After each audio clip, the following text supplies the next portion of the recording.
Hammer of God. Written by Beck and read by Sean Mangan. To the 4 Marines and 1 sailor killed in Chattanooga by hate, ideology, and cowardice. Know this, they've never beaten you in a fair fight and never will. You will not be forgotten. Beck. Father always said that when things were darkest, when evil was everywhere, then the angels would come, and they would strike like the hammer of God. Layla Ba Hadid, Soran, Northern Iraq. Prologue. Soran, Northern Iraq, late afternoon. Arki Bapir and Mohammed Faraj watched as the huge man lumbered down the road toward them. He was headed toward the city center. A thick shoal covered his head and body, but still could not hide his powerful frame. Strapped to the man's back was a huge pack, oil drum size, and covered in an ancient script. And even though it looked to be of considerable weight, the man came on steadily, bowed forward for balance, but not staggering or straining. "What is he carrying?" Mohammed asked his friend. Arki shrugged. "Not sure, but it looks heavy. Maybe dumbbells?" He turned and grinned. Mohammed snorted. "Well, let's find out if he is selling something worth buying. Or taking." He turned the car around and pulled up beside the man, slowing. He nudged Arki. "Go on, ask him." Arki wound down the window, letting in a blast of hot, dry air that mingled with the warm humidity in the car. Hey, my brother, what is it you bring us today?" The pair waited for the man to respond. Mohammed coasted to stay alongside him, but the man continued to lumber forward, his face lost in the long folds of his shawl. "Is he deaf?" Arki asked, as he half-turned toward Mohammed. "He doesn't know who we are." "Or maybe just rude," Mohammed replied. "Shoot him in the leg." "Perhaps he's stupid." Arki leaned out the window. "Hey, you!" Mohammed's eyes narrowed. "Be careful, he is big." He dragged his aging AK-47 up onto his lap. The lumbering giant was approaching the center of the city now, wooden single-story dwellings giving way to multi-level concrete and glass blocks. "Hey, brother, no need to be rude. Whoops!" Arki pulled back into the car. The man stopped, seemed to orient himself. He shrugged out of the pack, and it made a resounding thump as it hit the ground. He straightened to his full height of around 7 feet, making the men in the car gasp. "He truly is a giant. Let's leave him be." Arki shrunk back into his seat. "We are supposed to be gone by now anyway." He watched as the huge man reached forward to pull open the backpack. Mohammed squinted. "I think it's some sort of machine in there." The man drew his hood back and momentarily looked skyward, as though praying or listening to something. His face was now revealed, its patchwork surface scarred and waxen.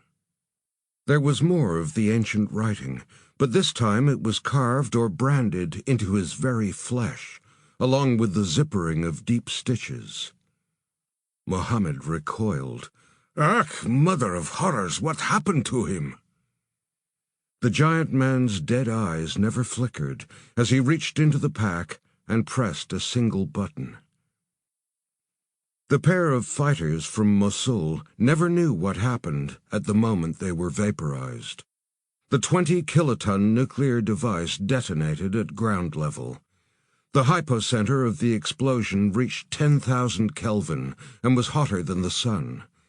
In the first few seconds it melted a crater down 100 feet, and within a mile, buildings, streets, trees, and men, women, and children were all fused into a black, glass-like slag. The thermal compression wave then traveled on at around 700 miles per hour, crushing everything before it. A heat and pressure tsunami straight from hell. Before the blast, the city of Soran had a population of 125,000 inhabitants.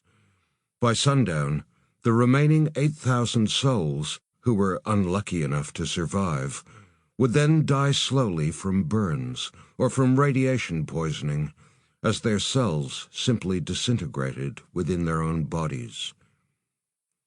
Soran, the ancient city that had stood for nearly 2,000 years, had ceased to exist, and the now toxic land would ensure it never existed again.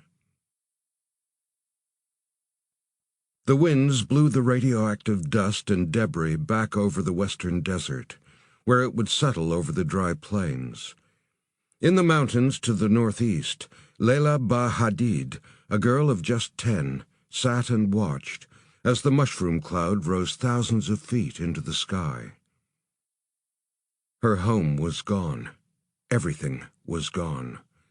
Her father had said there would be trouble as soon as the bad men from Mosul had arrived, but even he could not have foreseen this. She sat and hugged her knees tight, her face wet and the skin on her neck peeling and raw. Her father had told her to run and hide as the bad men maimed and killed, and then finally rounded up hundreds of men, women, and families and bundled them all into trucks, along with her father, still in his favorite blue shirt. No one fought back. They just let themselves be taken and driven away. Leila had followed, staying on the mountain slopes. She had cursed their ill fortune, but that changed in a heartbeat. Now she realized she had been one of the lucky ones. Soran was now ash and smoke.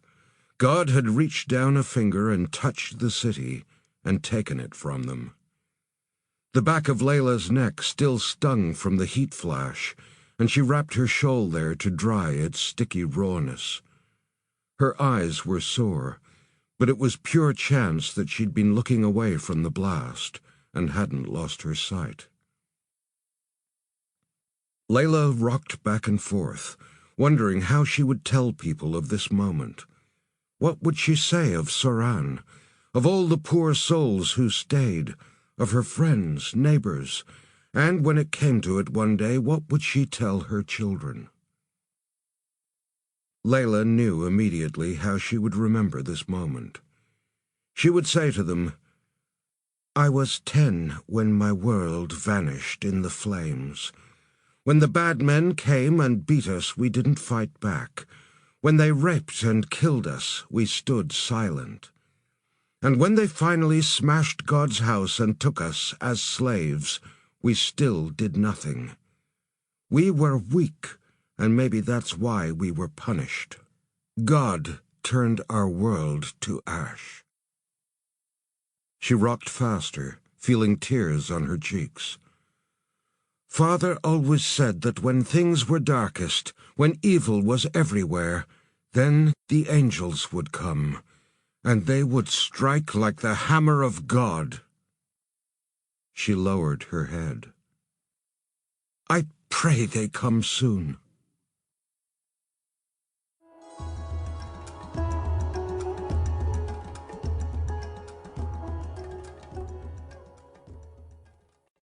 Chapter 1.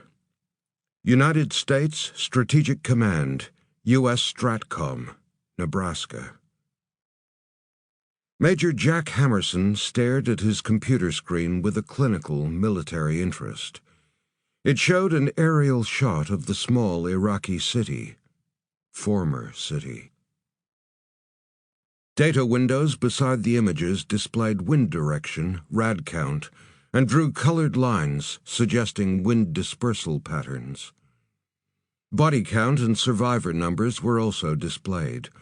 The first number was over 130,000, and the second number showing the survivors was expected to be only in the hundreds. A maximum kill rate, Hammerson thought. Already the Vela satellites had tasted the composition of the blast and supplied their findings. High-grade fission blast delivered by a single 20-kiloton nuclear device. The bomb that destroyed the city of Hiroshima was only around 15 kilotons. Hammerson leaned forward, fingers steepled. He knew this was a tactical weapon designed purely for asset destruction, people and property. It was a city killer, and it was packaged at ground level. This accounted for the high radioactive fallout and significant cratering of the landscape. Hammerson exhaled and opened the eyes-only folder and read from the first page. The suspects ranged from the obvious to the far-fetched. No group of the dozens making a mess of Iraq right now had this sort of technology, or the means to develop it. He rubbed at his chin. But there were a few certainly wealthy enough to buy a weapon like this, and a few sellers with a corrupt enough ideology to supply one. Due to the chaos in the Middle East, they had various orbiting birds watching most parts of the landscape. Hammerson called up the orbit log of the Vela satellites and selected one that had eyes on northern Iraq. He then tracked the data feed back a month, looking for any high-energy particle traces. Most bombs of that size will shed, giving off minute traces of enriched uranium, plutonium, deuterium, tritium, or dozens of other elements used in thermonuclear explosive devices, all tidally collected under the heading of highly radioactive elements, or HREs. Leaning forward to stare at the screen, Jack Hammerson started with the fireball, and then moved back in time, by seconds at first, then minutes. There it was, the hot spot, the trace within the boundaries of the city. He reversed back more minutes. The hot spot was moving, but so slowly, at approximately 4 miles per hour, walking speed. Hammerson sat back and folded his arms. He knew tactical nukes could be packed down to suitcase size, but even the smallest would weigh several hundred pounds. And the smaller you made the device, the smaller the detonation. But the blast at Soran was 20 kilotons, and for something with that much punch, it would mean the initiation and storage technology had to be between 500 and 1,000 pounds at least. Way too big for any normal man. Hammerson ran a hand through his iron-gray crew cut, and then reversed the time back more hours, watching the trace continue its slow march. The weapon had traveled west, across the desert, to its ground zero point. Whoever or whatever it was either in the world's slowest vehicle, or it was on foot, carrying an impossibly heavy nuke. Hammerson drew the dates back further, and saw that the trace signature was still on a direct path from the east, until it finally stopped. Its genesis point was one of the worst places on Earth, Mosul, the viper's nest of terrorism, and one of the declared state capitals for Hezar Jihadi, the party of 1,000 martyrs. He lifted his coffee mug, sipping, staring at the screen. Could you assholes really get access to that sort of weapons tech? Hammerson went back another day, then another week, then a month. The trace was gone, vanished. It didn't exist one day, and then the next it just shows up in Mosul. Well now, who dropped that gift into your laps? Hammerson was in luck. The satellite had been directly over Mosul, making drill down possible. He selected and amplified, diving down to the city blocks and then to the roofs, until he came to a single dwelling, a large flat structure that could be a small warehouse or factory. Love to get a look in there. Hammerson read the case activity section of the classified report. The situation was currently under the jurisdiction of the CIA, who was coordinating with the local Iraqi police and armed forces. So, a nuke goes off in the Middle East, and we let the suits and sunglasses go front and center, he thought. Might as well close the file now. He grunted, drumming his fingers. He knew he couldn't push his nose into everything, but something about this incident made the hair on his neck prickle. He had the feeling it was like a test run, a prelude to something bigger. Hammerson turned in his seat to look out of his large office window. He doubted the Israelis would be treating a thermonuclear explosion in their backyard with as much indifference.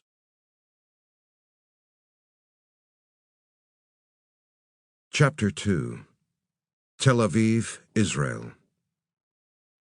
General Meir Shavit was the head of Metzada, the Special Operations Division of the Mossad. Short and grizzle-haired, he had served his country for over 50 years in both military theaters and dedicated intelligence services. He could even boast an apprenticeship under the fearsome Ariel Sharon in the infamous Unit 101, Israel's very first Special Forces command. Though the Mossad was classed a civilian bureaucratic security operation, Shavit's Metzada was the most structured and professional. It was also the deadliest, responsible for assassination, paramilitary operations, sabotage, and psychological warfare. Metzada was Israel's fist, and Shavit was its brain. Shavit spread the photographs out on his desk like a hand of playing cards. His stubby finger came down on one with a circle of red around a flat-roofed building. "In here, Addy. That is where we believe the bomb originated." He looked up at his niece, his eyes yellowed from years of smoking. "There are no traces leading in, only ones leading out." Adira Senesh nodded, looking at the building, memorizing every stone, crack, and piece of rubble in the streets surrounding it, noting access points, exits, and potential danger zones from surrounding buildings. A bomb factory. She knew it must be fortified. They must have landed a helicopter on the roof, dropped the components or completed device in that way.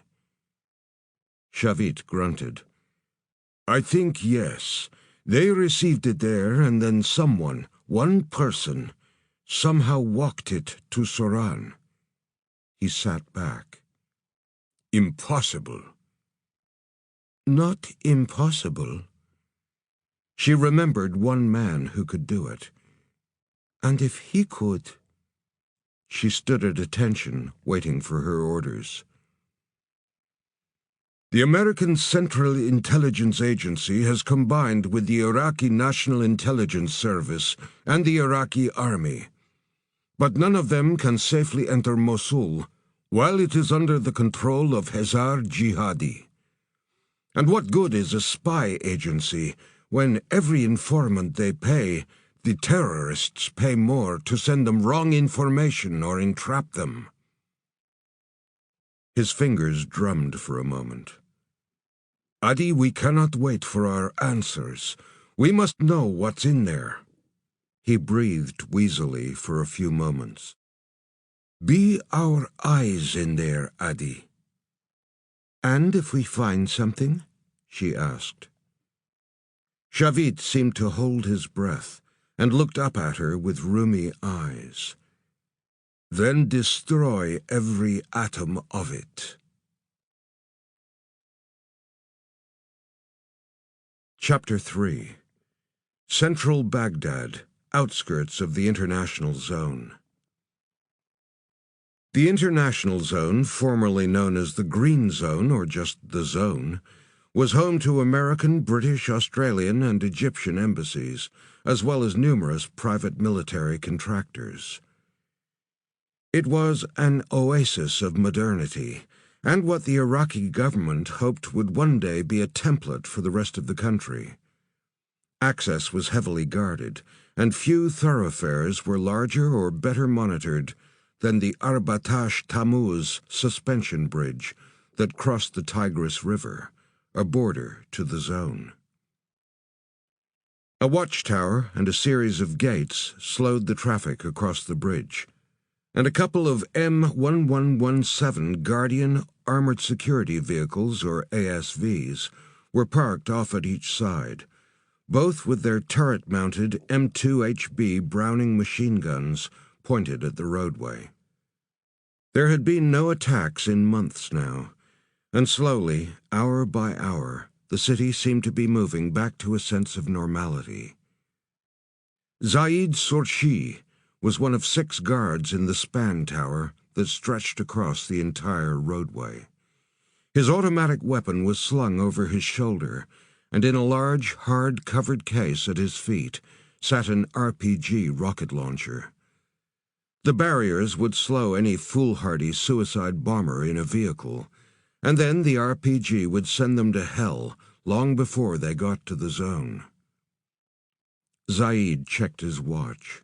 4 more hours to go of his shift.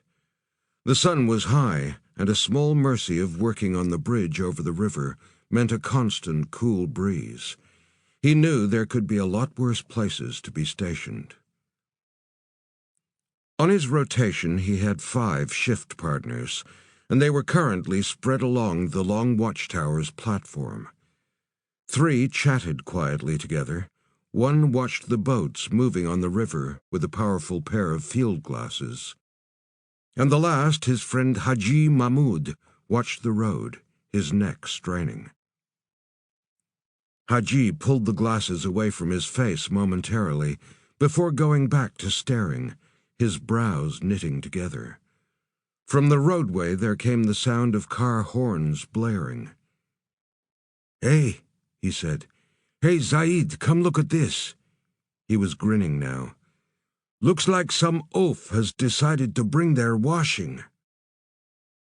Zaid turned and squinted at the rows of cars. One lane of the approaching traffic was being held up, slowed by a figure walking ponderously down the center of the road, with what looked like a huge sack over his shoulders. "Pretty big for a washerwoman." He clicked his fingers at one of the other men. "Hey, get the ASVs on the line. Get us a visual." All the 5 guards now strained to see the approaching figure. Zaid frowned. "Looks like they're wearing a niqab, but I think it must be a man, or the biggest woman in the world." Haji still grinned as he lowered his field glasses. "It is a washerwoman. See, she brings her washing machine with her." He guffawed. Jamal Barzani, their superior officer on watch, joined them. He motioned with his head. "Someone better get down there and get that fool off the road. The traffic is backing up." Horns blared, and the lanes still open became sluggish as drivers slowed to stare or yell abuse at the slow-moving man. But on he came, 1 foot after the other, bent forward, his deep shawl hanging loosely, totally covering his face. The giant man never looked left or right, just walked on as if the world around him didn't exist. Zaid heard Jamal call his name, and he turned to his officer. "You've notified the ASVs?" Zaid nodded. "Good." Jamal leaned on the railing. "Go down there, take Haji, and be careful. Could be a diversion." He went to turn away, but paused, then spun back. "Call it into HQ, just in case." Zaid and Haji both groaned, but nonetheless shouldered their automatic weapons, went to the end of the tower platform, and descended the steps to the street. Shoulder to shoulder, they jogged down the roadway. "By all the prophets," Haji slowed. "It is a giant." Zaid also slowed. "Still think it's the local washerwoman?" Even hunched forward, the figure was taller than both men. Straightened, he would have stood nearly 7 feet tall. "Cover me." Zaid walked forward, while Haji, who was cradling his rifle in his arms, brought the barrel around in the direction of the huge figure. Zaid held up a hand. "Hey, you there! Stop!" The giant ignored him, or didn't hear him. "Hey, you! I said halt!" The huge person lumbered on, neither looking one way nor the other. Zaid turned to shrug at his colleague. In turn, Haji shook his head, and then pointed his gun in the air. He fired twice, the reports loud even over the sounds of the traffic. The being stopped, and there was an almost imperceptible lifting of his head, as though checking on his whereabouts. He was now over the river, and only a half-mile from the direct center of the zone. "Identification papers." Zaid came forward, feeling his heart race in his chest. There was a strange smell surrounding the figure, like old meat left out in the sun.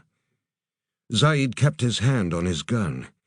Even though the person's head had lifted slightly, he still had no hope of seeing the face underneath the folds of the long cowl.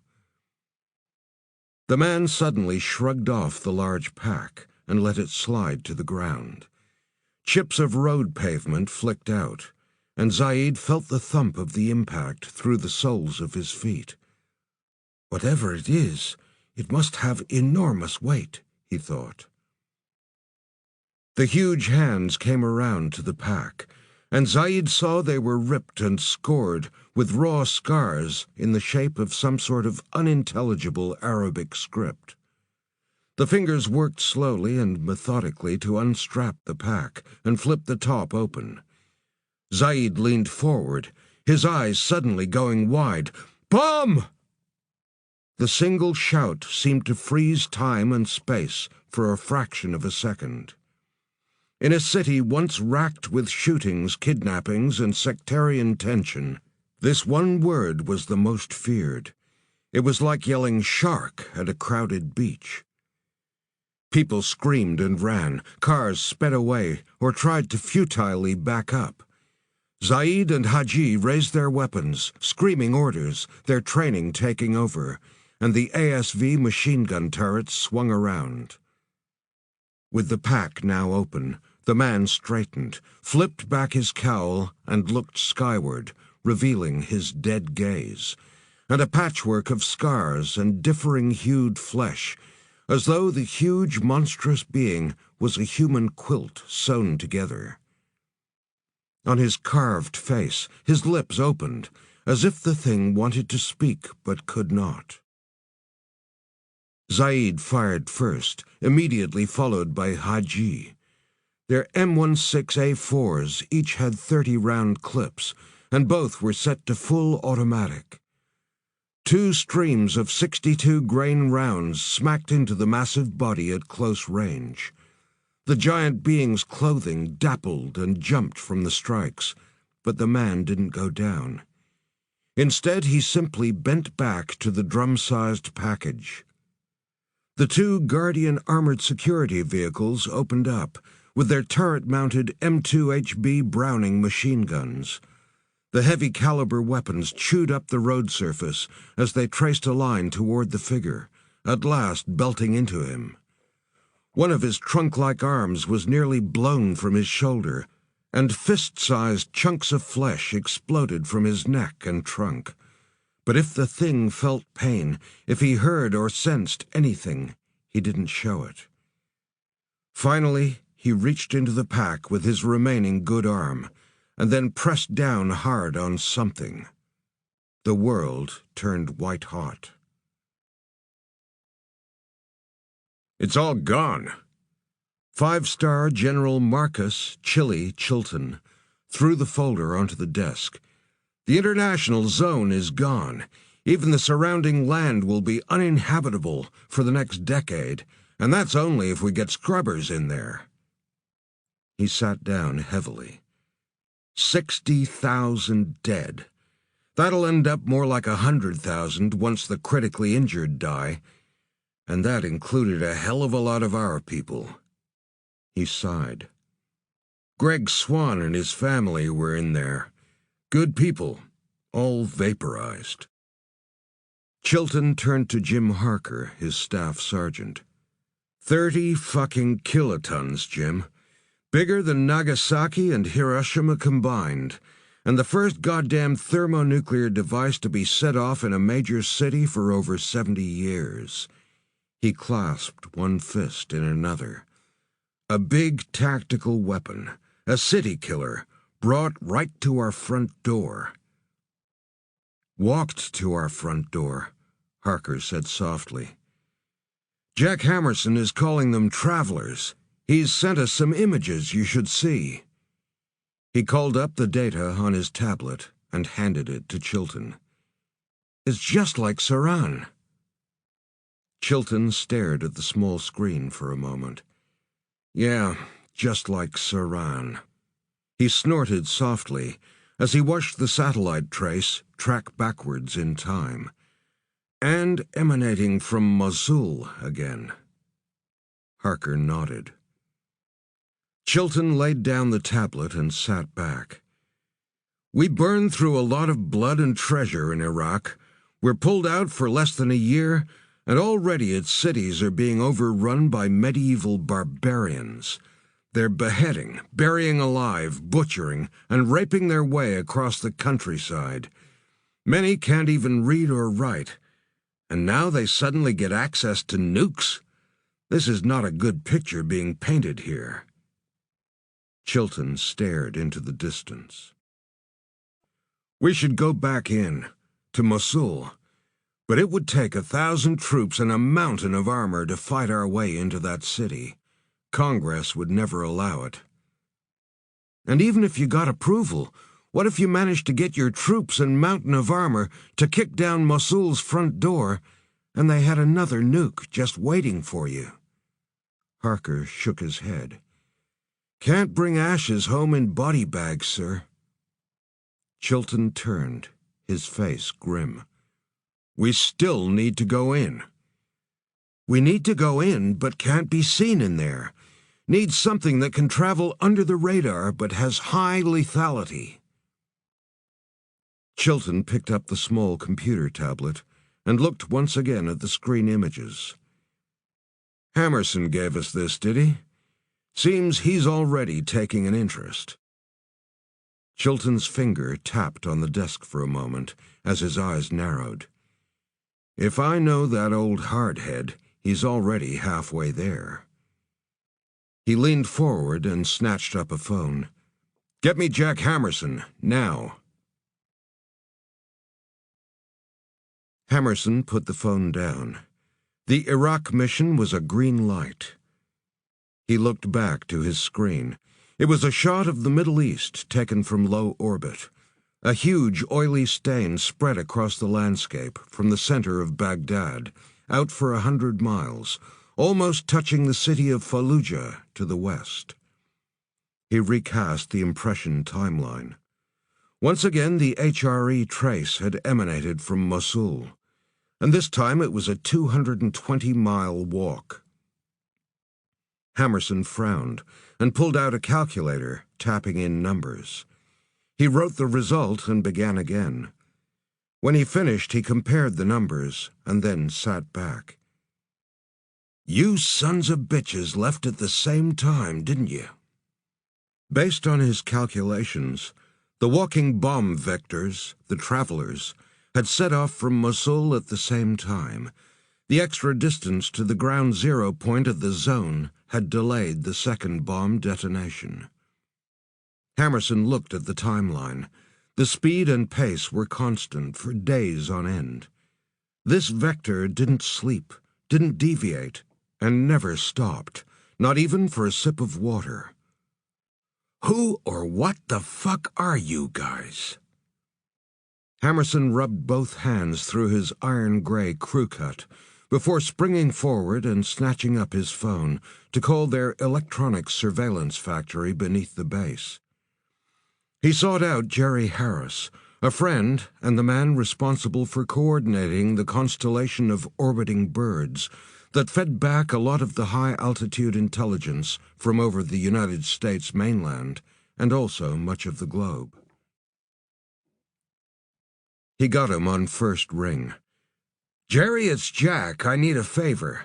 Can you tap into the Iraqi communications grid and find me any data from the last 24 hours relating to the zone?" "Easy. What are you looking for, Jack?" Wait, the nuke in Baghdad, right?" There was a furious tapping of keys. "Give me a few minutes. I'll extract comms and bounce around the security grids for any stored CCTV. "Good man, Jerry. I'll be here." Hammerson went back to his mission files and started to select a team. He wanted a small unit, 2 or 3 bodies max. He had several HAWCs off mission. He needed the best, the most formidable and experienced, and given they might need some local support, he had the perfect candidates in mind. He selected several classified HAWC files, and then called up each individually. Firstly, there was Alex Hunter, the mission leader. His picture was at the side of screen file. Hunter was 6'2" and had a brutally handsome face that could turn women's heads or deliver a stare that'd freeze combatants to the spot. Alex Hunter was his protege, and in some ways he was like a son. After all, Hammerson knew he was responsible for raising Alex from nothing, first to the HAWC ranks, and then later bringing him back from the brink of death. Hammerson stared at the photograph. Hunter was older now, but didn't show it, other than a haunted sadness behind his eyes. After a mission in Chechnya, Hunter had suffered a catastrophic battlefield trauma and was brought back to the HAWCs more dead than alive. He'd been expected to live out his life in a vegetative state until his body withered, perhaps with his mind trapped inside, screaming to be free. But Hammerson had handed him over to the newly formed ASRU, the Alpha Soldier Research Unit of Fort Detrick's Medical Command installation. Hunter was to be their test subject for the experimental Arcadian treatment. It wasn't expected to do more than deliver some cerebral stimulation for enhanced cognizance and muscular mobility. After all, the man was little more than a vegetable. But Alex Hunter had woken, and was much more than he had been. In fact, much more than anyone had ever been on the planet. He was the one real success of the Arcadian treatment. Something already in Hunter's system had bonded at the DNA level, changing him, mostly for good. He had increased strength, increased speed, improved cognitive abilities, and wound recovery. But there were dark psychological side effects, some which nearly destroyed him. Hunter managed them, but the monster from the id lurked inside the man. His fury was chained for now, but always there, waiting to break free. Hammerson half smiled. The codename had stuck. Hunter wasn't just the only Arcadian subject. Now he was the Arcadian. Hammerson's phone buzzed, and he lifted it to his ear. "Jerry?" "Got something, Jack. Weird, but it might fit. No footage, but a call from the suspension bridge's watchtower over the Tigris. Seems they had someone walking across the span bridge, carrying something on their back. The words they used in Arabic translated to, 'It looked like a giant.'" "Carrying a 1,000-pound nuke on its back?" Hammerson frowned. Even Hunter would struggle with that. And this guy carried it day and night for hundreds of miles. Impossible, he thought. A walking WMD, like I said, weird, Jerry said. Give me a call if you need anything else. You got it, and thanks, Jerry. Hammerson put the phone down and looked again at Alex's picture. Send a WMD to find a WMD. He flicked to the next screen. The scarred face of Second Lieutenant Casey Franks appeared. She had been Hawk Special Forces for a number of years. Standing 5'10", she was the most ferocious Hawk they had for hand-to-hand combat, and spent her time training her body, ripping it and punishing it, until she looked like she was assembled from whipcord and iron. With ice-blue eyes and a snub nose, her face may have been called attractive once, but a cleft scar running from just below her left eye down to her chin pulled her cheek slightly to one side, giving her appearance a permanent sneer. If you ever needed someone to kick a door down and go through it to hell, she'd be your first choice. Hammerson selected her for the mission and moved to his last team member. The next image made him smile as the broad face of Sam Reed stared back at him. Sam was a two-legged tank, standing at 6'8". He was older than the rest of the team by a few years, and a man who exuded total confidence and calm. He was as laid back as they came, and was Uncle Sam to the team. Sam had been personally recruited by Hammerson himself. He was an ex-Ranger, 75th Regiment, just like he had been. A previous mission to the Amazon had ended badly for Sam, with him shattering his L1 and L2 spinal plates, and worse, severing the cord. But fortuitously, advances in bionics and battlefield armor had moved to field test phase, so a few years back, Hammerson had authorized Sam for a trial of the new mech suit, or part of it.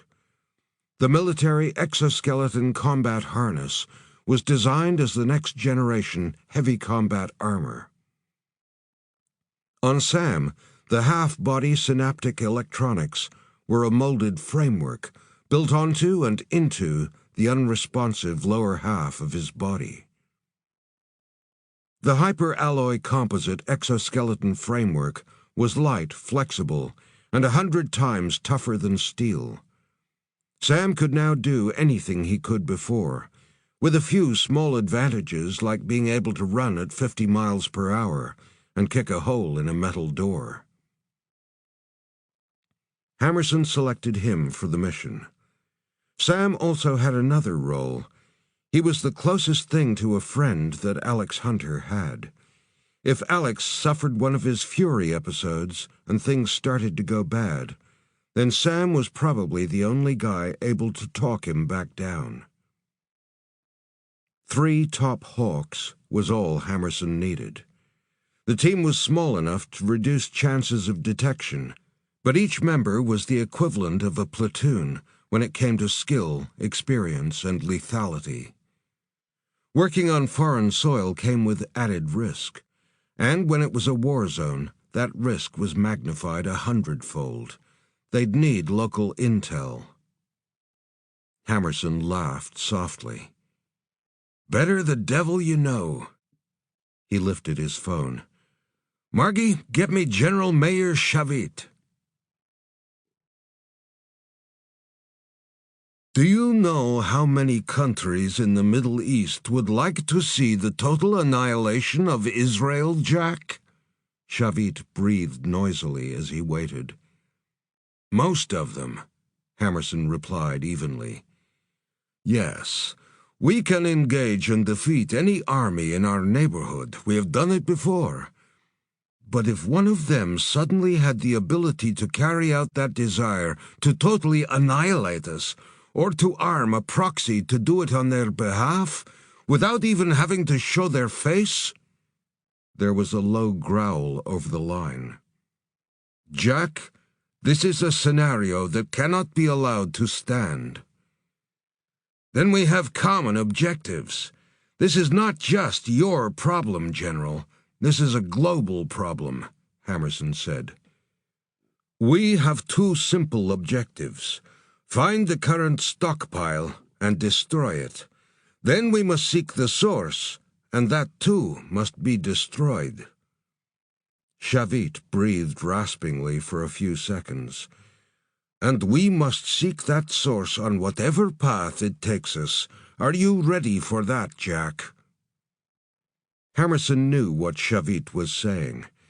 There were only a few countries in the region that had the technology and capability to supply nuclear material, or perhaps even a fully functioning bomb to the rogue states. Pakistan and North Korea were suspects, but the crosshairs were also on Iran. No one knew exactly what they were capable of, and every time they refused UN inspections, stalled for time, or played politicians for fools, they were suspected of furiously building up their own capabilities in their underground sites. Hammerson's mind whirled. If the path led somewhere dark, would he be forced to look away for political expediency? Hammerson smiled with little humor. His role was without politics. Chilton made it that way. In his world, he decided what was right and what was wrong. A threat to the USA or its allies had to be met head-on and totally obliterated. And in that regard, his and Shavit's objectives aligned. We stand with you, General. Good, Jack.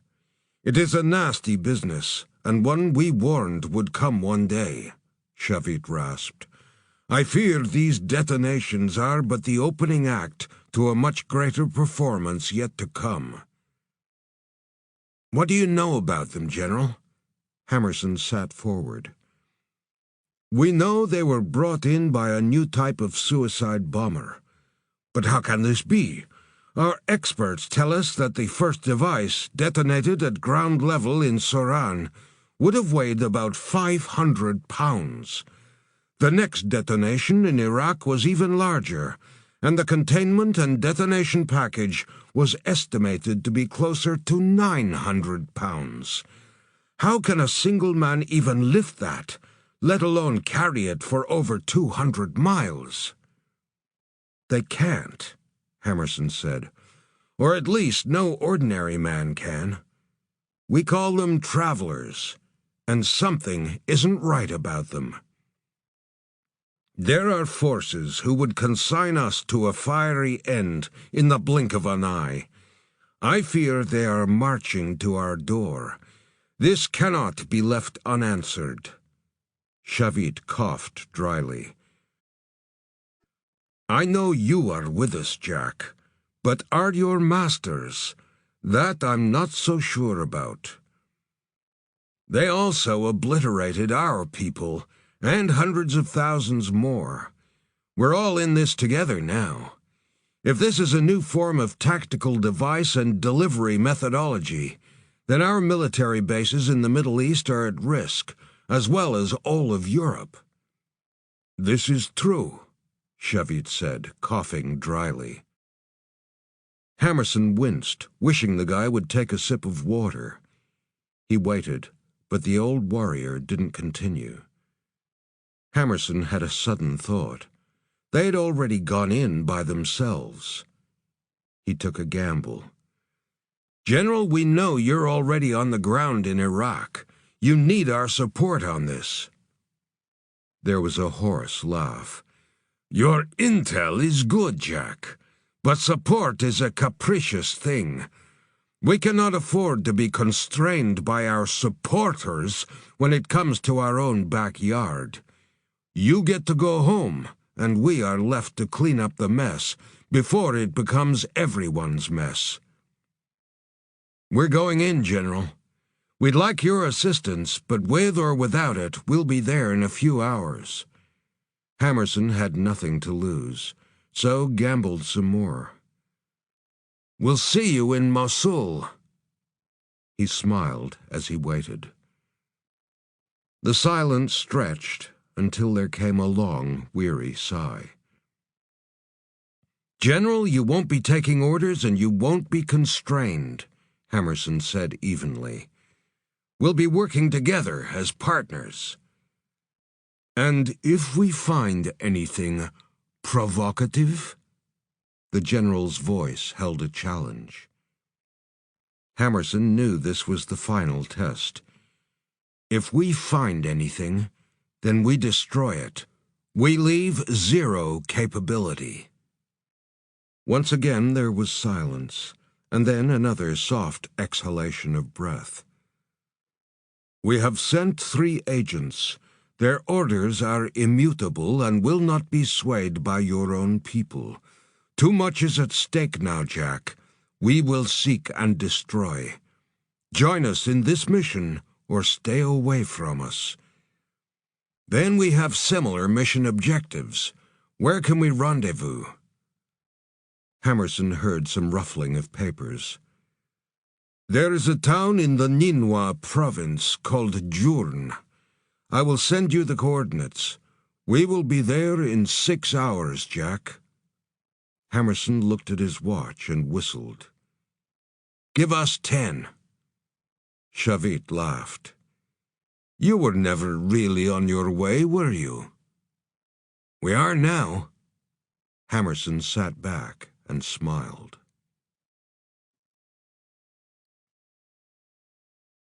Chapter 4.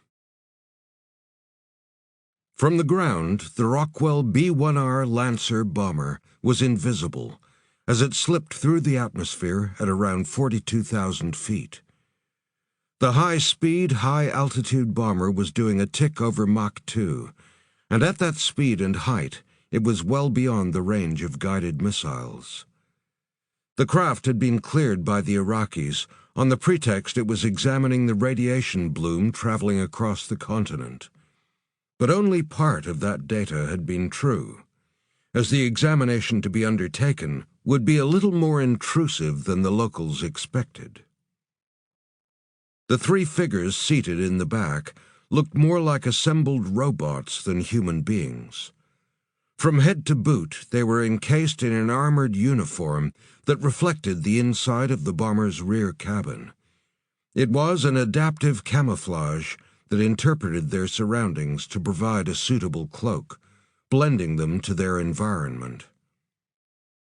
For now, it was as black as the shadows they sat within. Some of the molded plating looked like the exoskeleton of an insect. Further adding to this image was the full-face helmet that had dark lenses, glossy black, and impenetrable, insect-like eyes. Over the back and shoulders were aerodynamic packs in a twin-bulbed case that contained a simple thruster propulsion system. Not that the Hawks would need any more speed on their way down, but as they had no parachutes, there would be a reverse blast from the turbine fans when they needed to slow. Parachutes could be seen from the air, and in some cases even picked up on radar. A single falling body with low metallic trace was harder to see, and therefore harder to hit. Weapons were stored in pouches and sheaths. Heckler & Koch USP-45 CT pistols, a Hawk favorite, were smooth and matte black sidearms made of a molded polymer with recoil reduction, and a hostile environment nitride finish. The variant trigger made it lightning quick, and the upgraded frequency shifting pushed discharge noise beyond the range of human hearing. The Hawks also had K-bar knives, long and short.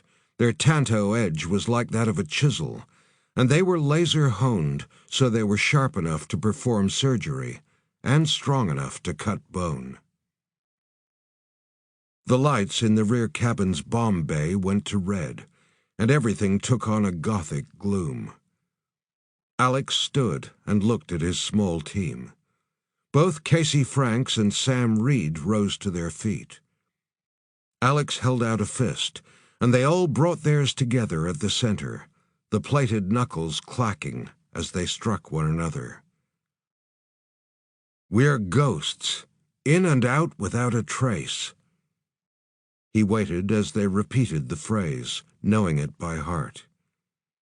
He stared into the glossy black eye shields. "We are the sword and the shield. If any get in our way, they will fall."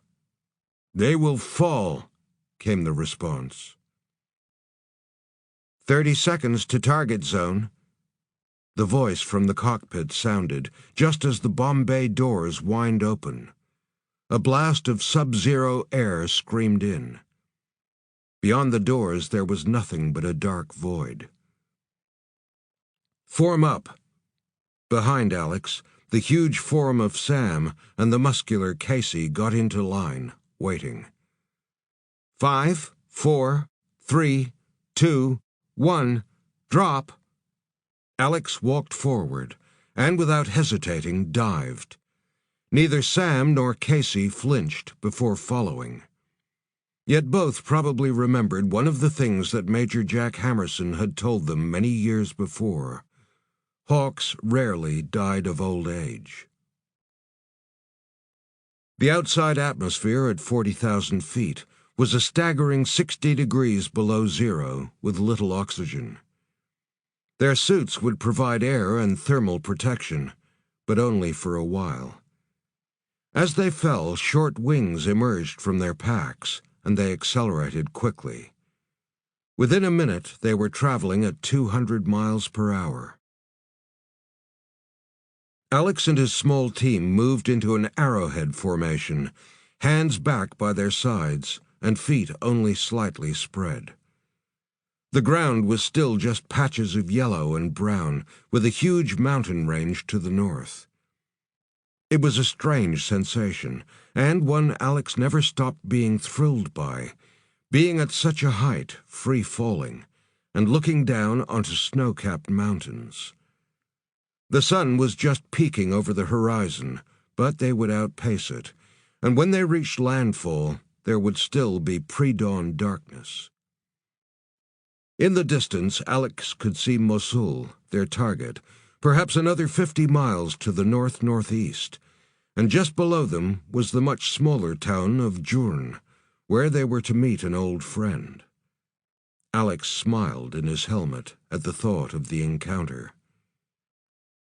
He dropped his shoulder by about an inch, causing his body to bank. Casey and Sam banked with him.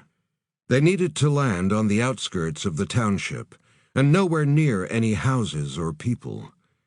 The entire area was under control of the terrorists now, and though the people might not have been sympathizers, they were in such fear of the butchers that they might inform on the Hawks, just to try and buy some safety for their families. Together, the human gliders in the sky corkscrewed down in a 2-mile-wide loop.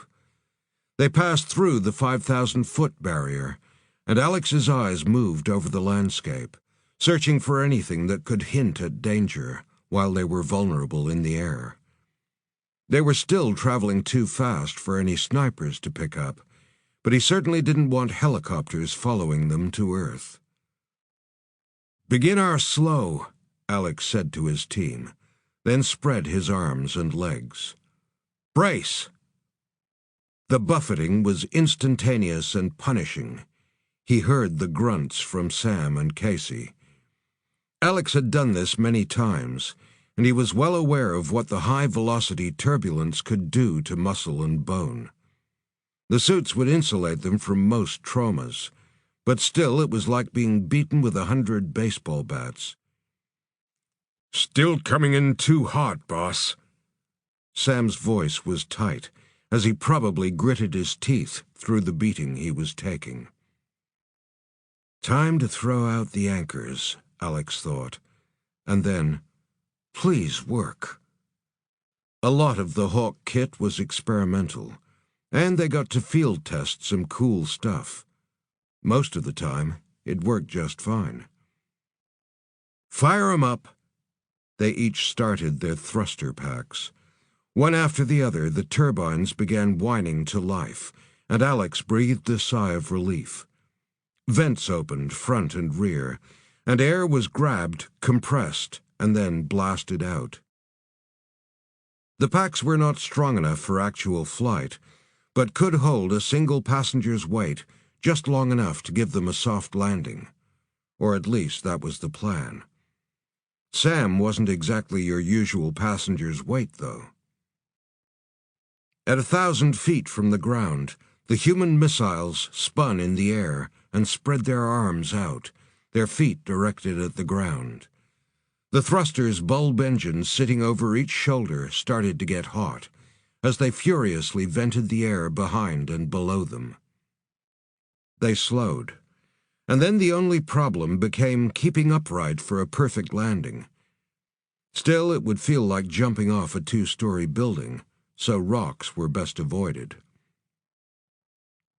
Alex and the team headed for a patch of hard-packed sand, just a mile away from the oasis town of Jurn.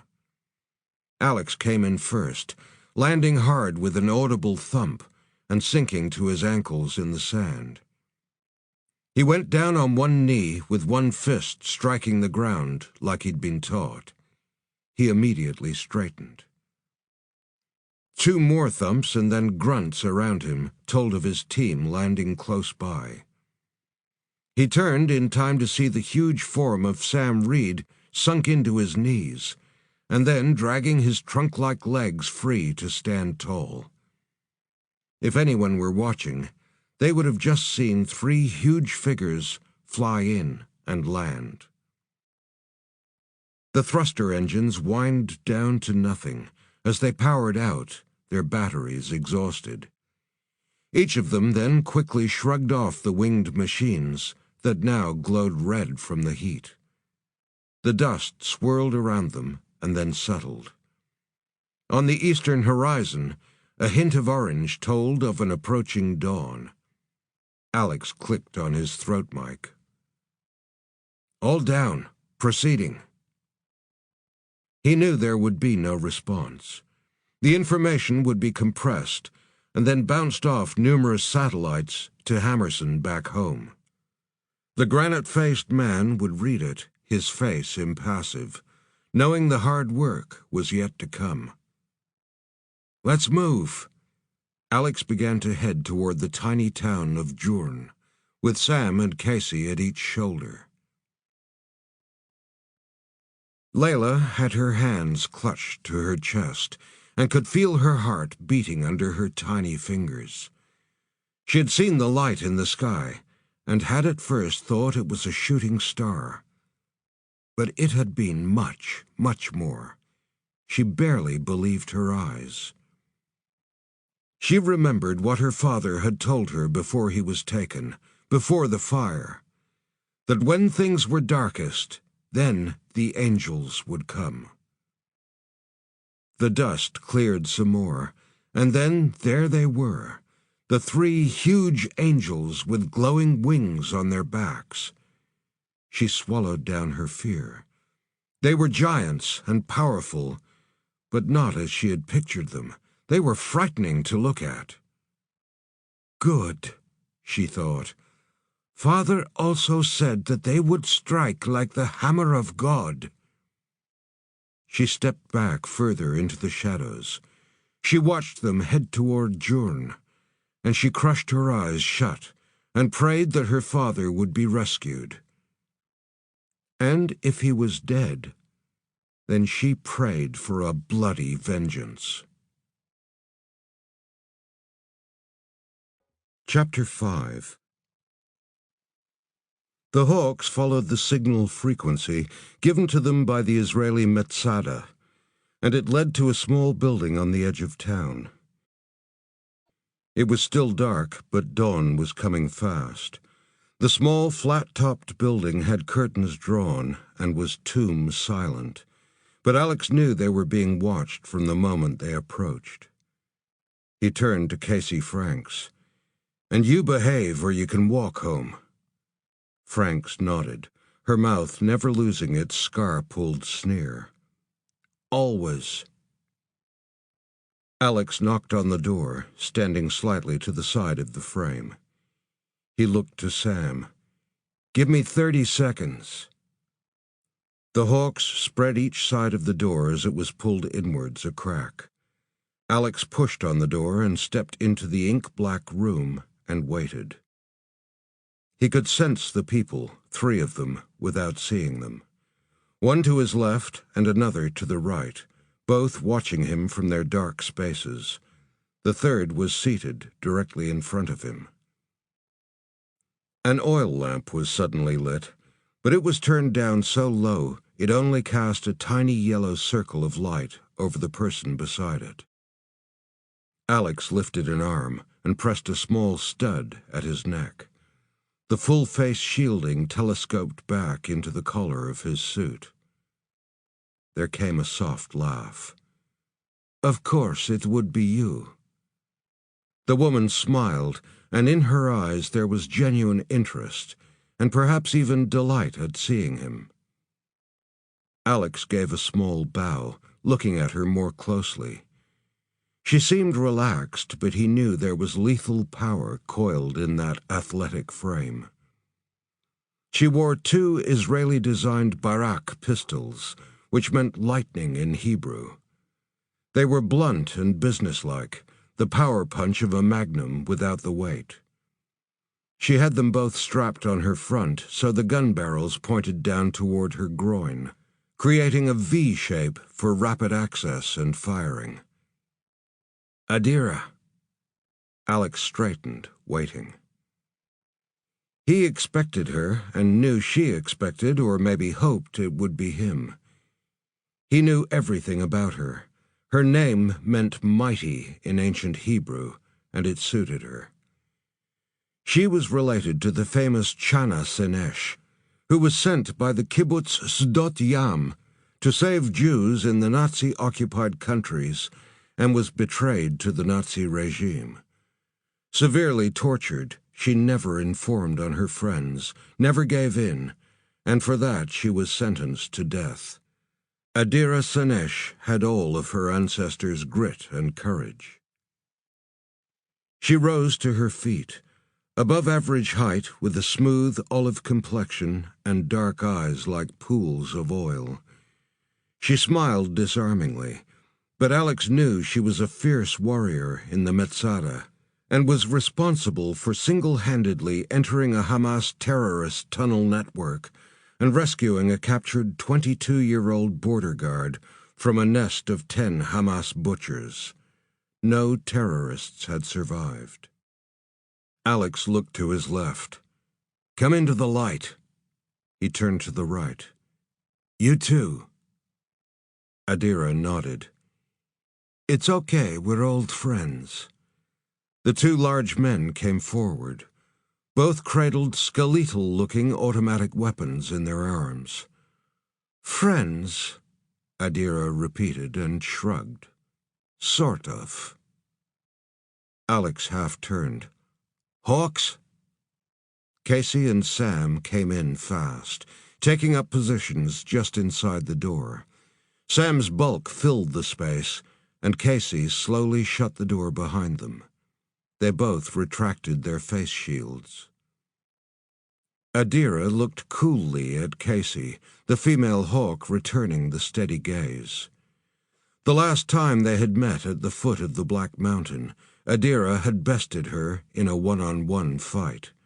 Casey hadn't forgot it.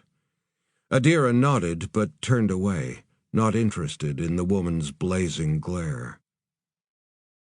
Adira's smile returned, and she stepped forward to tap on Alex's armor. "There's still a man in there, yes?" "It's good to see you again, too," Alex smiled. "And yes, still here, just a little more battle-scarred." "Like us all." She stood in front of him, looking into his face. "Unfortunately, it's the business we are in." She turned to the giant figure in the room. "Sam Reed, big as a house as ever, I see. Still part robot, I assume?" Sam grinned. "Only the best parts, and they all still work." She shook his hand warmly, and then called her own team forward. She motioned first to a dark-eyed, formidable-looking man whose eyes darted from one hawk to the other, missing nothing. "Agent Eli Livnat." He nodded almost imperceptibly. She then turned to the other man. "And Moshe Levy. Both are experts in explosives, weaponry, and combat." The three hawks examined each of the men. They appeared capable, and if Adira had selected them, then they'd be as good as they looked. "We're in your hands, for now," Alex said. "We should compare intel and then investigate the Mosul facility. Tonight we go in. Today we scout the area and make a plan." She half smiled, her eyes going to Casey and Sam. "Where we are going is into the belly of the beast. Over 1,000 fanatical jihadis, light and heavy weaponry, and unfriendly eyes everywhere. You walk around looking like that, you'll have exhausted your ammunition before you even get inside the city walls." "What about the local population? Any chance of friendlies?" Alex asked. "Maybe once." She tilted her head. "Most of the sectarian civilian population fled months ago. Those that stayed were either killed or learned quickly to become informants, sycophants, or themselves turned into butchers. Daily, the Hezar Jihadi brings back captives to either sell as slaves, rape, torture, or simply execute for the enjoyment of the blood-hungry crowd and the Western media. This place has been turned into hell, Captain Hunter." She walked to a large plastic bag and emptied it on the ground. Mounds of clothing piled on the floor of the cabin, and she began sorting and then throwing garments at the hawks. "Thobes, traditional robes of men in the area. It will conceal everything. One for each of us." She tossed one to Casey. "You get one too, as you can pass as a man." She half smiled. "No shit," Casey said, snatching the robe from the air. "Moshe, the map." Adira moved to a small table. Moshe Levy brought a tablet computer to the table and opened a satellite view of Mosul. He drilled down to the building they had targeted. "In here." Adira moved the image around, pointing at different sections of the street and other buildings. "There will be people watching. I would place them up here, in here, and here." She looked up at Alex. "They need to be taken out first." Alex nodded. "But we go in together." "Then you better be quick." She looked back down at the map. "In and out, because if we stall and get trapped inside, no one is coming to our aid." She drew the image back to take in the entire city center, a sprawling metropolis, with many of the roads blocked now either by formal gates or simply piled high with the rusting hulks of cars. Adira looked at the hawks. "Which of you speaks Arabic?" Sam nodded and said a few words to her. "Not bad, but a terrible accent," Adira said. "Though the primary language is Mesopotamian Arabic, most other dialects are spoken and understood. For you, Sam, I can hear a touch of American, so speak only if in an emergency. I suggest each of you accompany one of us. Team 1, Alex with me. Team 2, Sam and Moshe." She turned and grinned. "And Eli gets Casey Franks all to himself as Team 3. Eli Livnat's eyes went to Casey and hers to his. She seemed to snarl, and he looked away slowly, clearly not impressed with his choice. "We'll do all the talking," Adira said, "but hopefully we can avoid anyone else." She looked at a wristwatch and then opened another plastic bag full of clothing. She sighed. "And a niqab for me." She holstered weapons and knives, and then pulled on layer after layer, the clothing even covering her face, leaving just a slit for her eyes. Stifling. She adjusted the heavy cloth and pointed again at the map. "Alex and I will take this route, Jalba, the direct one, and leave first. 5 minutes later, Team 2 will enter through Al-Jadid Road, this route. And then, in another 5 minutes, Team 3 will walk east toward Yarmouk, here. These are fairly small thoroughfares and unlikely to be guarded." She looked up. "But they'll be watched by a dozen eyes, hopefully none of them Hezar Jihadi." "Good." Alex, Sam, and Casey pulled on the thobes. The loose fabric concealed most things, but not that each of them was oversized. Adira looked at them and then shook her head. "Shiza, both of you bend forward slightly. The only ones to stand so cockily upright are the fighters. Everyone else should be bent, humble, and permanently living in fear."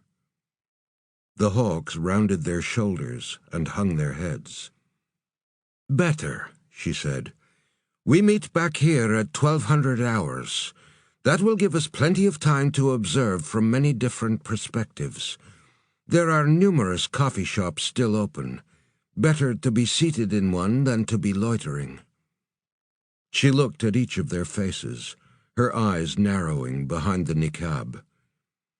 "If you hear gunfire, screams, anything, you ignore it. It is a common thing here.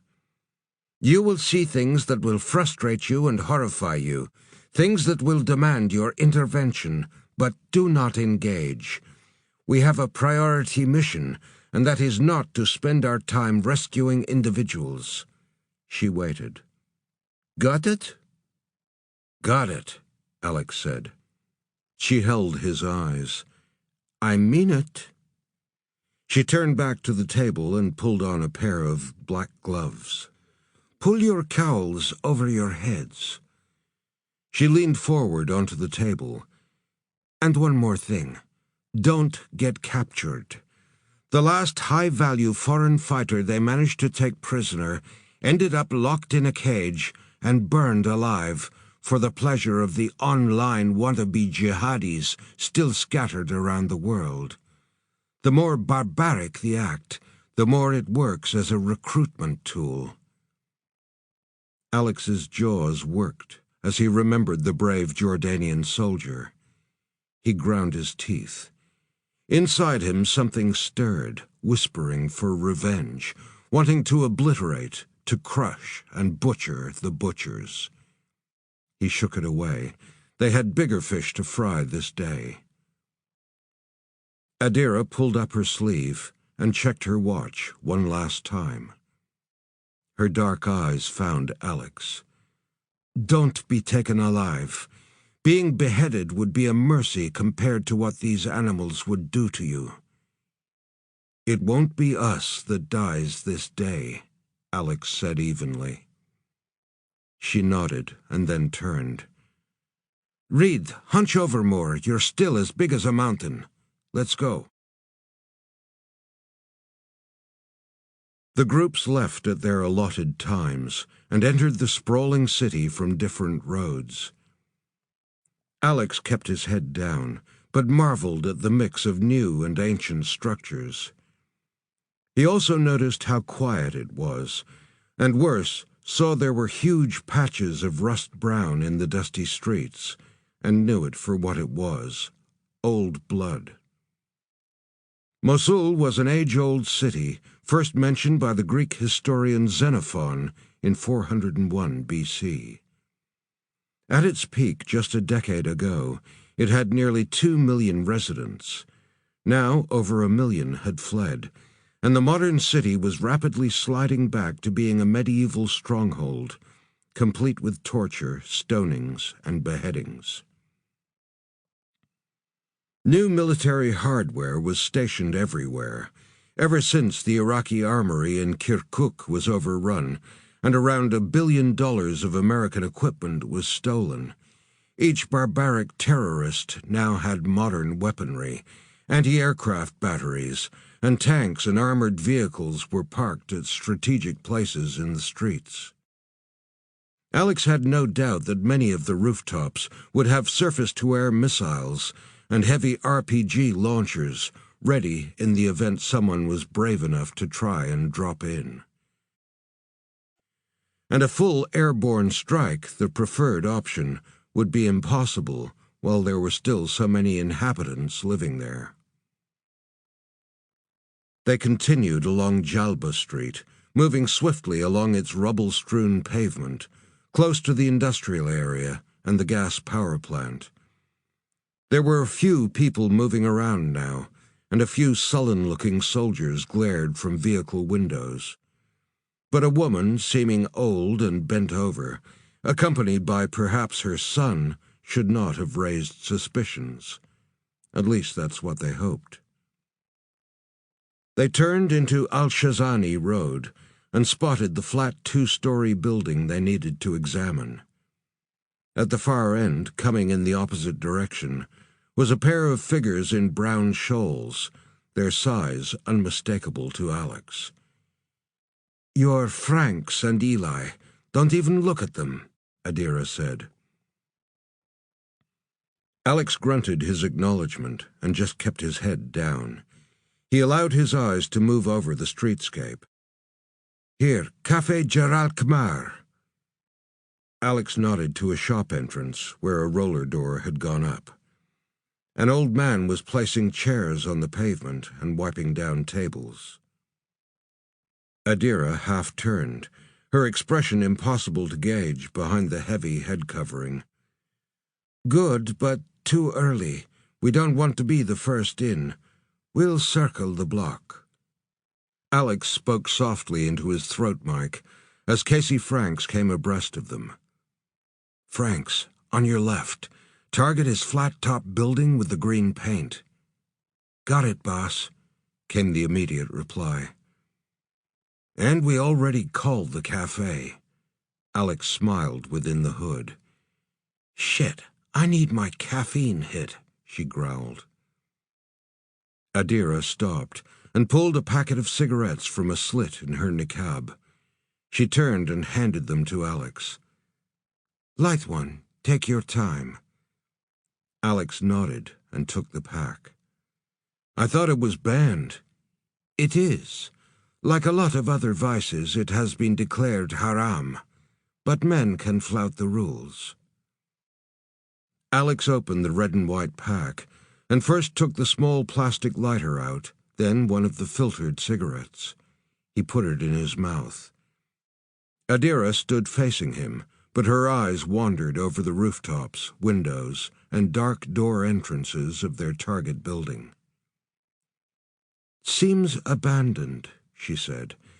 "Big enough for a chopper to land on the roof, but if it is some sort of bomb factory, then it should be heavily guarded." She looked along its facade.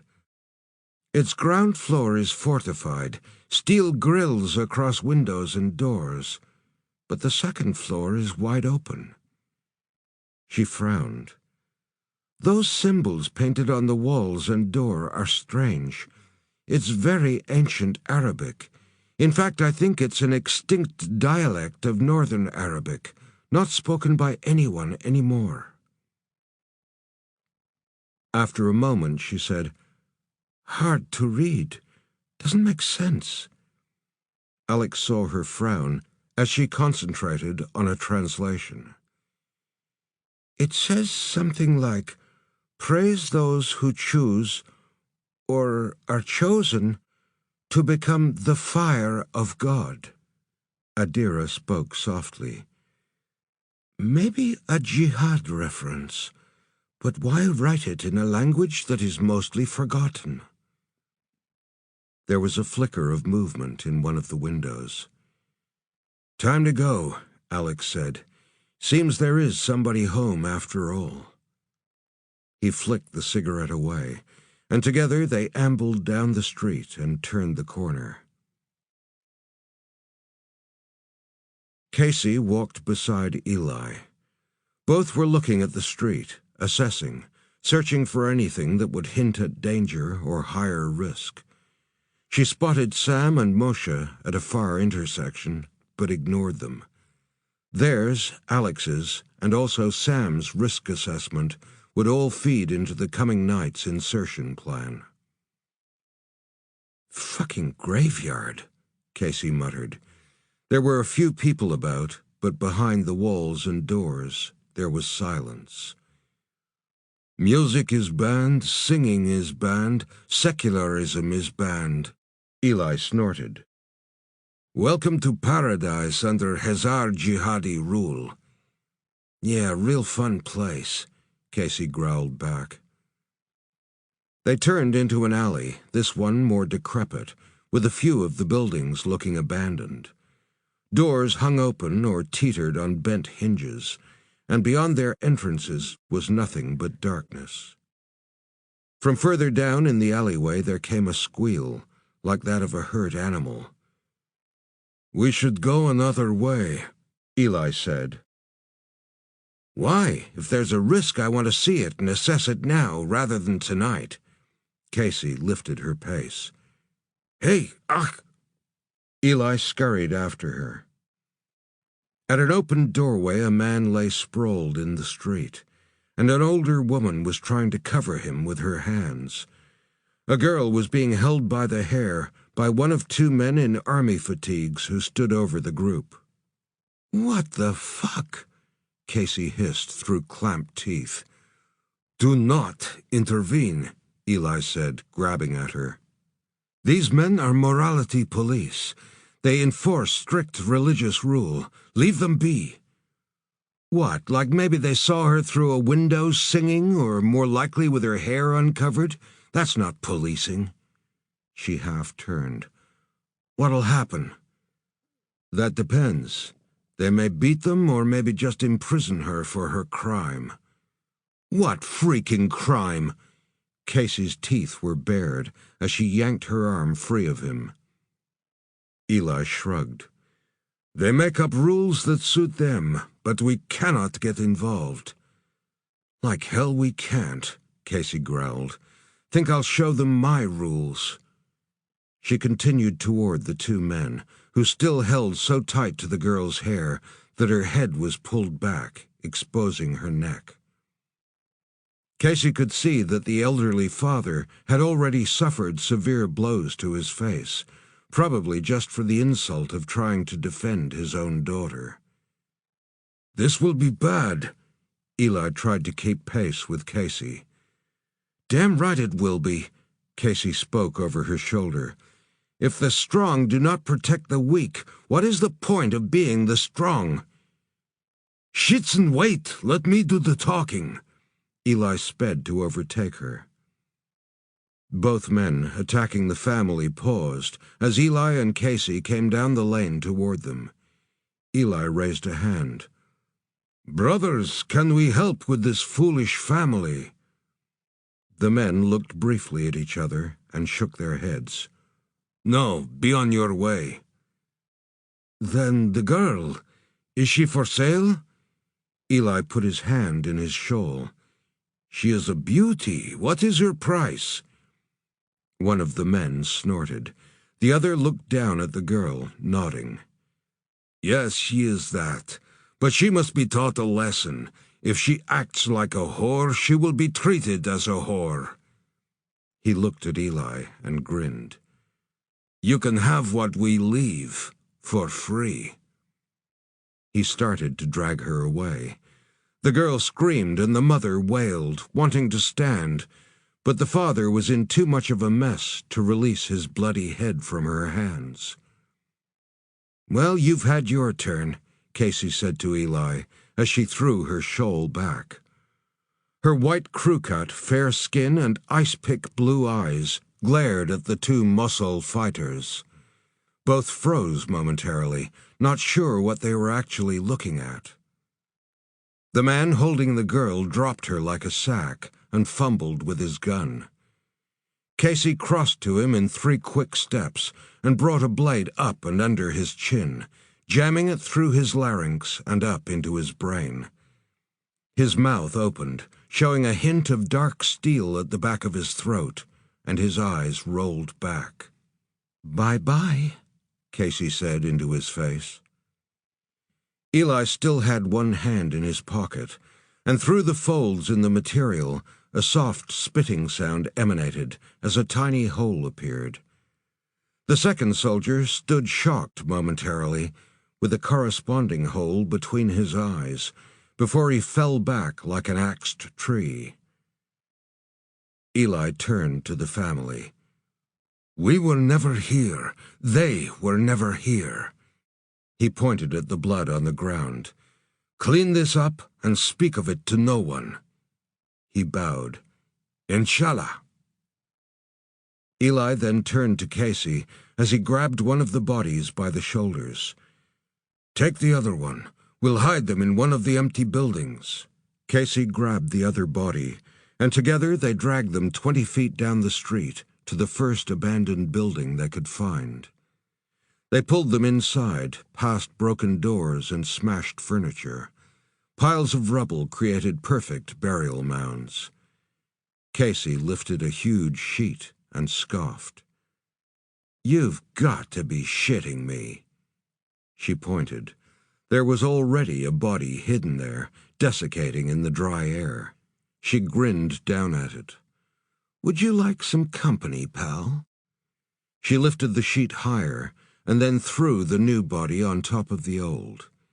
Eli added his corpse, and together they dropped the huge sheets and more debris on top. Eli turned to her, his hands on his hips. "You feel better now?" Casey shrugged. "Sorry. Hey, what did you say these guys called themselves?" "Hezar Jihadi, Party of 1,000 Martyrs," he responded. She snorted. 1,000 minus 2 now, huh?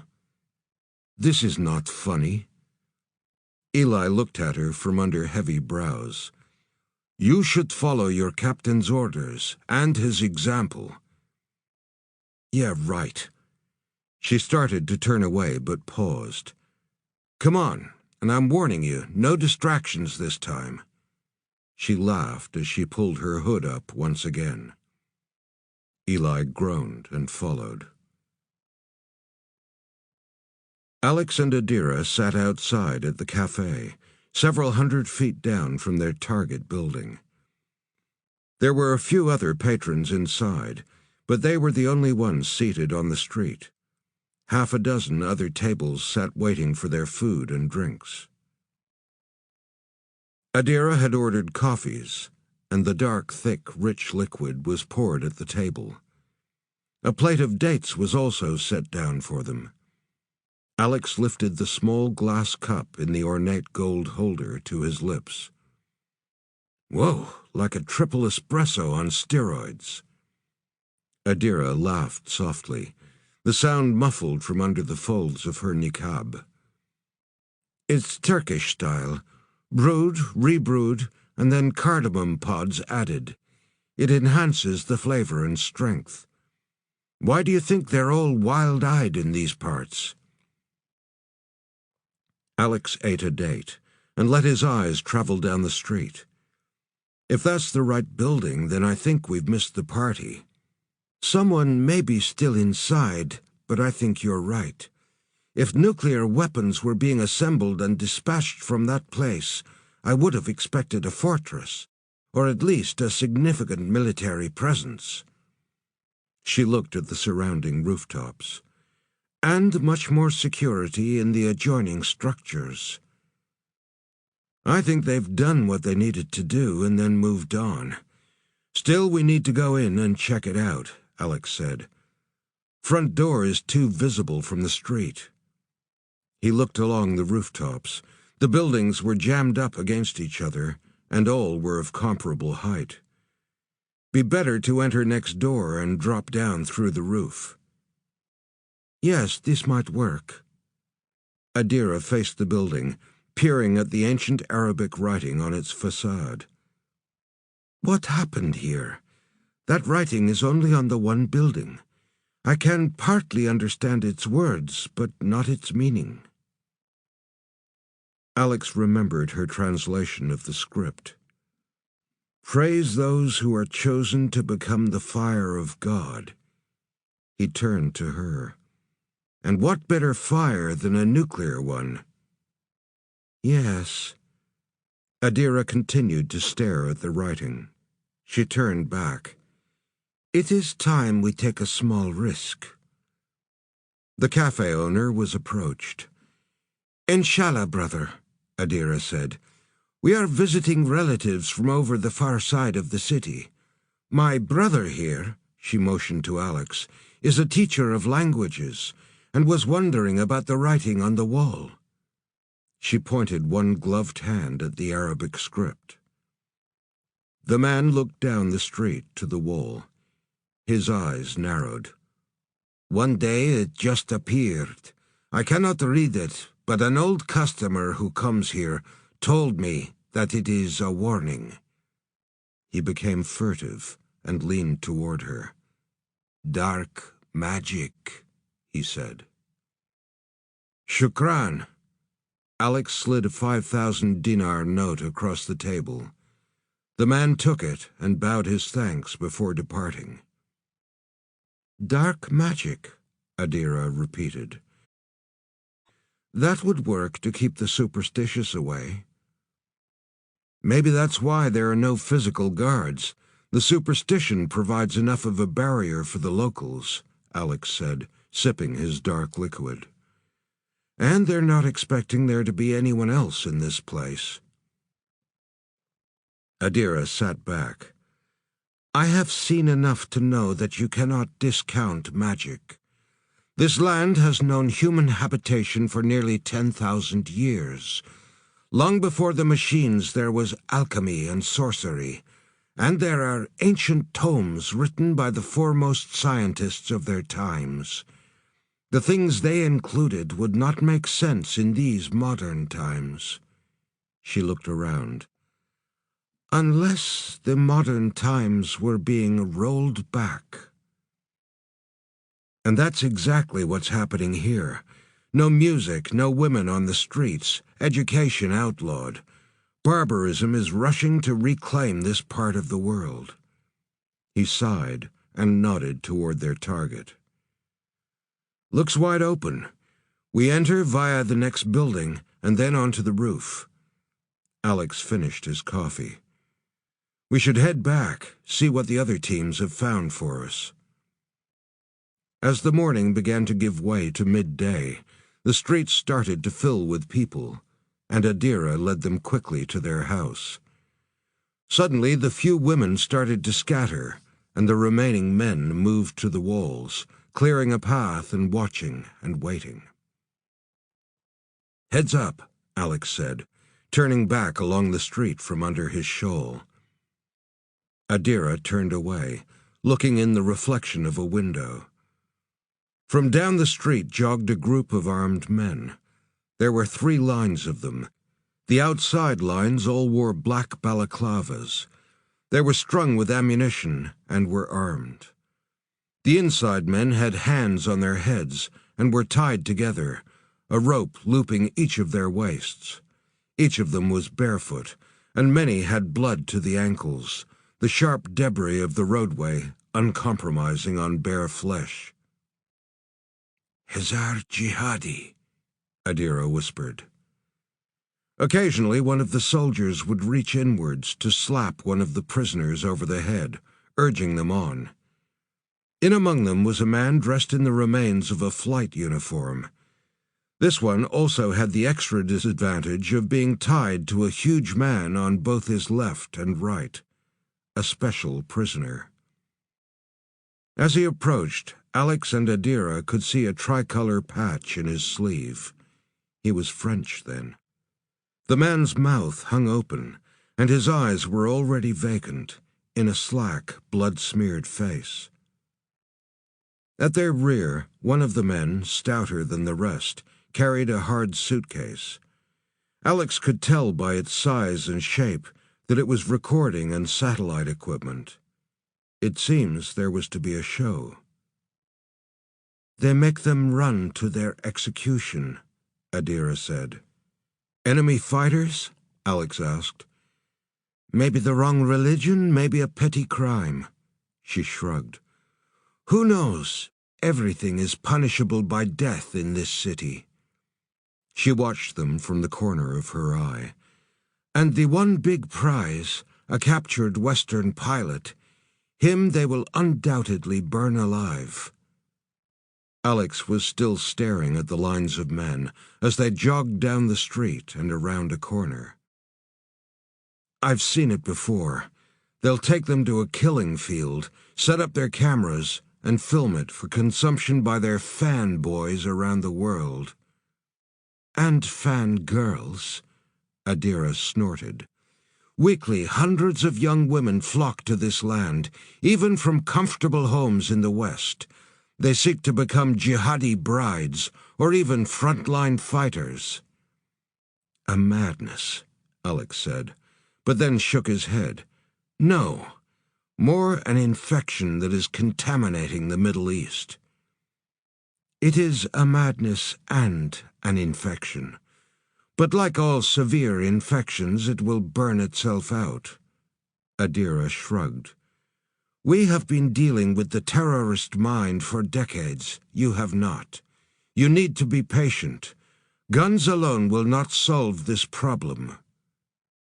"Guns will do for now," Alex said, as he continued to watch the now empty street. "We are the sword and shield." His words were whispered. "They want a show?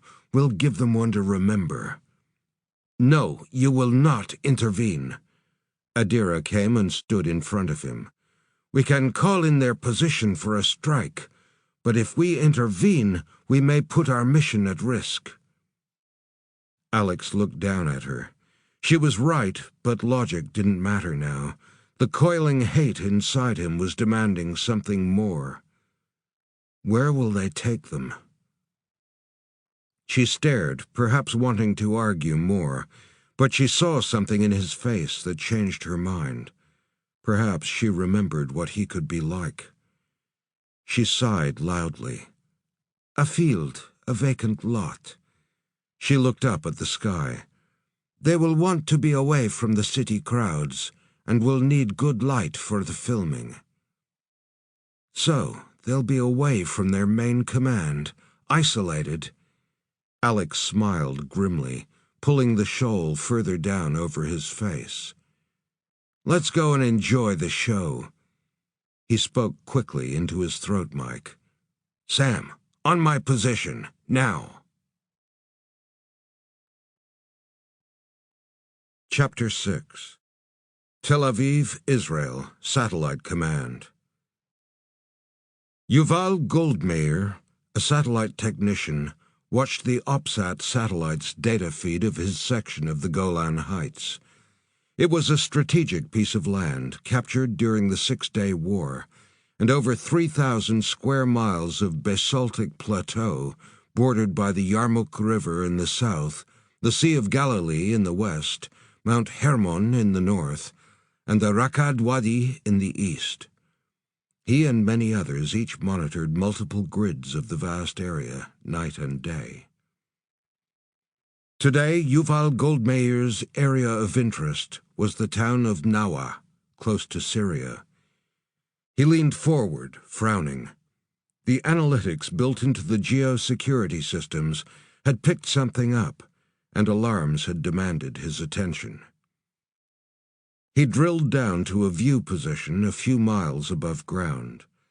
There seemed to be a single figure walking alone in the desert, about 3 miles southwest of Nawa. After rewinding the feed, he could see that the person had skirted the city, but had effectively walked across the landscape. Goldmeyer leaned back in his chair, half turning. "Yev! Oi, Yev, what do you make of this?" Yev Cohen, his closest technician colleague, swung around and craned to see his screen. He shrugged. Miles away and only a single person. Forget it. We're supposed to call in anything strange, and Risk Analytics has flagged it as a Level 1 threat. He circled the figure and then typed some queries into his system. His eyes narrowed. In 74 minutes, this person will walk into the Golan. Then Border Patrol will pick him up. Cohen turned back to his own screen. Goldmayer continued to watch for a few more seconds before commanding the image magnification to drill down even further. The huge weight on the figure's back now became apparent. The technician's brows were furrowed as he hurriedly entered more commands, asking it to search for a high-energy particle trace. His eyes went wide as a second warning began to flash on detection confirmation. "A traveler! I think it's a traveler! And radiation is off the scale!" He spun from his desk, his mind spinning. "What do we—" Beside him, Yev Cohen snatched up a phone. The IAF F-15E Strike Eagle came in at just under Mach 1. Its radar saw the target long before the pilot would obtain a visual. "Target acquired, deploying Vulcan." The bottom of the Strike Eagle opened, and a multi-barreled weapon lowered. The weapon chosen was the M61 Vulcan, a pneumatically driven, 6-barrel, air-cooled, electrically fired Gatling-style rotary cannon, which fired 20-millimeter rounds at a rate of approximately 6,000 per minute. The laser-sighted and the computer-directed gun locked onto the lone figure. "Clear to fire, Fox 1, came the mechanical voice directly into the pilot's headset. "Firing!" The pilot let loose a short burst of 50 high-penetration M56 rounds. "Good strikes, command, coming around." The pilot banked, taking multiple pictures and preparing to head on home. "That's a negative on kill shot, Fox 1. We still have movement." The mechanical voice had a touch of urgency this time. The pilot looked back at his targeting screen. "Impossible on a miss, command. Confirm miss." "Computer says you had good strike rate, but target is not down." There was strain in the voice over the radio. "Target has stopped and is now removing pack. Suggest immediate missile deploy." The pilot banked hard, coming in on another run. He knew there was no way a normal human being could have survived even a single strike from a huge 3.6-ounce M56 round. He should have had a hole the size of a hubcap in his chest. It didn't matter. The next weapon he chose to deploy on the single slow-moving target was an AGM-84HK Slamer. It was a precision-guided, air-launched cruise missile specially designed for striking both moving and stationary targets. To add to its accuracy, the pilot could control the Slamer all the way down. The pilot's targeting system locked in.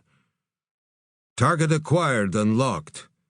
You are go on launch, Fox 1. The voice had regained its confident edge. The pilot pressed a small button on his joystick, and the shining spear shot away from the plane. "Bird away." The 500-pound Destex-packed warhead would destroy anything it hit, and it never missed. The Slamer rapidly picked up speed, arrowing forward and then down. From the air, the explosive force of the strike seemed small as the pilot banked away. As he looped back around, he tilted the Strike Eagle and looked down. There was nothing there but a blackened crater. "Target destroyed. Confirm, command." "Confirmed. Target destroyed. Good day's work. Bring it home, Fox 1. "Roger that, command. Coming home." General Shavit continued to look at the screen for many minutes. The satellite image had drilled down to a perspective of only a few feet from the ground. Nothing remained larger than a few smoking, fist-sized pieces of debris, and it was impossible to tell if they were biological or something other. He pressed a button on his comm unit and was put through to his biodefense unit. "Send the cleanup crew. I want every scrap from that site brought back here for analysis." Shavit sat back, sucking in wheezing breaths. So close, he thought. Too close. The cleanup crew was on site within the hour and moved as quickly as they could manage in the bulky radiation suits.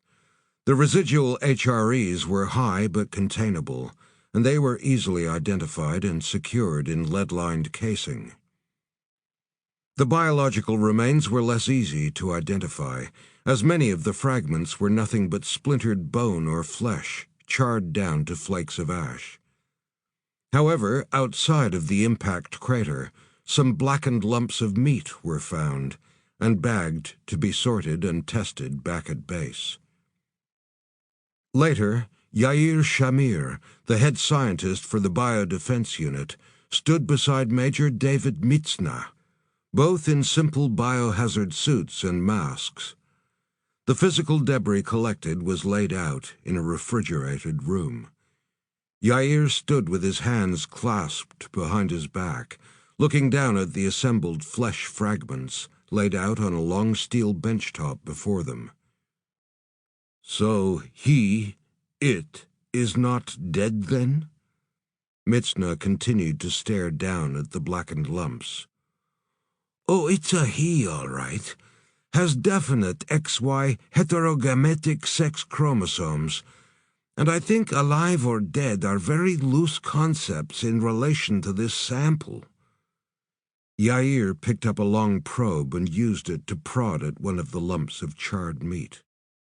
Dark, sticky liquid oozed from one end onto the gleaming benchtop. "You know, if you hadn't told me when and where you had recovered this from and shown me the footage, I'm not sure I would have believed you. I mean, it's still functioning at a cellular level. You see, we can even see its cells attempting to wound heal." He pointed with his probe. "Platelets adhering to the site of injury, coagulation, cross-linked fibrin proteins in a mesh. It's amazing, and not real." He straightened. "Not real? What does that mean?" the Major asked, leaning forward. "I mean, it just seems unreal, and I can make out some stitching. Also, there are several DNA samples suggesting multiple people, all sort of attached or melded together." Yair shook his head, frowning now as he searched for the right words. "Like it was made from scratch, pieced together like a quilt." "And it's not dead," Mitzna said softly. "How can I explain this to General Shavit?" Yair shrugged. "Not dead, but not alive. Something in between, I think. It's probably why the bullets didn't stop him. I wish I had more to test." "How is that possible?" Behind the perspex plate of his mask, the military man's face betrayed his revulsion. "And who can do this?" Yair walked along the bench to a scrap of flesh, no more than the size of a cigarette packet. It was blacked at the edges, but there were rents in it that could not have come from the bomb's obliteration. It looked like script, but in an ancient language. "These are words, carved into the flesh." He looked up. "How? Why? I have no idea. And who? No one. No one has the capability to do this. Today." Chapter 7. Alex and Adira followed the line of Hezar Jihadi, who continued to jog, dragging their captives across the sharp stones on the outskirts of the city. They drew with them a few resident stragglers, caught in the tail of the brutal comet, as they were morbidly interested in the promised spectacle. From a corner, Sam appeared, followed by Moshe. The big hawk nodded imperceptibly to Alex, and they too followed the procession as it made its way to a large, languid river. "Of course, the Tigris," Adira said. "They will execute them here, let their blood flow into the river. It is symbolic, as it will then flow all the way to Baghdad and other areas not yet under their control." "Yes, a symbol and a message to Baghdad," Alex said. "The blood of your people comes first, then we will follow." The Khazar jihadi came to the riverbank and forced the line of captives to their knees. A man set about digging a deep hole, and then dropped a stout pole around 10 feet in length into it, which he then covered in, so just 5 feet of it remained above ground. The French pilot was lashed to this pole, and a small metal drum of liquid was put beside him. It was clear what his fate was to be. The cameraman set up his tripod, and then arranged a dish to transmit their gruesome display directly to the satellite. Adira snorted angrily. "There will be waiting fans right across the world, also some news services all too willing to give them a platform. It is a barbaric time." The 20 kneeling captives had 20 Khazar jihadi in black balaclavas line up behind them. Each had been filmed taking a shiny new blade from a bin and stood ready for their performance. Alex saw that the captives' expressions were a mix of abject fear and resignation, right through to anger and defiance. A crowd was gathering now, some calling out their support to the terrorists. Many of the curious were looking for excitement, or others to satisfy a bloodlust, and thank whoever they prayed to that it was being inflicted on someone else for a change. Alex, Sam, Moshe, and Adira were able to blend in and move closer. Alex kept his eyes on the line of men. "Sam, you and I will take the butchers. Moshe, any man that lifts a gun is to be taken down. Adira, you free the pilot." "What about the camera? Will we knock that out first?" Sam asked. "No," Adira said fiercely. "Let it run. Nothing would insult them more than to see their brave warriors smashed and their captives set free. We will send our own message today." Alex smiled grimly. "I doubt this episode is going to feature in their next recruitment drive." A single older man with a heavy, silver-streaked beard cleared his throat, as 2 of the terrorists kept the crowd back and out of camera shot. The cameraman grinned as he adjusted his focus, and then held a hand up with one thumb raised. He set the camera to run on auto and stepped back, arms folded. The silver-bearded man started to intone, calling to their faithful, and issuing dire warnings to any who would oppose them. He listed the sins of the captives, and then began to call for death to— There was coughing from the assembled crowd, and Silverbeard waved his hands, probably yelling, "Cut! Cut!" Sam snorted. "Just like Hollywood, isn't it?" "Damned amateurs." Alex laughed softly. "Let's not wait until they get it right."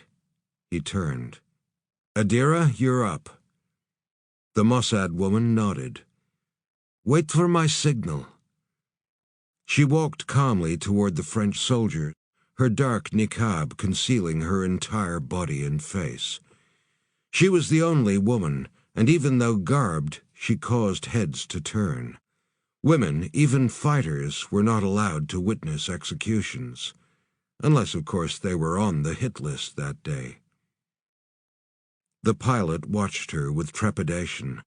Sometimes individuals from the crowd would take it upon themselves to inflict some sort of minor torment on the prisoners, ensuring that their last few minutes before execution were as loathsome as possible. Adira spoke to the man, who seemed shocked at first, but then nodded jerkily. He hung his head. The silver-bearded man came forward to take Adira roughly by the arm. His face registered shock, probably because the arm he clasped was more muscular than his own. Adira turned, wrenching her arm free, and lifted a hand to her face covering, pulling it from her head. She grinned like a death's head into his stunned face, then turned to the group, all now watching open-mouthed as she sucked in a deep breath. "Am Yisrael Kai!" It was one of the battle cries of the Israeli forces, simply meaning Israel lives on. The silence on the riverbank was like a physical weight. The cameraman swung the lens toward her, and the bearded one grabbed for the AK-47 slung over his shoulder. Adira's arm came out of the folds of her niqab, holding one of her barracks, which she fired point-blank into his face. He was kicked backwards off his feet by the powerful handgun. She spun, picking up the barrel of fluid, and heaved it toward the crowd, who had been cheering for the death of the captives only seconds before. Before it even landed among them, she fired several shots into the barrel. A single spark of a bullet piercing the steel ignited it like a firebomb, covering many of the audience and sending them scuttling away like flaming roaches. "Enjoy the show!" she yelled in Arabic.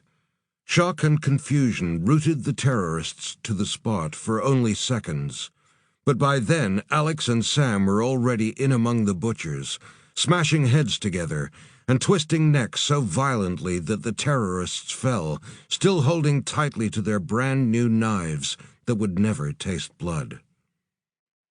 The cameraman had turned to film the chaos, but after a second or two had decided to run for his life, leaving the camera on auto to shoot scenes from a madhouse. Adira took him down before he made a dozen paces. The screams of the terrorists were now those of fury and confusion. They had seen their leader shot dead, and now, from nowhere, huge men were tearing them limb from limb. Whether it was 2 or 24, they couldn't know, as it felt like they were in a storm of pain. And too late they realized that lions were now loose among sheep. Sam had smashed down 2 of the men, kicking a third with his mech suit leg hard enough to send him spinning 50 feet out into the Tigris. Suddenly there was an oasis of calm around the big hawk, as the fighting had been drawn away from him. He looked up in time to see Alex gripping 2 men, flinging them around like they were bags of meat. Broken bodies flew through the air, and only the terrorists' wild-eyed fanaticism still drove them on in their fight to the death.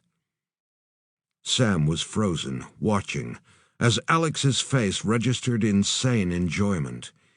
His shawl was thrown back, and a huge gash had been opened across his forehead. Blood ran down his face, making his eyes seem to glow through the bloody visage. The Hawk leader's movements became faster and faster until they became a blur, and the screams of the men he fought were mixed now with the sound of breaking bone and rending flesh. Sam pushed forward, but Alex was already before him. The rest of the Hezar Jihadi fighters were just crushed remnants at their feet, with Alex raining blows on the last, the sound a sickening wet crunch. Sam lunged to grab at him, trying to restrain him, but Alex spun to grip Sam's forearm. Though Sam was taller and outweighed him by 50 pounds, Sam felt the bones in his forearm begin to grind together. He immediately realized that the person that grabbed him wasn't Alex anymore. "Boss!" Sam grimaced from the pain and used his other hand to try and reduce the pressure. Ease it back, boss. We're done here. Sam gritted his teeth, waiting for the bones in his arm to snap. He ground his jaw, groaning. Alex blinked. He looked down at his hand on Sam's arm, and then into the big hawk's face. He immediately released his grip. Job's done. We need to go. Sam rubbed his forearm, knowing that if he hadn't been wearing the hawk armor underneath his shawl, he might have ended up with only one arm. Job's done, Alex repeated, looking around at the obliterated bodies. He nodded. Done. They turned at the sound of gunfire to see Moshe and Adira, legs planted, putting bullets into the few fleeing terrorists. Adira's powerful barak was blowing apart balaclava-clad heads, and she never missed. It was brutal, but with Alex's returning clarity, he realized she was tidying up the chaos he had started. There could be none left alive to come after them or call the dog pack onto their heels when their mission was not yet over. After a moment, there was no more movement, no more terrorists, no cheering crowd, no Mosul film crew. Only the four of them were left standing, and a nervous-looking French pilot. The other captives still huddled on the ground, hands over their heads. In the sky above, large birds had begun to circle. Moshe looked up. Vultures. They find plenty to eat in the days of the Hezar Jihadi. Alex nodded, watching the birds. Death always draws a crowd. Adira slit the bonds of the French pilot and said a few soft words to him. She then walked calmly toward the camera, and when she was close enough, smiled into the lens. She pulled off a glove and held up her hand. There was a small blue Star of David tattooed in the meat between her thumb and forefinger. She showed it to the camera, and then kissed it. She spoke clearly in English. Lions eat jackals. Then, almost faster than the eye could follow, she drew both her guns and fired point-blank into the lens. Adira walked over to where Alex, Sam, and Moshe were freeing the kneeling captives and helping the shocked men to their feet. The pilot followed, staggering, and watched as Adira walked along the line of them, speaking to many in their own dialects. One man in a tattered blue shirt hugged her and shook her hand, thanking her. She turned. They're mostly locals. Seems their crime was to fall foul of these creeps. Wrong religion, wrong words, basically wrong anything. Send them home, Alex said. The pilot came and stood before Alex. Merci, thank you. He looked round at the decimation. Are you part of a larger force, a rescue mission? Alex half smiled, his gray-green eyes staring through the blood still running down his face. But then the blood suddenly slowed and then stopped. No, we're alone, and we're not here to rescue you. So until our mission is complete, you're a passenger. Understand? The young man's face was still bleached of color, except for the bruises and tears to his flesh, evidence of his treatment while in captivity. Oui, yes, I understand. I am Lieutenant Jean-Pierre Duval at your service. He saluted, still looking unsteady on his feet. Sam slapped him on the upper arm, making him stagger. Well, John, it looks like it's your lucky day. The pilot's eyes were on Alex. The wound on his forehead bubbled for a second or two, and then began to knit closed like a red zipper. Jean-Pierre's eyes rolled back, and he fell into Sam's arms. Alex looked at the big hawk and shrugged. Well, you hit him. He's yours. Sam groaned and threw the pilot over his shoulder. The group assembled again at midnight. They'd rested and then had a quick meal of dried beef. Jean-Pierre even looked refreshed, but his eyes were still haunted, and his pallor was that of mortuary wax. From mission go time there would be no sleep or even rest until they made their way to a rendezvous point 20 miles out in the western desert. They had pooled their information. Alex stared at Casey Franks, whose shawl had traces of blood all over it. He gave her a hard look, but she simply shrugged and pointed at his own thob. Alex looked down and grunted. It was now more like a butcher's apron. He ripped it from himself. The time for hiding was over. They had decided on entering a building 2 doors down that bordered an alley. They would find an accessible door or window and break in, making their way to the roof, and then scaling across to their target building. If things went bad, there'd be no cavalry, so the backup plan was to make it to the Tigris and steal a boat.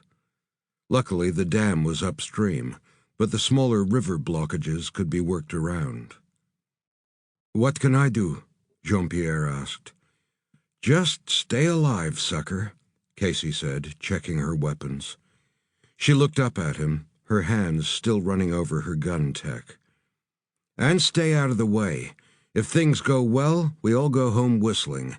If they don't, you might just wish you were back lashed to that fucking post." "That's not needed." Adira glared at Casey, whose scar sneered back. Adira turned to the pilot. "You just keep up. Say nothing, do nothing, other than what you're told to do. Understand?" Jean-Pierre nodded. Adira and her men had on night-dark combat fatigues and faces streaked with blackout paint. Alex and the HAWCs were back in their adaptive camouflage suits that were now as dark as their surroundings. Sam extended the armored hood up and over his face and began to check and then calibrate the eye lens's thermal to night vision technology. Each person had fitted silencers to their weapons, and Alex checked his watch one last time. "Time." They moved out. All would use the path that Alex and Adira had taken earlier that day. It was the shortest route, and time mattered now. At the late hour, the streets were near empty. Major roadblocks would be manned, and stolen radar equipment would also be watching the skies. But down in the dirt, there was nothing, except the odd lonesome dog or fleeing roach. Casey continually swapped between thermal and night vision lenses, and Sam sent pulses down the long streets as he checked his motion scanners. Both teams used the sprint and cover approach, each pair sprinting forward to the next place of concealment only when clear. Then the next pair would do the same. Each moved fast, silent, and near invisibly within the night shadows. Alex was first into the side alley 2 buildings down from their target. He came to a locked steel grate. Sam appeared beside him, braced and readied himself to launch a mechanical-assisted kick to the framework. Alex held up a hand. "Opens outward," he whispered. "You'll wake up half of Mosul." He reached forward and took the handle, bracing his other hand against the metal frame, and began to pull. After a few seconds there came a popping sound, and then the screech of complaining steel, before the metal locking plate flicked out of the frame and clattered to the ground. Alex turned and winked at Sam. "Brought my own key." Eli looked at Moshe and pointed at the fallen grate, raising his eyebrows. Adira nudged him. "Must have been rusted. Focus, gentlemen." Alex entered. Inside it was tomb dark, and they switched to night vision. Jean-Pierre placed a hand on the shoulder of Moshe and stumbled after them. Alex went first up a set of decrepit steps, sensing the sleeping bodies behind each door. On a landing there was a threadbare cat, watching the huge human beings with indifferent eyes, as if it had seen the same thing 1,000 times before. The door to the roof opened with a squeal of rusted hinges, and Alex held up a hand to the group. He went out a few paces and crouched. There was no one on the roof, or any movement close by. He called them out. Each Special Forces soldier stayed low and took a position up at the small rampart at the building's edge. They used sensors and scopes to scan the other rooftops, looking for snipers. In the distance, they could see a few anti-gun batteries, but there was no one manning them. They would only fly into action if their radar picked up an approaching solid object. Alex doubted they'd be focused on their own rooftops, even if they were awake. He motioned with a flat hand toward the target building, and they moved quickly but carefully. The ancient rooftops were scoured by years of harsh weather. One wrong footfall, and they could end up in someone's bedroom. Alex leaped across the first divide between the buildings, then the second, and then ran over to their target building. This one had a new roof and looked to have been recently reinforced. He called Adira over and pointed to some marks on the concrete. "What do you think? Looks like the skids of a chopper, wide, possibly a sea cobra." She bobbed her head from side to side. "Close, but I think it is more likely to be a Tufan.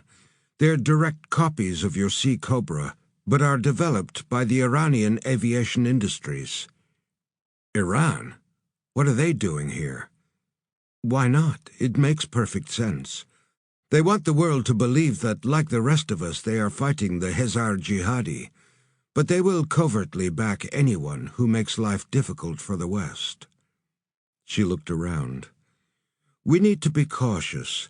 The Tufan helicopters are used primarily by the Army of the Guardians of the Islamic Revolution, or Sepah." She turned to Alex. "You know them as the Iranian Revolutionary Guards." "Great." Alex exhaled and called the team in close. "Heads up, we might have IRG on the ground." "Here? I thought those guys were really only active inside Iran, and just used more as financial muscle outside their borders," Sam said. Adira shook her head. "You underestimate them, Sam Reed. The Sepah now have over 120,000 military personnel in all types of forces, land, sea, and air. They also control the paramilitary Basij militia, which has another 90,000 active personnel. And you're right, they do use their financial muscle because they have a lot of it. They are now a multi-billion-dollar business empire." Alex knew she was right. During his own research, he'd found that the Iranian IRG were like a state within a state, and had a finger in everything. These days they were already a more dominant force than even the Shia clerical system. "Damned nightmare," he said. "Iran and Hezar Jihadi cuddling up. But it would sure answer a lot of questions about how these militia jihadis get their funding, intelligence, and advanced weaponry." Alex grunted. "Hammerson is going to be real interested in this." He looked around, seeking his egress, but there was no visible door or skylight. "Franks, those guys from the chopper must have got in somewhere. Find me where. Sam, take some readings. Let's see if there's more heavy particle trace below us." Casey moved off like a bloodhound, searching the rooftop, looking at the smallest edge or crack, until she eventually stopped and crouched. She raised a hand and clicked her fingers once. Alex joined her. There was a 3-foot square cut into the roof, flush with its surroundings, a trapdoor. Alex ran a hand over it. Steel, solid. A single tiny hole was near one end. There'd be no breaking this door or its lock without alerting everyone within a mile. Sam finished his reading. Traces of HRE, higher than background normal but non-lethal, as long as we don't spend the night down there. He looked up. This is the place. Good. Alex pointed. That's a locking mech. Cut us in. Sam immediately kneeled at the trapdoor. He pulled something like a thick pen from a pouch on his leg, which he then pointed at the lock. A wire-thin red beam shot out, and the smell of burning steel and oil filled the air. Something popped from inside the lock, and then the door sprang up half an inch, still dripping molten steel. Sam gripped it with his armored glove and lifted. He stuck his head inside and then eased back. Clear. They moved in fast. The stairs were metal and new, but the rest of the building was mired in dust and the grease from 1,000 cigarettes. There were footprints everywhere, proving recent high activity. Alex motioned with one hand. Spread. The group sprinted off, searched the rooms, and then came back quickly. There was nothing to report. Let's head down to the ground floor. Alex led them on. Down where all the crazy squiggles are, Casey whispered. Ancient Arabic, and I'm betting it's incantations, Sam responded. Casey snorted. Yeah, and maybe this is Hogwarts. Alex turned to glare, and the silence returned. As they eased down an older flight of stairs, staying close to the wall, Alex felt the tingle of a warning on his neck. He couldn't sense life, or the feeling he got when there was an enemy combatant concealed close by. This time it was more a sensation of something not being right. Stay alert, something's down there. They came off the stairs on the ground floor and found themselves in a single large room. It seemed most of the inside walls had been knocked down, and save for a few support pylons, it was a dark, warehouse-type open space. Even the windows were boarded over. There was someone in here. We saw movement. Be ready. Alex spoke quietly as he turned. The huge room was strewn with debris. Building materials like stacked cinder blocks and flat iron girders were piled everywhere, indicating ongoing construction work. Against one wall stood a small forklift truck. Other than that, the room would have been completely empty, if not for the line of 5 long crates, each around 10 feet in length, pushed up against a wall. All were open except for one. There was a table near the long boxes, strewn with paper. Give me a count. Alex swung to Sam, nodding to the crates. He wasn't sure if there was any form of high-energy particle waves coming off the boxes, but he could sense something strange had been in them, as keenly as if there was light showing at their edges. Sam finished at the boxes and moved around the floor, stopping at the forklift. This thing is registering a spike. It sure lifted something contaminated. He half turned. The nukes? Maybe, Alex said. Franks, Moshe, Eli, do a perimeter search. The 3 took off in different directions. Sam, Adira, Jean-Pierre, let's take a look at what they left us. Sam and Jean-Pierre headed toward the crates, and Alex and Adira approached the table. There were scraps of paper, strips of cloth, and maps strewn everywhere. Alex took the maps, and Adira lifted the papers, frowning as she tried to read the ancient words. Doesn't make sense. It's all jumbled phrases and lists of items. She shook her head. It looks like a recipe. She lifted a strip of cloth with more of the ancient Arabic calligraphy on it in red. Al-Rum. She frowned, looking up at Alex.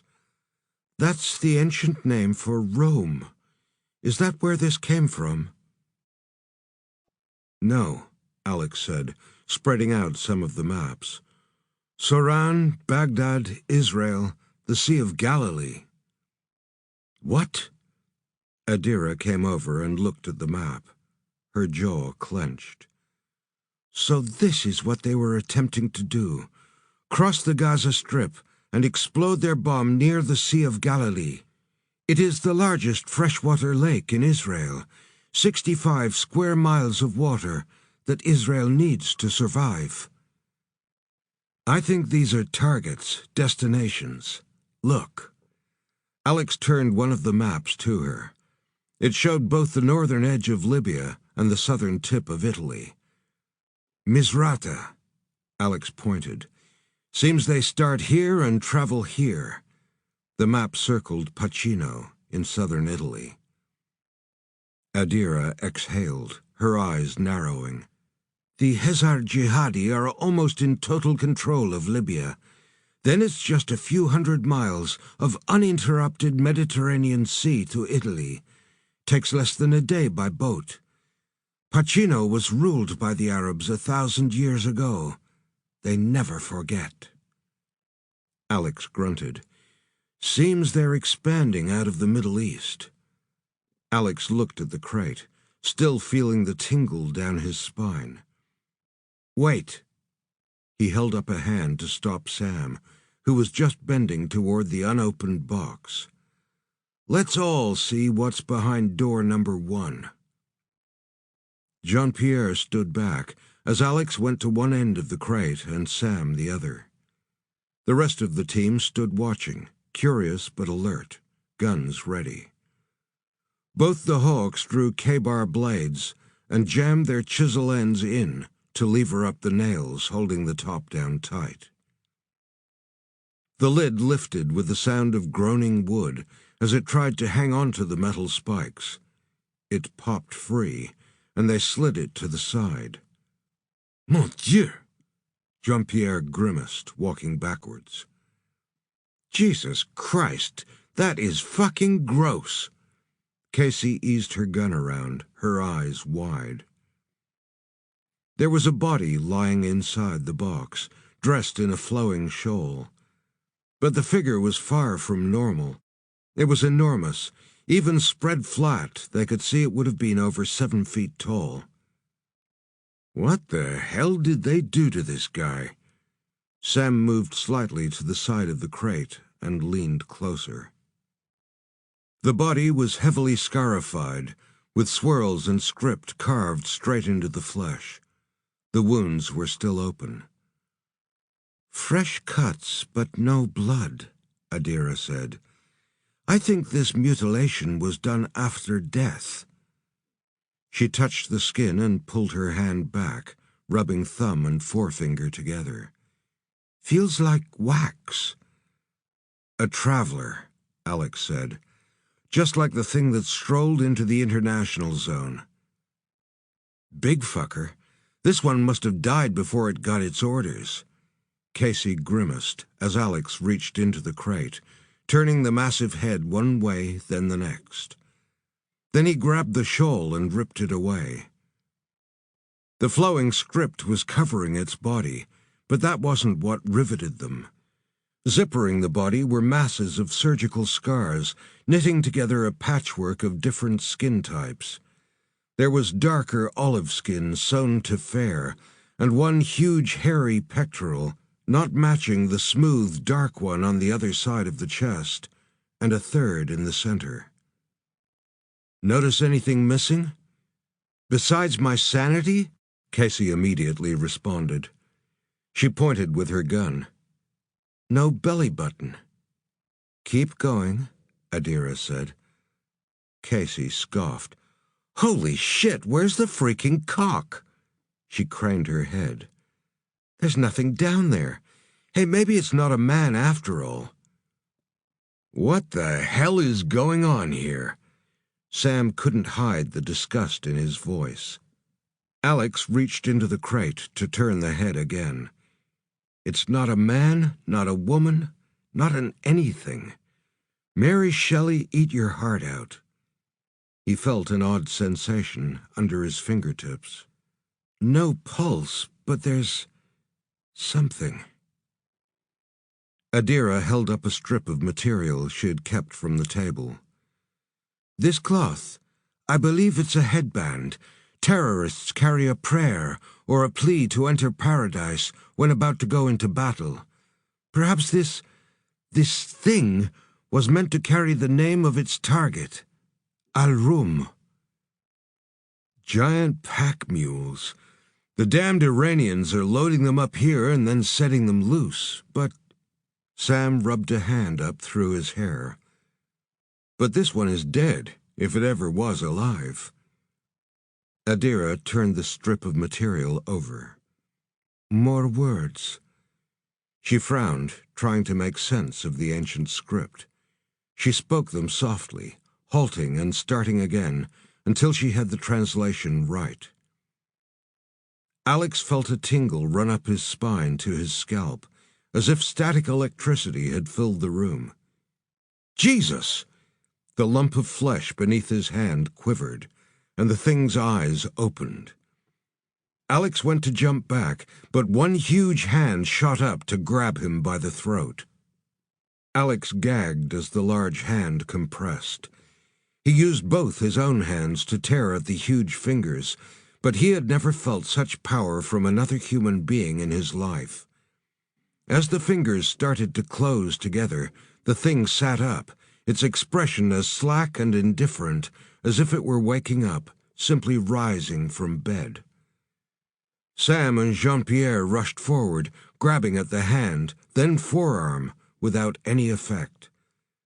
Feels like iron. Get back!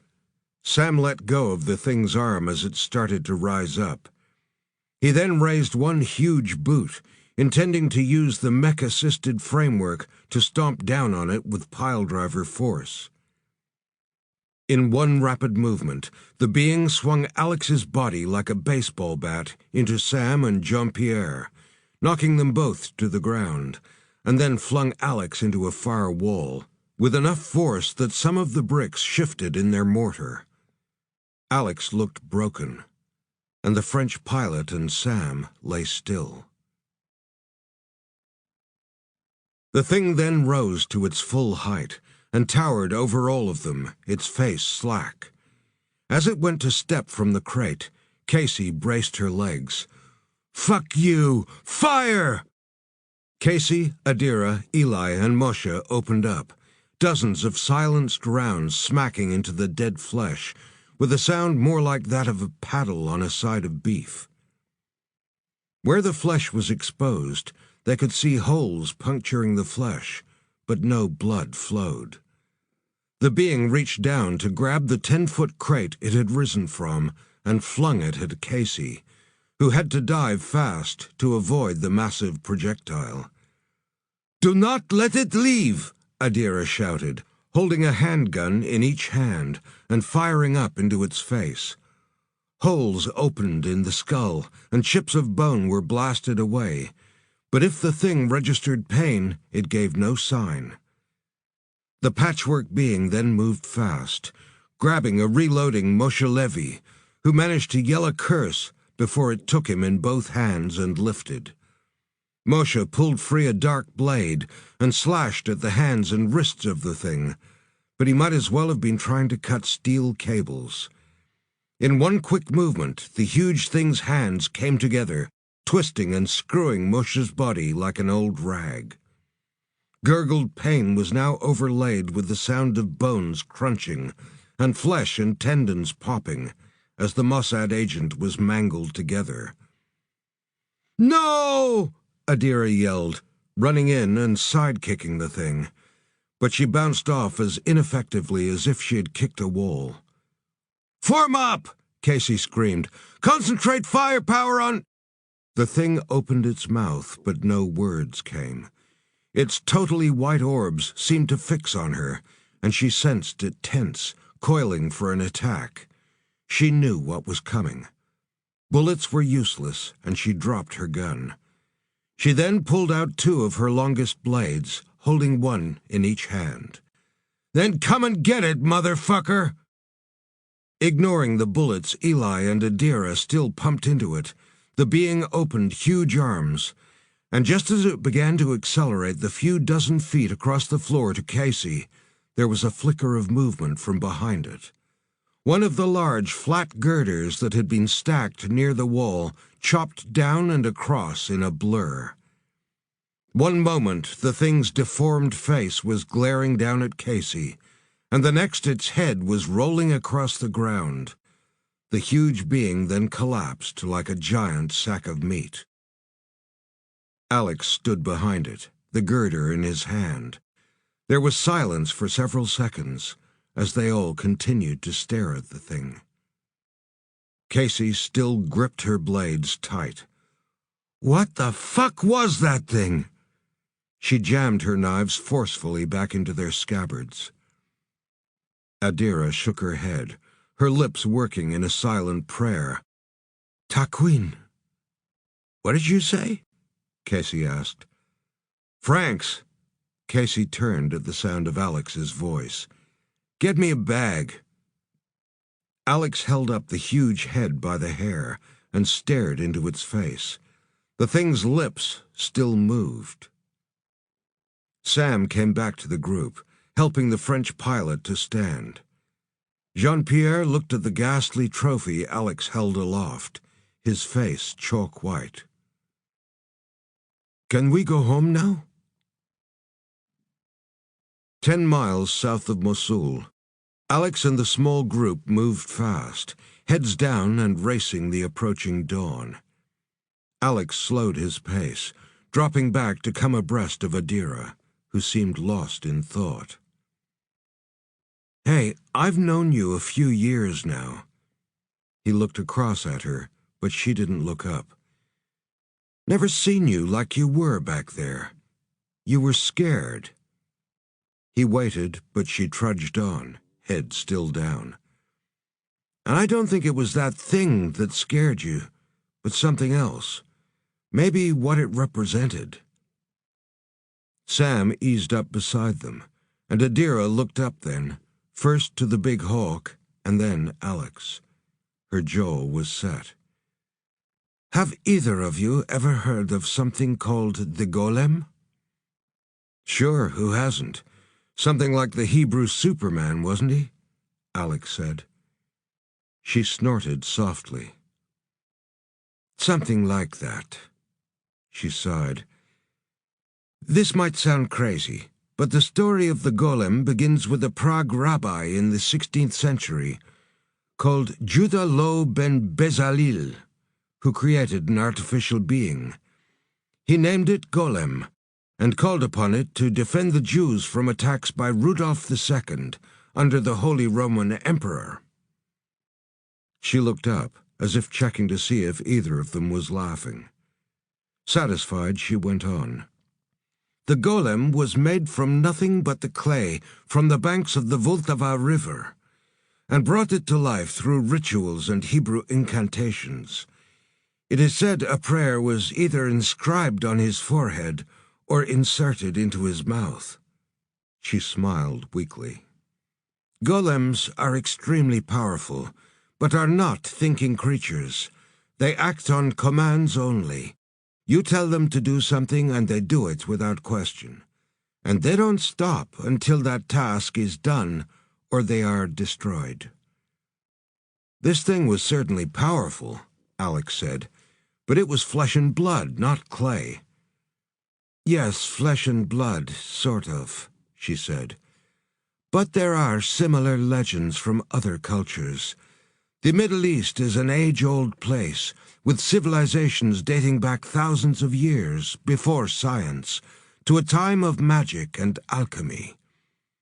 I recently had the pleasure of working with an old friend of yours, Professor Matt Kearns. You might like to ask him about ancient magic. We will, Sam grinned, as soon as he's out of therapy. She nodded, as if expecting it. In our search for the Necronomicon, Matt and I came across many ancient texts. But there was one I remember, named the Book of Stones, that referred to something called the Taquin, the creation of artificial or synthetic life. In the 9th century, long before the golem was even thought of, there was a man, a great Muslim alchemist, Jabir ibn Hayyan, who believed it was possible to create this type of life. Adira looked up at the glow on the horizon and inhaled deeply before going on. Jabir ibn Hayyan's work was purely focused on takwin, and he even had several maps or recipes for creating false creatures such as scorpions, snakes, and it is said even humans, in an alchemical laboratory.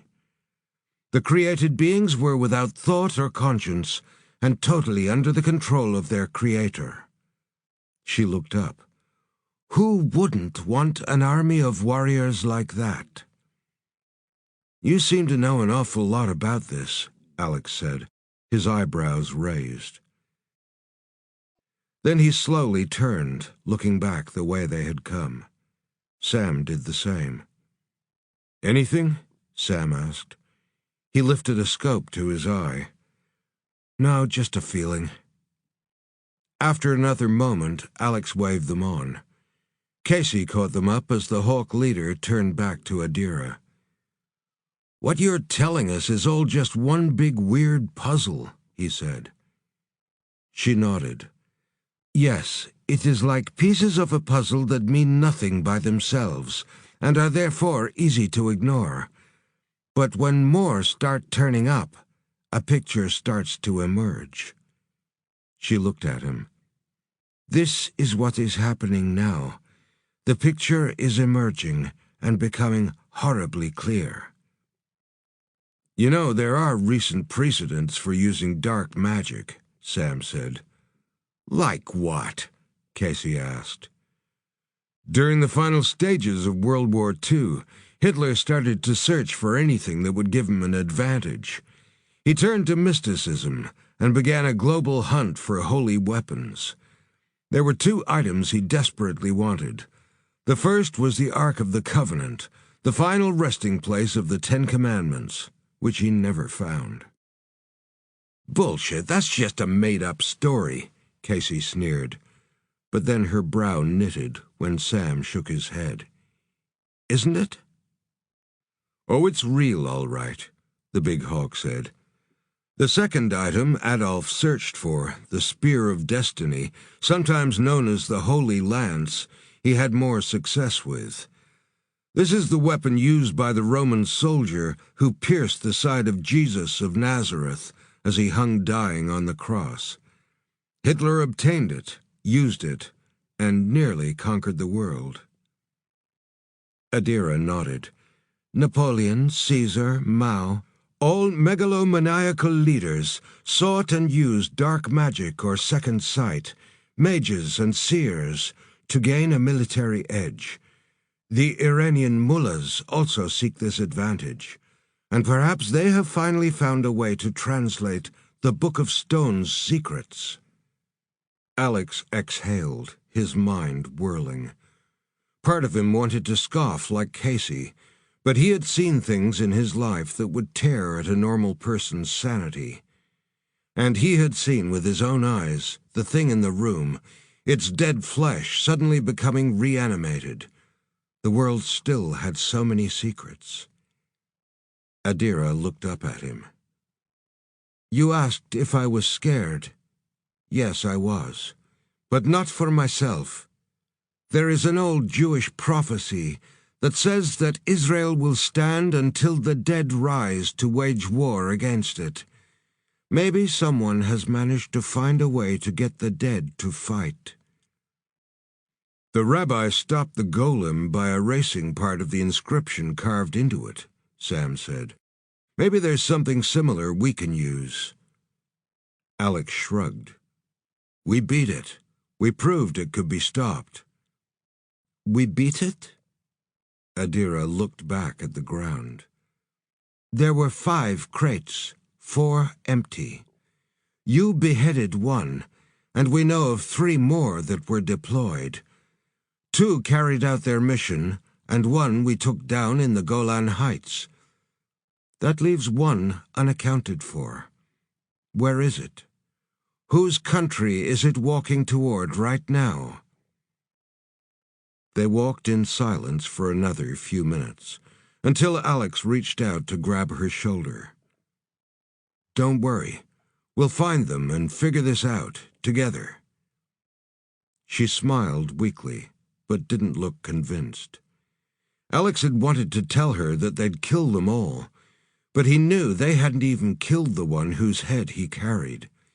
He felt the head now, still squirming, as if silently screaming in his backpack. The Mosul captives, now free, ran from the city. They headed back to their hometowns, by stolen pushbike, by car, or on foot. One man in a tattered blue shirt half ran and half staggered back to a small oasis he knew. With still a quarter of a mile to go, he saw a tiny figure running toward him, her ragged dress flying, her long dark hair waving behind her like a shining banner. Layla leaped into his arms, hugging him and sobbing into his neck. After a moment, she pulled back. "Papa," she smiled, blinking away wet eyes. "I prayed, and you were right. They came. The angels. Did you see them? Was it them that saved you?" He nodded. "They saved us all and sent the bad men all to hell." "Good." She nodded, satisfied, and then closed her eyes. "Please, God, now bring down your hammer on hell itself." Chapter 8. Hammerson read the intercepted Israeli information brief and collated it with Alex's data from the desert. The debris from the Golan Heights indicated enough raw high-energy material to construct a bomb of about 35 kilotons, bigger than both Saran and the Baghdad blasts. They were getting more audacious and deadly.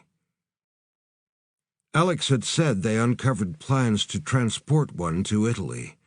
That was a horrifying thought in anyone's book. But more worrying was the fact that they believed it was the Iranian IRG that might be behind it. Hammerson exhaled, sitting back, his mind working on plans and permutations. If it was true that the Iranians were behind the nuclear blast responsible for killing hundreds of thousands of innocents, including many Americans, it was grounds for a full-scale war. Hammerson stared into the distance as he thought through the implications. The blasts also meant the Iranians had nuclear capability, no matter what they professed to the UN inspectors.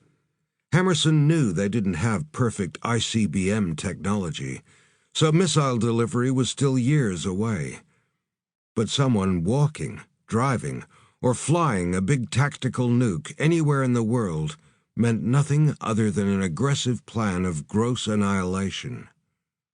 Why? He wondered. Why this huge risk?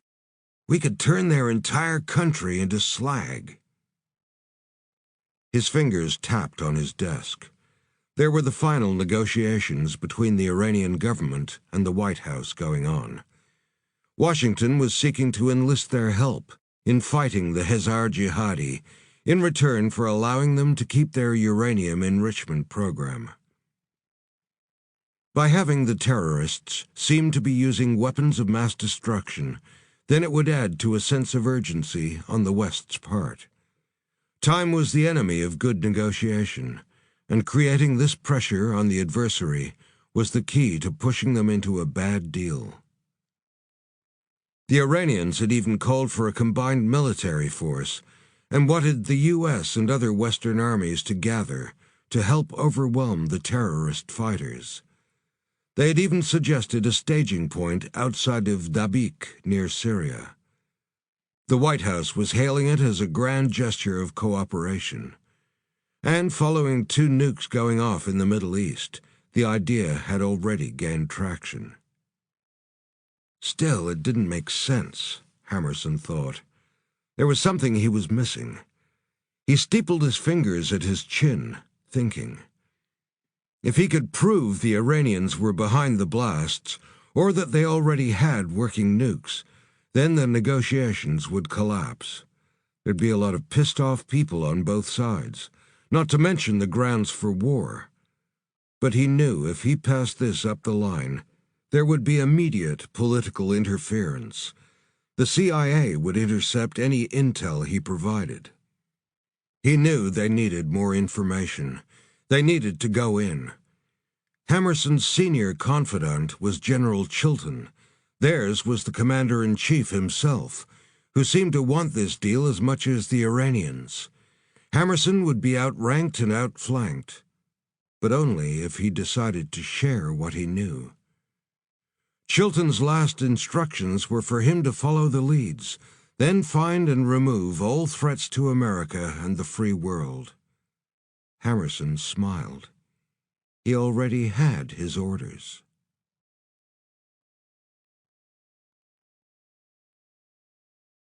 Chapter 9. Tel Aviv, Israel Defense Forces, Biological Containment, Room 7. Alex, Sam, and Adira stood around the steel surgical table. The fragments of charred flesh recovered from the Golan Heights were now all in sealed jars.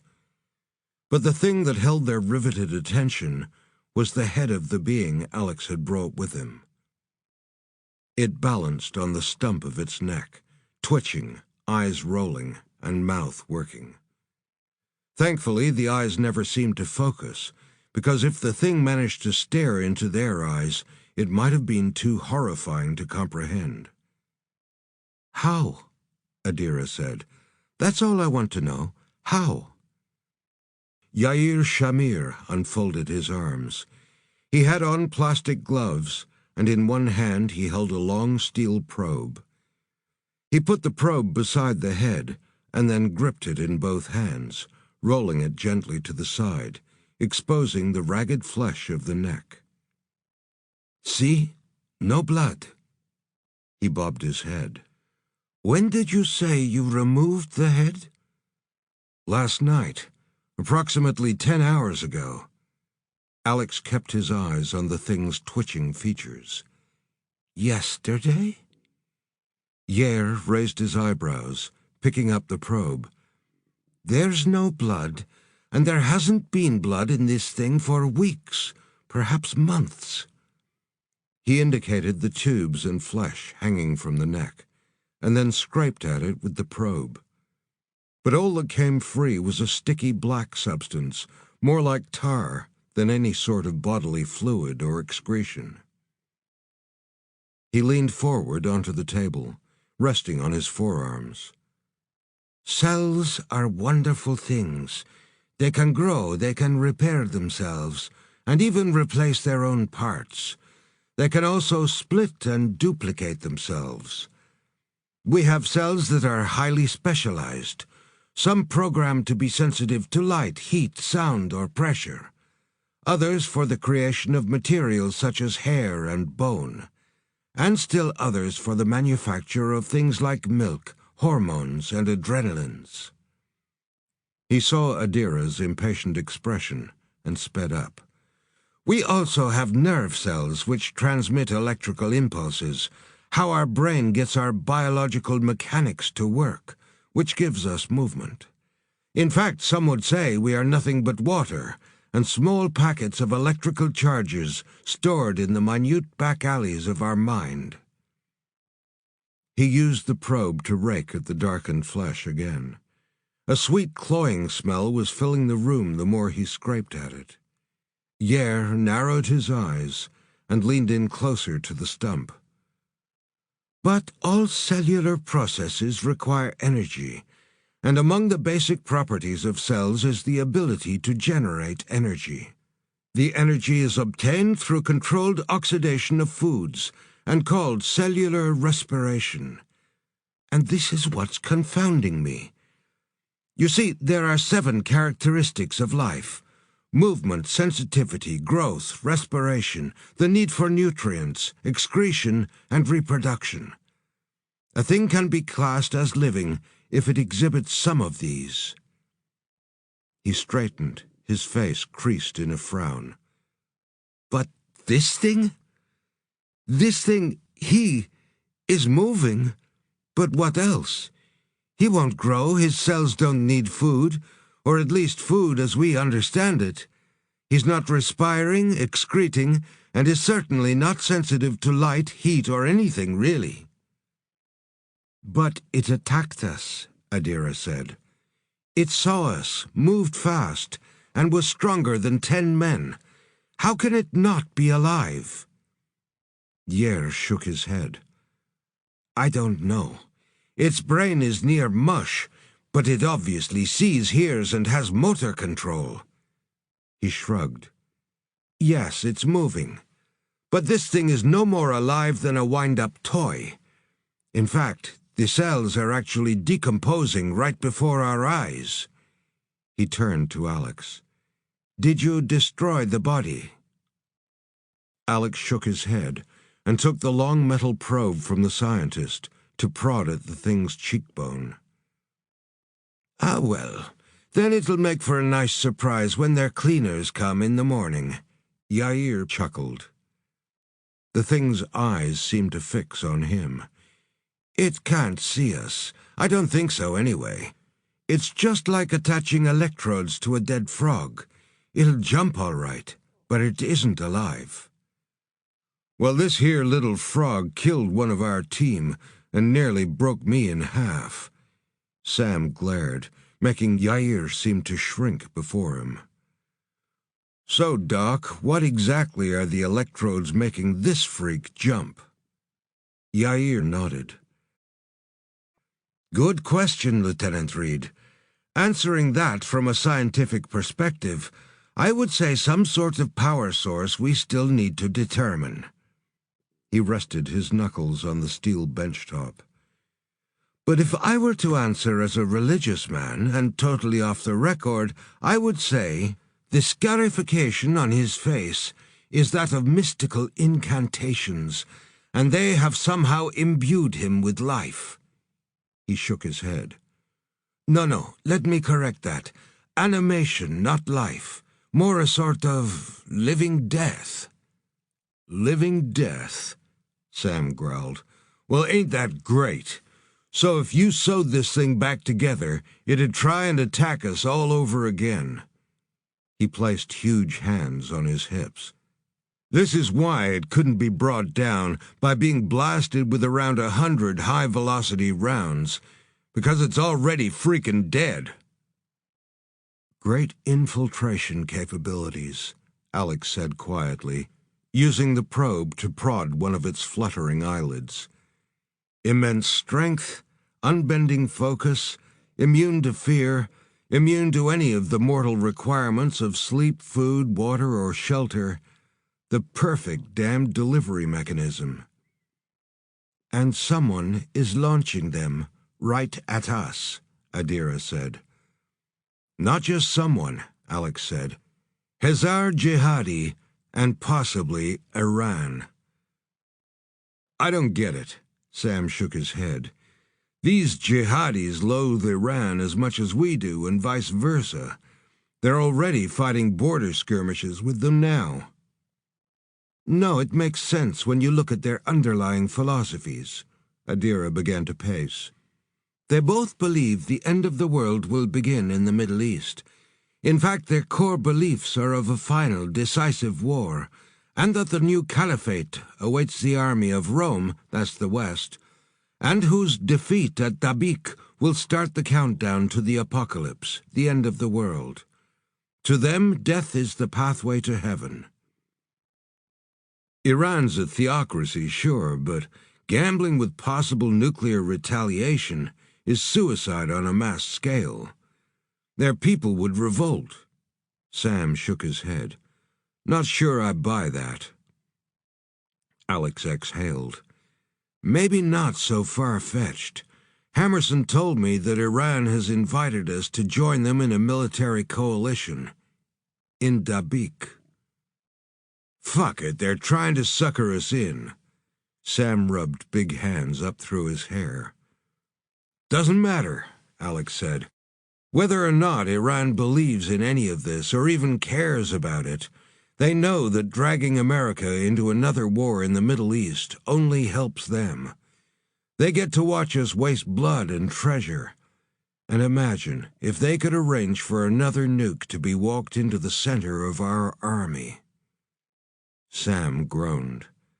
That'd hurt us bad. He folded huge arms. Still begs one huge question. How the hell are they sewing bodies together and reanimating them? I doubt you and I could do it, but someone has found the right mix of chemistry, alchemy, or perhaps even magic, Adira said. On hearing the word, Yair Shamir cleared his throat, and Adira shot him a murderous glare. What? Her eyes blazed. What? The scientist shook his head and waved both hands before him. Clark's third law. Sam looked from under his folded brows, his eyes going from Yair back to Adira. Any sufficiently advanced technology is indistinguishable from magic. A sticky sound drew their gazes back to the thing's head.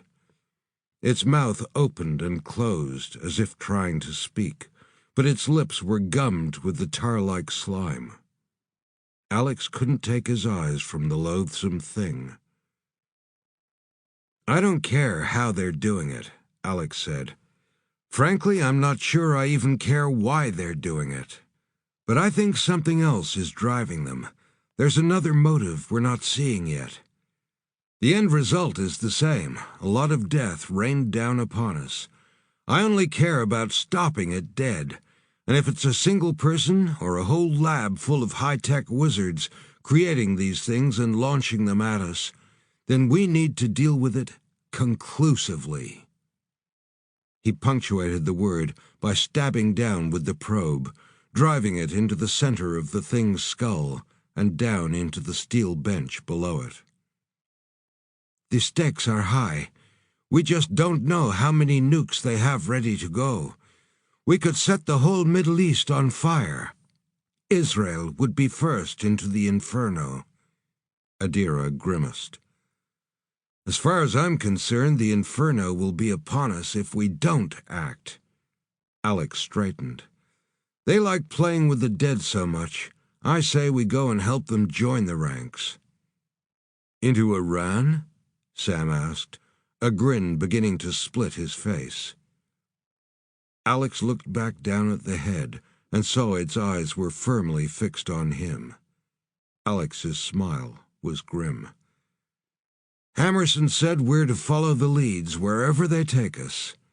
Then we terminate with extreme prejudice.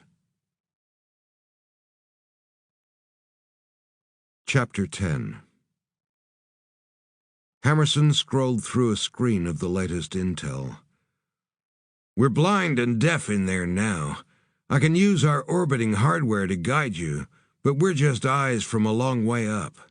The rest is up to you. Got it, Alex said. It's a weird one, Jack. These things were not really alive. It was more like someone jump-started a Mack truck. They were all sewn together, no blood, just a weapon delivery system on 2 legs. Got the strength of a dozen men. Hard to kill. Alex snorted. No, already dead. Make that hard to stop. But you took one down, Hammerson said. Yes and no. I beheaded it, but I didn't see what happened to the body. Might still be jerking around down there, or worse, having another head fitted, and then coming right back at us. Jesus Christ! Hammerson spat the words. These things are hard to see. They don't show up on thermal, as there's no body heat. And trying to find a single slow-moving person in the entire Middle East is damned near impossible." Hammerson exhaled. "And now they plan to take their war to the armies of Rome. One goes off in Italy, and we've got a world war on our hands." "Gotta find that traveler and find the source. Both need to be totally destroyed," Alex said. "Agreed. Find them and take them down hard." Hammerson sat back, thinking. After a few seconds, he ran a hand up through his hair. "I can swing the satellites in on this to watch borders and sniff for any high-energy particle traces. I'll arrange for coded updates to get to you, but for the most part you'll need to go dark when you cross into Iran. They've got some pretty sophisticated surveillance equipment in there, mostly Russian and Chinese, but top of the line. As soon as you start talking, they'll begin to close in on you." "Blackout might be a good thing," Alex said. "From now on, the less you know, the less you'll have to deny to anyone who asks." "Works for me. You got any firm leads?" Hammerson asked. "Maybe. Adira seems to think she has an idea where to start, but it's a long shot. She told me that this reanimation process was thought to be a myth or a legend about an alchemist named Jabir ibn Hayyan, who lived over 1,000 years ago in an ancient city called Tos. It's still there today in northeastern Iran. She thinks that should be our first call. Best way in for us is to cross from Afghanistan into Turkmenistan, then drive a few hundred miles through empty desert." Hammerson whistled. "Wild West. Nothing but a graveyard of fallen military power up there." Alex snorted. "Compared to Mosul, walk in the park. I'll contact you again when we're on the ground. Good luck finding that last traveler." "Same to you, and stay alive. Over and out." "Just you. A smaller team is a faster team." Adira folded her arms. "My full team, you and Eli, that's 5, all we need," Alex said. "We're better trained and ready to go." "Than who?" Adira snorted. "Too many, and which ones can speak fluent Farsi? Which ones know where the safe houses are? Which ones know how to spot Sepah or Quds commandos on the ground?" She shook her head. "I know you'll fight to the death, but what good are dead HAWCs to me?" Alex exhaled. "Sam Reed can speak Farsi." Adira raised her brows. "Like an American?" "Sam and Frank's and Big Brother looking down over our shoulder. You need the intel." He folded his arms. "We're ghosts and we're going in, with or without you." "The intel I need, ghosts I don't." She folded her arms tighter and narrowed her eyes. "But you have proven useful before, and there is something I need." She waited, and eventually Alex raised his eyebrows. "Well?" "Clear me with Jack Hammerson. I may never go back to America, but if I do, I don't want him expending any energy getting in front of me." She shrugged. "And I'd hate to have him send you to bring me in." She smiled, tilting her head. "Or would you like that?" Alex grinned. "I'll talk to the colonel." He straightened. "So we're all good. 3 HAWCs for the price of 1. Alex half bowed, and then Adira led him to a small table, where they sat down and she poured a coffee. He sipped and then looked up at her. "Afghanistan is a risk, bad country in the border regions. Turkmenistan at least pretends to be neutral, easier in and out." She nodded. "Normally true, but it also has more IRG spies than most other countries. Many live and work out in the open, but they are flush with cash and pay locals handsomely for information. A group of strange-looking people flying in or moving around would attract high-value attention. They'd be on us in an hour." "I agree. Do you know the city of Tus?" Alex asked. She shook her head. "I only know the area. It's in the Mossad province. Not much out there. Mountains, cold grassland plains, and some nomadic tribes. The city itself is old, like most cities in the area. It's changed hands many times, even been captured by Alexander the Great in 330 BC. Then almost totally destroyed by the Mongols around 800 years ago. It was always a city of poets, sciences, and learning, and a natural fit for an ancient alchemist's dark magic. I have my network gathering information before we leave, but an interesting thing to note is that there has been heavy traffic in and out of the area lately, by land and air. Crossing into Iraq, by helicopter perhaps." Alex half smiled. "Looks like our number one suspect after all." "Yes, and a good place to start. We leave tomorrow morning, early." She smiled.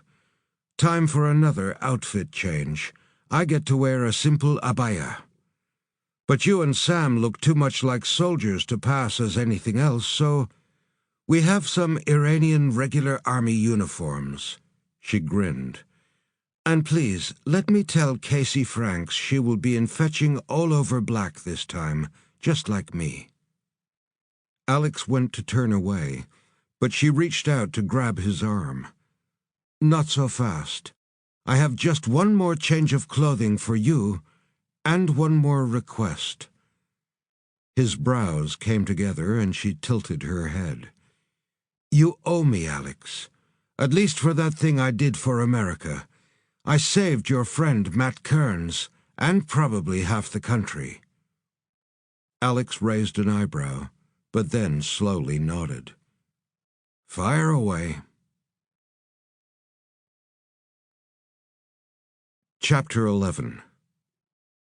5 Gvulot Street, Tel Aviv. Alex laughed as he stood in the doorway of the Jos Veloz restaurant. He remembered Casey's face when he told her of their plan, and what she would need to wear. She had at first rebelled, but then realized she'd be able to conceal a lot more weaponry under the abaya than he and Sam combined. She relented, but still looked like she wanted to break something. Even though Adira had given him a cotton shirt, blue chambrays, and a pair of loafers, casual garb, he still stuck out like a banged thumb as he near filled the narrow doorway. He waited impatiently. Adira had gone to speak to the owner, an old friend, she had said, and he craned his neck to see into the dining area. It was a small, candle-lit decor of flea market finds, with what looked like red wine served in small tumblers. He would have called it cramped. She would have called it cozy. More couples sat at a small bar talking softly, or in high-backed booths. He liked the place. It was private, and the smell of roasting lamb made his mouth water. Adira reappeared from the back of the restaurant, clicking her fingers to get his attention. He watched her approach and realized he hadn't seen her out of army fatigues in years. He'd forgotten what a figure she had. She wore a light dress to just above her knees, showing off long brown legs. She had perfect honey olive skin, and a hint of makeup made her dark eyes glow. He stepped inside and she took his arm. A young man nodded to him and introduced himself as Lev. He led them through to the back, where a single table sat against the wall, with extra space between them and any others. "Private, our best," he said. "The best," Adira repeated, with a smile and raised eyebrows. She leaned close. "I saved Lev's father from a bomb attack." Adira turned and thanked Lev, and he went to hand her some menus, but she waved them away and spoke rapidly in Hebrew. Excellent. He spun and disappeared. I hope you don't mind. I ordered for us. The house specials. Lev silently returned with a bottle of red wine, Yatir Forest, which he showed to Adira, who nodded. He poured, she sipped, and then closed her eyes momentarily. Yatir Forest is an oasis in a dry and dangerous land, and this is its finest gift. She nodded to Lev, who poured them both a tumbler full. She lifted her glass. To us. Alex paused, raising a brow. She smiled. And to our success. He clinked glasses, smiled, and sipped. She was right, it was a gift. Alex felt her eyes on him and lowered the glass. So, Alex, you found your way home. To Jack Hammerson, at least. That is good, I think. She sipped again, watching him, her gaze intense. He will forgive me, or at least forget me, yes?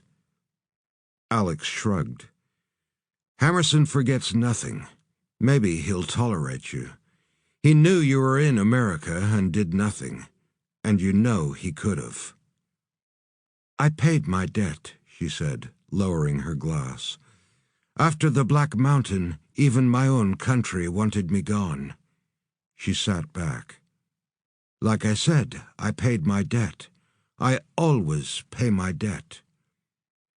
I know you did. We all have to atone for our sins at some time. Perhaps that's why we do this. Us type of people, Alex said, toasting her. You found your way home. She fiddled with her glass. Found your way back to Angie, or was it Amy? She looked up with a twinkle in her eye. Everything is good now, huh? Amy. Alex nodded. I found her, but haven't spoken to her yet. It's not easy. Things are still complicated. He scoffed and sat back. And look, here I am, nearly 8,000 miles away. Like I said, not easy. I know it's not easy. She held his gaze. That's because us type of people are the only ones that understand us type of people. She slid forward, placing fingers on the back of his hand. She rubbed his knuckles. And perhaps that's why I am still a wandering soul. She turned his hand over, palm to palm. I missed you. I can say that, even if you don't remember us together. But I do. She smiled sadly. If I had a wish, it would be to have that time again, just you and me on that beach. Another life, Alex said. Lev brought the first platter of food, and their hands separated as he laid it down with a flourish. Flame-seared, peppered lamb on a bed of couscous. He bowed and departed.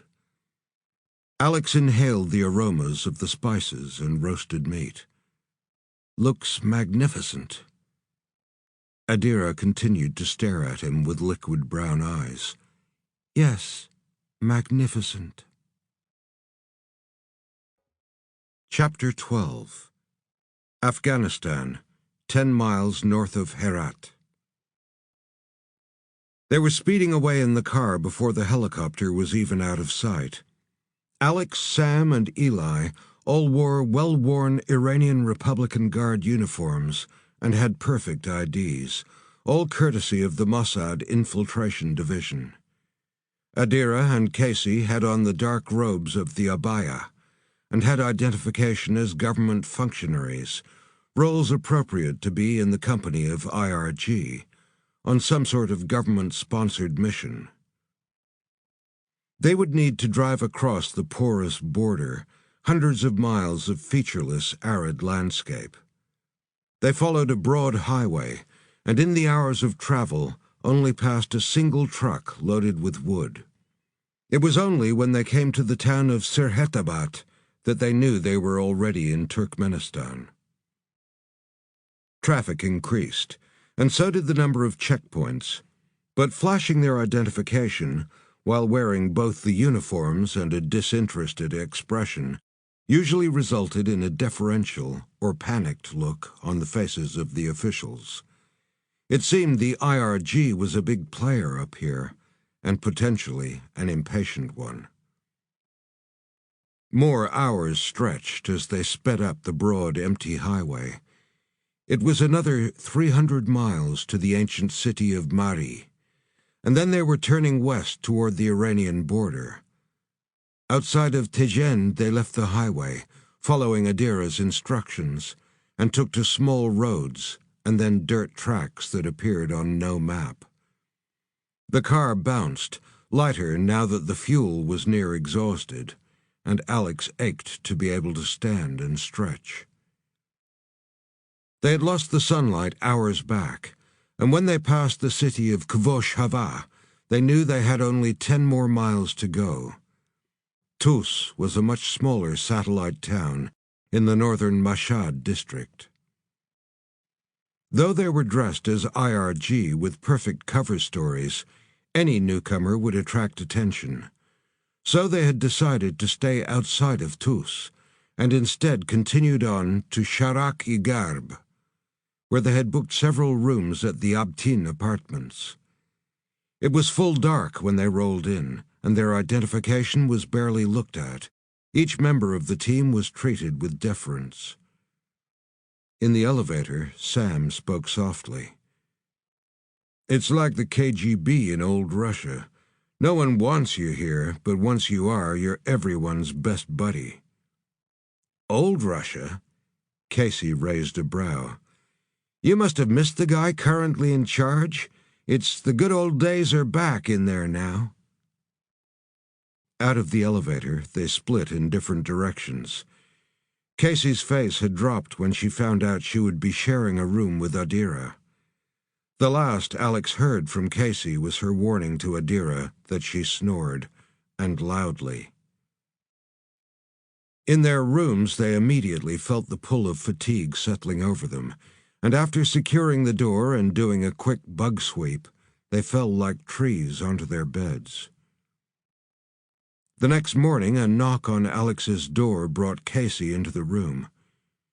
"She snores worse than I do." She cast Alex a look. "But I'm thinking you know that." Alex grunted as a second knock brought in Adira. She grinned at Casey. "I needed that. A good night's sleep, feeling good." Casey groaned, but then she grinned. "Yeah, and you talk in your sleep. You must have hot dreams, huh?" She winked at Alex. "What?" Adira rounded on her, but Casey waved her away. They found seats or stood waiting as both Sam and Eli opened large cases. Adira and Casey had their abaya scarves around their necks. "Are we okay to be in here together?" Alex asked, "with unmarried women?" Adira shrugged. "If you were just an Iranian citizen, I would say definitely not, and you could expect a visit from the morality police. But they'll turn a blind eye as you are IRG." She sat at a table and flipped open a small computer tablet and switched to satellite feed. She then selected the Mossad district and drilled down on Tus, but the angle and height of the satellite didn't allow enough clarity on the images. "Ah, not close enough." Adira threw her hands up. "We'll need to go in, hard and fast," Alex said. "Belly of the beast," Sam said. "Just the way we like it." Casey had a twisted grin on her face. "Fight or die?" Adira nodded. "Fight or die? Yes, and if they take you, you will want to die, and it will be death, eventually, after a long and painful few weeks of psychological and surgical torture." Alex got to his feet. "Every second we are here increases our chances of being detected. We need to get this over with before the odds shift. Agreed. Adira stood. We need better eyes in there first. She turned to Eli. Send in Tweety. Onto it. Eli flipped open his case and was pulling out a small device in pieces, which he began snapping together. When he finished, he had what looked like a small bird in his hands, complete with fake feathers. He laid it on the bed and then went back to the case. He adjusted the lid, which became a view screen, with a joystick pad and a few other small controls. Adira went to the window and opened it, and stuck her head out momentarily. Then she pulled back and stood aside. All clear. Let him fly. Eli fiddled at the controls, and then 3 spikes, 1 on each wing and a 3rd on the tail, started to spin. Blades flicked out, and then, like a small helicopter, the bird lifted soundlessly. Eli guided it to the window. On his screen, their room was displayed in high resolution. Sam clapped his hands. Now that is cool. Alex grinned. Spy cam, and all wrapped up in a local bird of prey package. We now have our eyes. Nice work. It's more than just eyes. Adira nodded. Shaped like a desert kestrel, and just like them can hover on thermals for hours. Perfect camouflage for a spy drone. Tweety zoomed past Adira, and the group crowded around Eli's screen as it darted out the window. The drone rose to several hundred feet and zoomed across the several miles of desert to the town of Tus. It was small, not more than a single square mile, with only a few thousand residents. The structures were a mix of 1950s modern and extremely ancient, dating back thousands of years.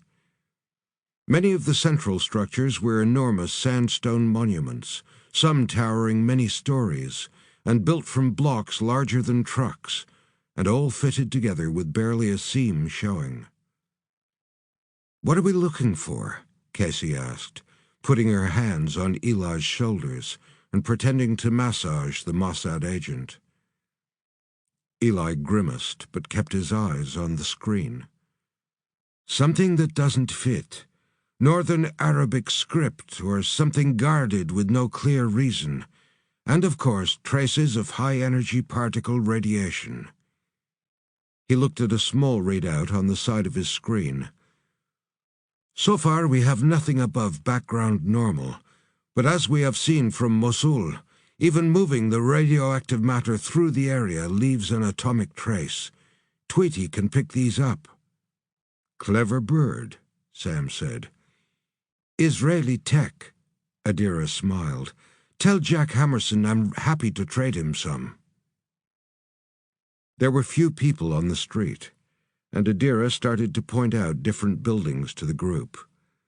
"The mausoleum of Ferdowski, and that's the grave of Akavan Salis. All just relics now." She nodded toward a long wall, so old it was now crumbling back into the desert from which it had come. "The Darvaze Razan Gate," she snorted. "It was an ancient barrier, and a place of kings and magic. Many wanted to be buried here simply because it was rumored to be one of the portals to the afterlife," she went on. "That large structure there is the Harunia Dome." "See that?" Alex pointed. "Wait, back Tweety up." "The dome?" Adira asked. "Yeah, someone's inside, pulled back into the shadows, but they're there." Alex frowned as he stared at the dome. It was a huge, foreboding structure, but something seemed to call to him, draw him to it. He blinked and shook his head to clear it. "Got something." Adira pointed at the data rolling up the screen. "Tweety sniffed a trace." Chapter 13. Tweety landed on the bed, and Adira lifted it and stroked it like a real bird. So we have a marginal high-energy particle spike at the dome, but everything else is insignificant. Adira shook her head. Should be more, if what we seek is in there. Might be.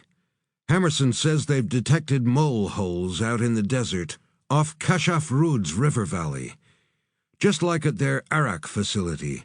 Hard to see, very well concealed, but they're there. He thinks it might indicate something interesting below ground, like a nuclear facility or something they felt needed to be bomb-proof. They'll do further deep penetration scans when the satellite is in a better proximity orbit. Alex felt the pulse in his comm pad and pulled it out. It was more data from Hammerson. He exhaled with his eyebrows raised as he looked at the images. Eli, sending this through to you. Put it up on screen.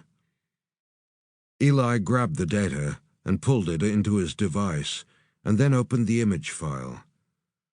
There were several shots of Tus and the surrounding geography. The first shot was a surface image taken from a few thousand-foot resolution. Then what they saw it became clear as the layers were pulled back through stratigraphic imaging. Holy fuck, Casey scoffed. Below the ancient town was a network of tunnels, like a giant, many-armed creature with its head directly below the monolithic dome. A single long tunnel extended out to the desert, to the Kashaf Rud area. Sam folded huge arms. Big network. Going to be a lot of bodies in there. That big, that hidden. Definitely something worth protecting. Eli flipped through the images. Perfect place to assemble tactical nukes. And reanimate freaking corpses, Casey added, mouth turned down. Then let's shut 'em down, Alex said, straightening. Leave nothing behind. We're not coming back. I heard that.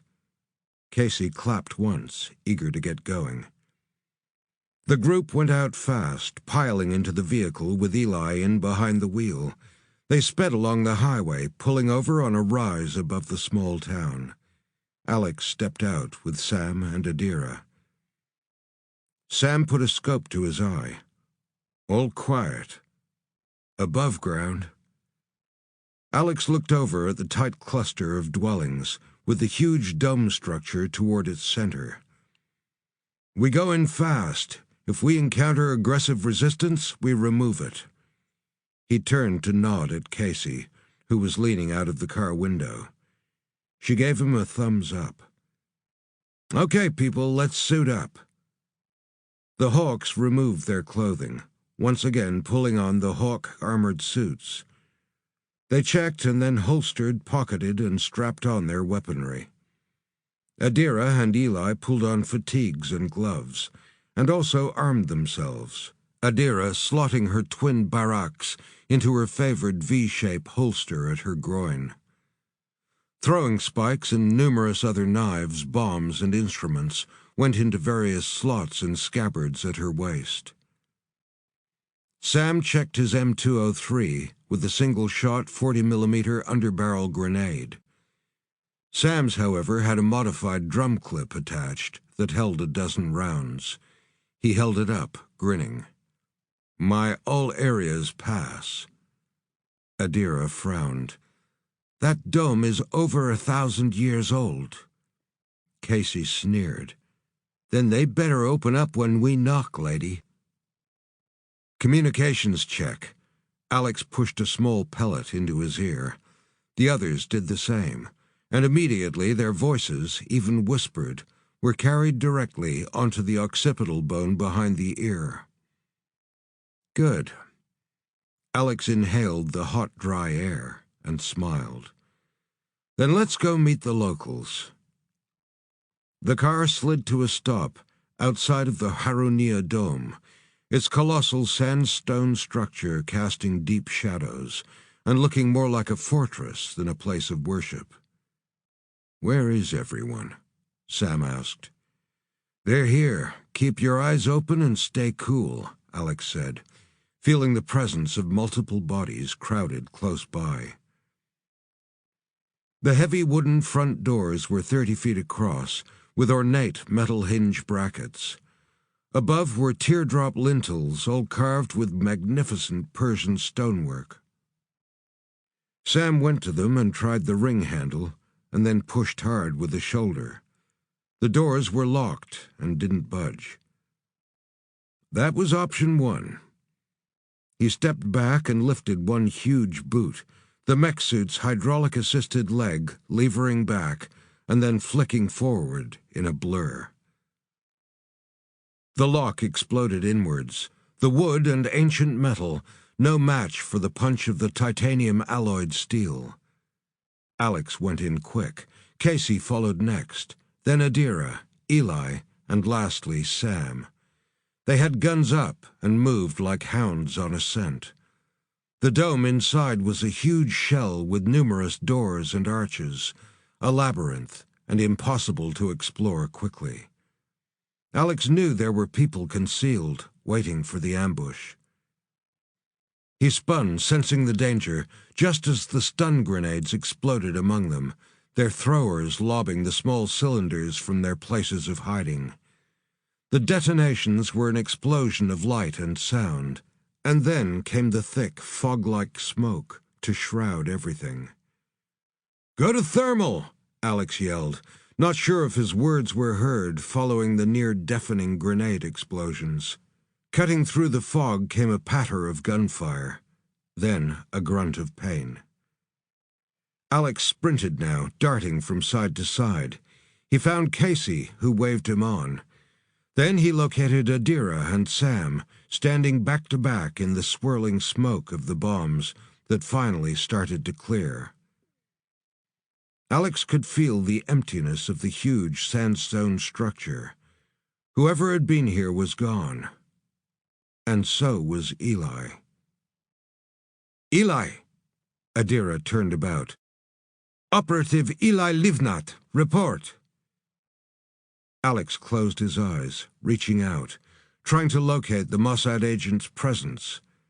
After a moment, he opened his eyes and walked over to Adira. "He's gone." "Gone?" She continued to search, her teeth momentarily bared. "Gone? Then we find him before they start their work." Alex reached out to grab her arm. "We'll search, but we have a mission priority, and our clock is ticking. We'll do what we can, okay?" She grimaced, and Alex could feel the tension and frustration boiling away inside the woman. "We'll do what we can," he repeated, and then turned away. "Sam, Casey, find me a path." Adira and Alex joined Casey and Sam, spreading out, searching alcoves and opening doors, until Casey stood back. "Yo, boss! Got steps here, and recently used." They gathered, peering down. The steps were new, barely a decade old, the smooth gray concrete incongruous just inside the old stone-linteled doorway. From deep down below, Alex could feel the sensation of probing rising up at him in waves. There it was again, the attempt at an intrusion into his mind. Something, it's like we're being scanned. "What by? Motion sensor? Thermal read?" Adira asked. "No, something else. Something trying to read us. I think we're expected." Alex stared down into the depths of the stairwell. "Bet it's booby-trapped. You'd have to be crazy to go down there." Sam grinned at Casey. "Ladies first." Casey started down at speed. Alex groaned and followed, down and down. The stairs were dimly lit, but solid. There was a smell of fresh concrete, and underlying it, the stink of a charnel house. There were no doors or windows on their way down, and after descending about half a dozen stories, Alex called a halt. He leaned out over the railing. It got darker the lower it dropped. Sam leaned out with him. "Anything?" Alex could see down further than the rest, but it seemed to drop for hundreds of feet and still continued into the void. Got to be a level where we can exit soon. Something stinks, Sam said, like a corpse. We've been here too long already. I don't like it, Adira said, looking over the railing. Alex also continued to stare down into the darkness. I can detect a living presence, strong, and an intellect that is watching us carefully, as if there were cameras on every floor. Alex pulled back. Let's go meet them. Frank's back in line. Alex took the lead. Eyes out. I think we're getting close. They slowed as they descended, and after another 20 minutes, came to the first gleaming white door on a small landing. Alex laid his hand on the handle, and then shook his head. Nothing in there. When they passed another 3, Adira stopped them. She held up the small Geiger counter. Here, off the scale. She stepped back. In there.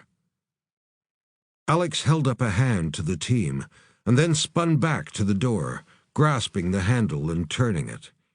It was locked. He gritted his teeth and gripped harder, turning more, until the steel started to groan and bend.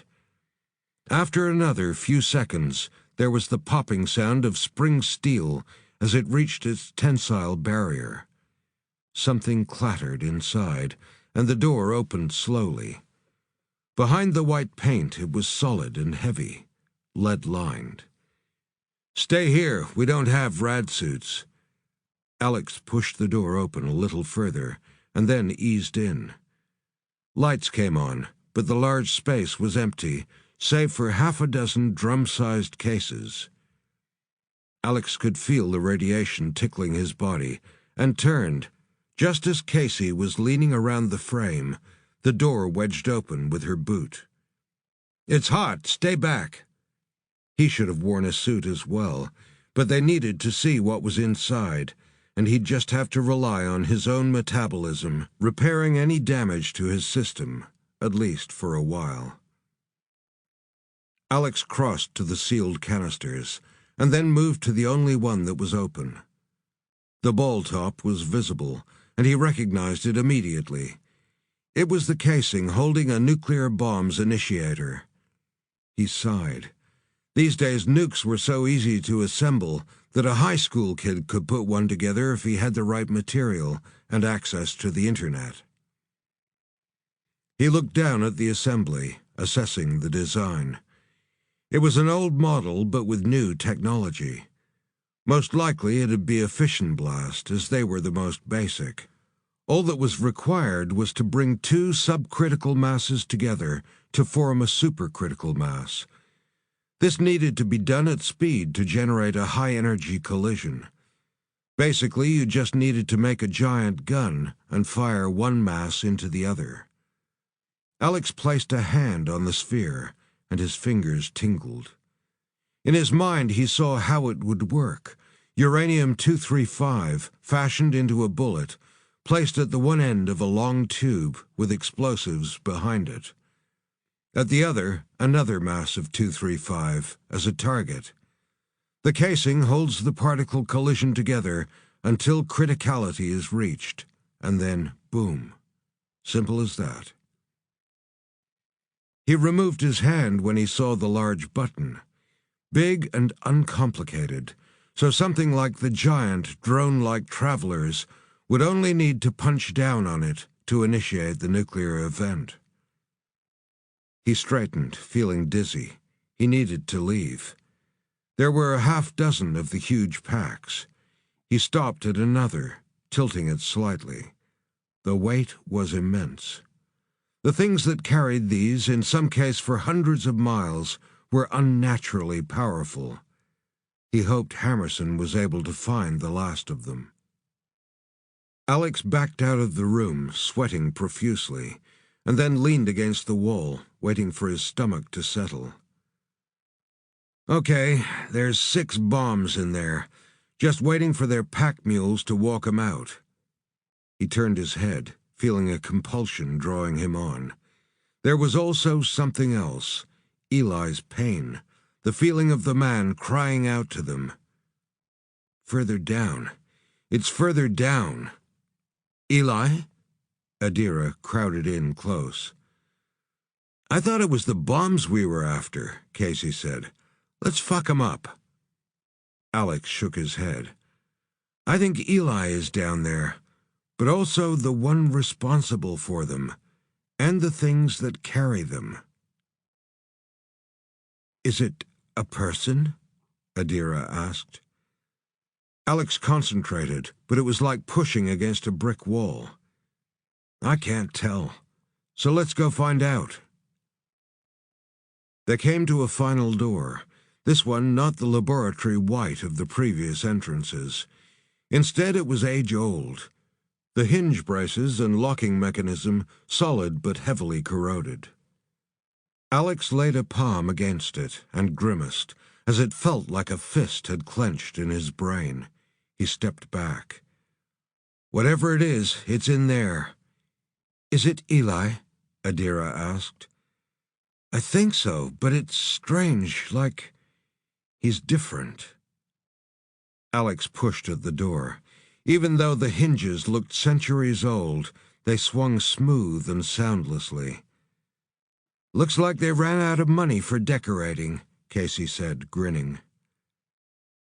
The air was fetid, and unlike the other rooms, the walls were rough-hewn stone, and more like a cave that had been hacked and chiseled from the surrounding rocks. The ceiling was high above them, and coated in slick moss that hung in glistening green stalactites. This place gives me the creeps, Sam said quietly. I'm here for you, big guy. Casey turned and winked. This looks like the original structure that existed below the dome. The new tunnels were recently added. Got to be 1,000 years old down here. They probably had to tunnel down to get to it. 1,200 years, 5 months, 3 days, and 11 hours. The voice came from above, below, all around them. What the fuck? Casey spun, gun up. Do not be alarmed. I have been waiting for you. There was a sound of excitement in the voice. I know all about you. Who are you? Alex asked. Come now, you know me. Did you not come to find me? After all, I know you, Captain Alex Hunter, and you, Ms. Adira Senesh, and Casey Franks, Samuel Reed, and even Eli Livnat. There was a sound like a sigh. I have been here for an eternity, waiting. In fact, waiting just for you, Alex Hunter, sometimes known as the Arcadian. Alex turned slowly, trying to pinpoint the voice. Why are you producing the bombs? I am not. There are nukes here. I just saw them. Alex concentrated, an image beginning to form in his mind. Yes, you did. This is getting us nowhere. Casey gritted her teeth. Come out with hands up or we'll find you and drag you out. I cannot, and no, you won't. There was a scream, but it only tore through Alex's mind. It could have been Eli, or it could have been some caged animal being tortured. Eli, Alex said through gritted teeth. Eli? Adira spun. Where is he? Our friend, you have him. Yes, Eli, but he has joined with us now.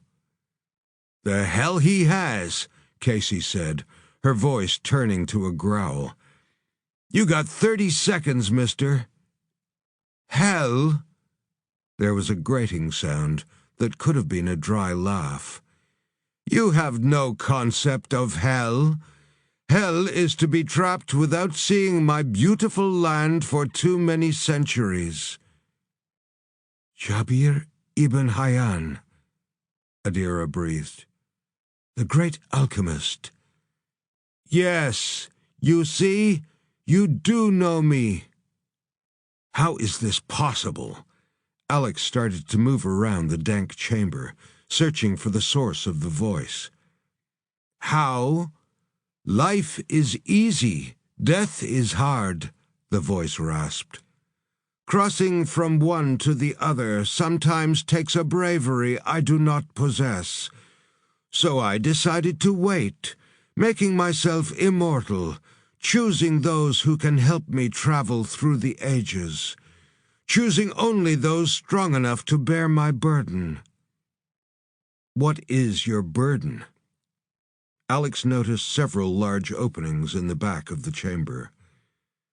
My intellect, my secrets, my self. You are creating these things, the travelers? Adira asked. Yes, do you like them? The people who currently live in these lands do. They help me, but wanted something in return. So I showed them how to make life from non-life. I gave them their ultimate warriors, the Zayadan, the mighty immortals of legend, single-purposed, unthinking, strong beyond measure. There was a grating laugh of pure malevolence. I told them I could create an army of Zayadan, just like the 10,000 I gave to King Xerxes. With them, they would be able to defeat any army at Dabiq. I told them, like him, they could conquer the world. This time the laugh was more disdainful. Fools, they were mere dirt to me. All I really needed was to learn more about the outside world, draw on the weak minds of those brought before me, to search for the next one to bear my burden, to search for you, Captain Alex Hunter. There was a soft sigh. I can spare the lives of your people. I can stop the Zayadan, stop the bombs from ever being used again. But in return, you must give me something. What? Alex had a sense of deep foreboding. This was no chance meeting, but now seemed to have been engineered, everything planned, even from the very first detonation. You! I need you! Your strength, your regenerative abilities. You alone are worthy enough to carry my burden, to carry me. Carry you? An image formed in Alex's mind as he peered into the rear of the dark, cave-like room. It horrified and intrigued him. He sensed eyes on them. Where are you? Come out and we can talk properly. I'm ready. Yes, you are. I think we are both ready. First, lay down your weapons. Like fuck I will. Casey had her gun pointed toward the dark alcoves at the rear of the room. Ah, the warrior woman. A small display then just for you, Casey Franks. Hey, wait. Alex never finished, as there came a sound like a wet slap, and Casey fell to the ground, her face bloody, and her body jerking as if in a fit. Guns came up, and the team formed up, back to back around her prone body. What the fuck just happened? Sam yelled. I punished her. The voice was indifferent. She isn't dead, but I could have killed her. I just flicked her brain a little. A pinprick embolism, I think you would call it. A little display for both her and you, Alex Hunter. You son of a bitch. Alex felt a surge inside his mind, a storm of aggression building. There was a sound like a bored sigh. I could have turned her brain to liquid. I can do it to all of you.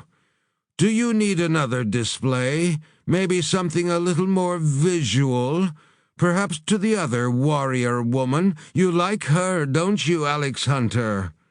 The voice had turned ominous. "Now lower your weapons." "You don't need to fear us." Alex sensed something approaching, a wave of evil like he had never experienced in his life. "I don't fear anything. And so we begin. 10, 9, 8, 7, 6. There will be no 0, Captain Hunter. 5, 4. "Do it," Alex said.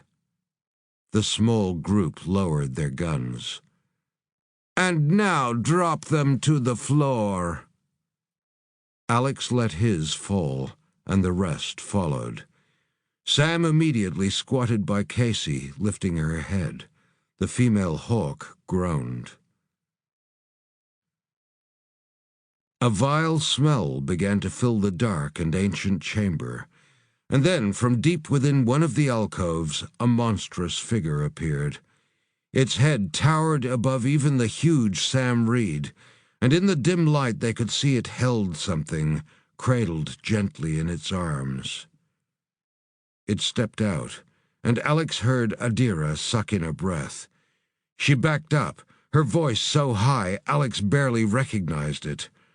Her words, only in Hebrew, were muffled as her hand went up in front of her mouth.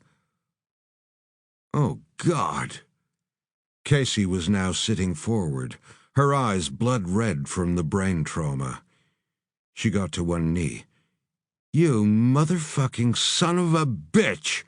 She searched the ground for her weapon. "Leave it!" Alex yelled, his eyes transfixed on the horror. Sam just stood, arms at his side, his mouth open. The gruesome thing was dressed in a long shawl like a surgical smock. There were patches of fluid dampening the material, some bloody, some yellowish, as if it had just slipped from an operating table. Alex's fists were balled, and his teeth were clamped so hard his jaws ached. In his head he could hear the screaming of the poor soul trapped forever in the living cadaver. It was Eli, or parts of him. There were swirls of stitches holding the flaps of skin together, and only half of the face was the recognizable visage of the Mossad agent they knew. The other was a darker skin, and the eye a different color. The entire patchwork of flesh was sliced and rent with vivid scarring that wept no blood, as the flesh was as drained and dry as hung beef. Eli's eye rotated to fix on them, but there was no recognition there, no words formed by the tongue. Still, Alex knew the man was inside somehow, his soul trapped within the mechanics of the huge carcass. "You used him, mutilated him," Alex said. "You took him apart and then sewed him into this monstrosity. He serves me now." The voice was amused, perhaps by the reactions on their faces. Alex searched for its source, and for the first time he looked away from the slack face of the giant. In its arms was a tiny figure like a blackened doll. It was all gnarled and twisted, its eyes little more than yellowed slits. "Jesus Christ! You little freak, you butchered him!" Sam had moved out and to the side. Alex could guess what he was doing. The big hawk was going to take a run at the thing, use his body in a linebacker-type tackle to bring it down. "Don't, Sam." Alex knew the being was obviously able to project some sort of force with its mind, and Sam wouldn't have made 2 steps. "You are Jabir ibn Hayyan?"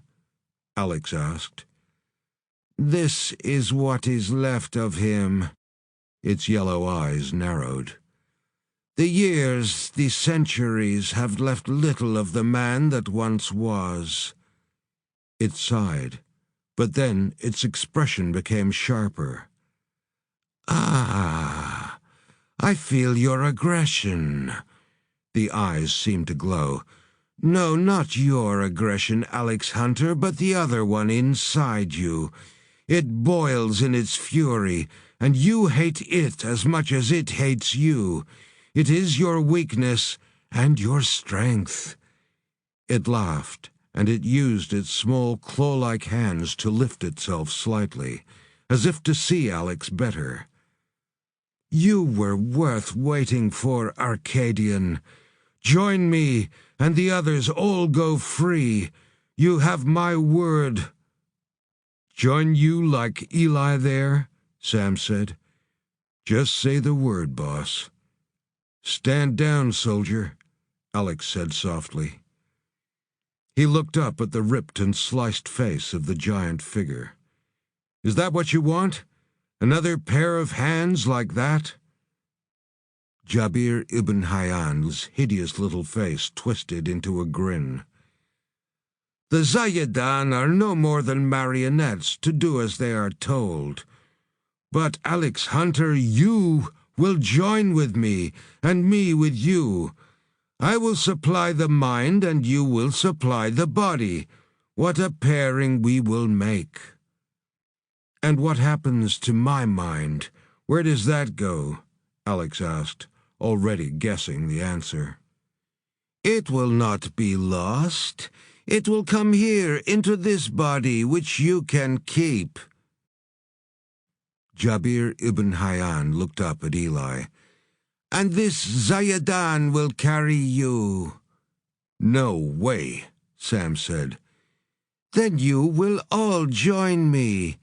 The thing leered at Sam, like a cross between a small monkey and a goblin.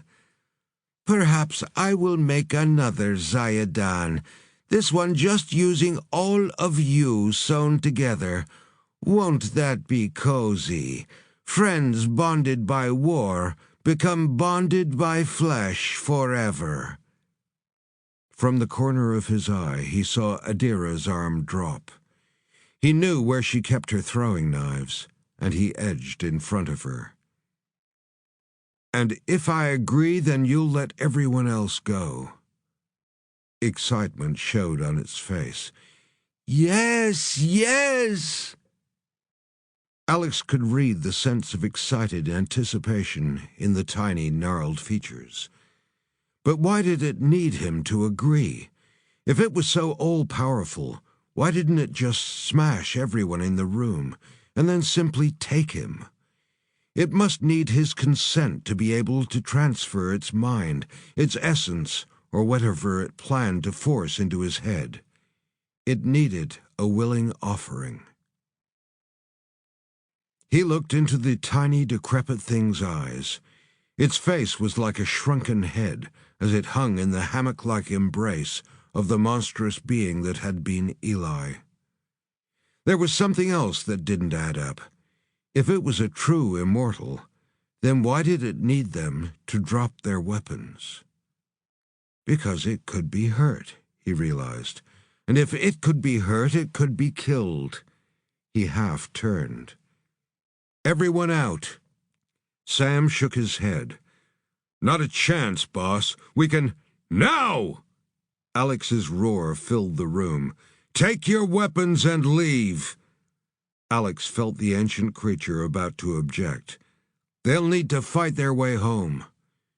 Jabir ibn Hayyan eased back, sneering. "Of course, I forget that mortals break so easily." Alex watched his group leave, each grumbling or casting deadly glances back at the deformed creature in the giant's arms.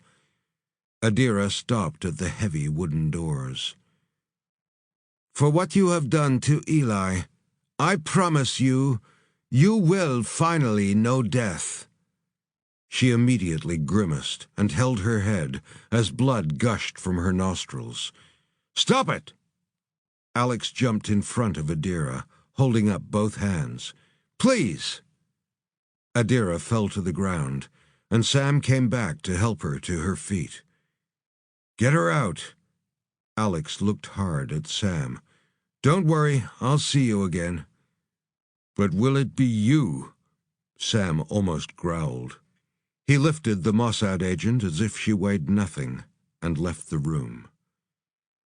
Alex turned back to Jabir ibn Hayyan. The Eli monstrosity had shuffled a few steps closer. It towered above Alex, standing mute as it gently raised the twisted little being higher until it was at Alex's eye level. It grinned, and a small, putrid tongue licked blackened lips. "We will make a fine team, Alex Hunter." It closed its eyes and inhaled, drawing in the very essence of Alex, as if it was a delicious aroma. It eased back, looking pleased. "I can tell you are already destined for a very long life. You have been changed somehow. Something inside you is different to other men." The yellow eyes closed momentarily, as if in ecstasy. "You will be perfect." "Tell me something," Alex asked. "Of course." Jabir ibn Hayyan sighed. "I know who you are, but how are you? What are you?" The ancient alchemist exhaled long and slow, and seemed to draw on favored memories. "I was like you, human once, but through my studies I found that there were spells, recipes if you like, that could open doorways. There were things you could call to and then partner with that would keep your intellect robust, no more than robust, magnificently expanded." It sighed again. "But too late.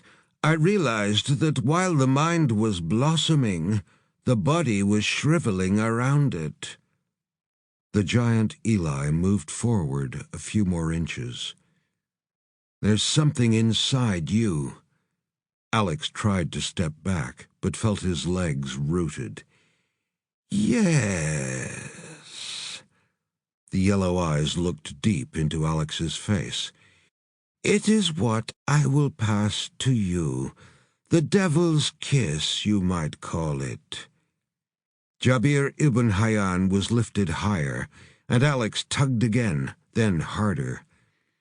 He began to strain at the invisible bonds that now even encircled his arms. He felt no fear or revulsion, just a growing fury at the thing trying to overwhelm him. A storm was growing in Alex's mind. As if sensing the conflict within him, Jabir ibn Hayyan was pulled back a few inches by the monstrous figure of Eli.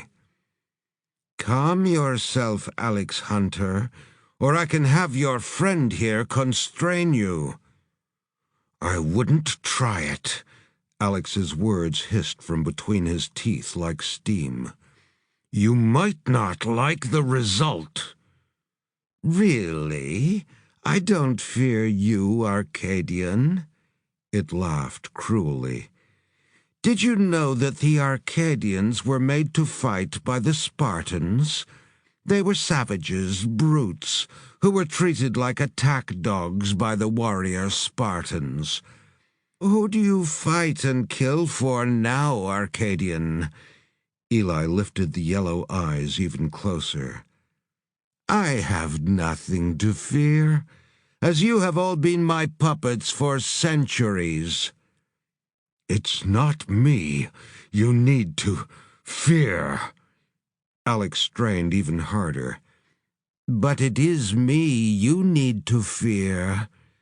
The huge figure shuffled forward, lifting Jabir ibn Hayyan higher, and then leaning him out toward Alex. The yellow eyes were glowing in their intensity, and Alex could smell the stink of breath that told of age-old corruption. "Open your mouth, Alex Hunter." Alex's mind burned, not from the powers of the small being, but from the force of the other one, caged in his mind, refusing to submit to the monster. He strained again, not against the invisible bonds that held him, but instead now trying to keep the other at bay, long enough to give his team time to get out. The vile, crumpled little thing held up at his face opened its mouth. Jabir ibn Hayyan's grin split wider, and then the dark hole of its mouth gaped. There were no teeth in the maw, but Alex could see what he assumed was a pale tongue moving languidly at the back. The glistening tongue wormed forward, and Alex tried to jerk away, revolted. It wasn't a tongue at all, but something living that squirmed toward him. "Open your mouth, Alex Hunter, and receive me." The pale, grub-like thing, half an inch thick, with multiple arms and tiny black eyes, quested in the maw, waiting. Alex now knew that this was the great alchemist's secret to eternal life. To somehow have conjured or called to some sort of thing that had arrived from the heavens or hell, or from some other madness, to take him as its host. Perhaps Jabir ibn Hayyan was the latest vessel that it had occupied, and now, as the body shriveled down to nothing, it wanted another vehicle to take it out of the pit where it had existed for too many centuries. Alex kept his teeth clamped, speaking through his grimace. "What is that thing?" "It is beauty incarnate, Alex Hunter. Perhaps it is a god. Perhaps it is a traveler that has been trapped here since before mankind even climbed from the ooze. Its lifespan is measured in millions of years, not like us feral insects that are here and gone within the blink of an eye. It needed protection, and in turn it gives me, greatness. And it will give you that same greatness. You ask what it is, Alex Hunter. It is a gift. Receive it willingly." "A gift? I've heard that before." Alex strained with every ounce of his being. His teeth remained clamped shut, and he tried to turn his head away. The thought of the thing climbing into his mouth and worming its way down his throat threatened to make him vomit. His body strained, but in his mind something fought against its bonds even harder. "It is normal to resist at first. The unknown is frightening. I will help." Another layer of pressure wrapped around his mind, and then Jabir ibn Hayyan reached out tiny withered arms to embrace Alex's jaw. The sharp little claws dug into his skin, and the yellow eyes burned into him. The gummed mouth creaked open another fraction as his head tilted back.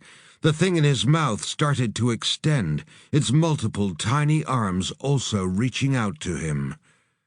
Jabir ibn Hayyan clung onto Alex's face, suspended there, and the huge Eli figure reached forward to grip Alex by the shoulders, holding him firmly in place.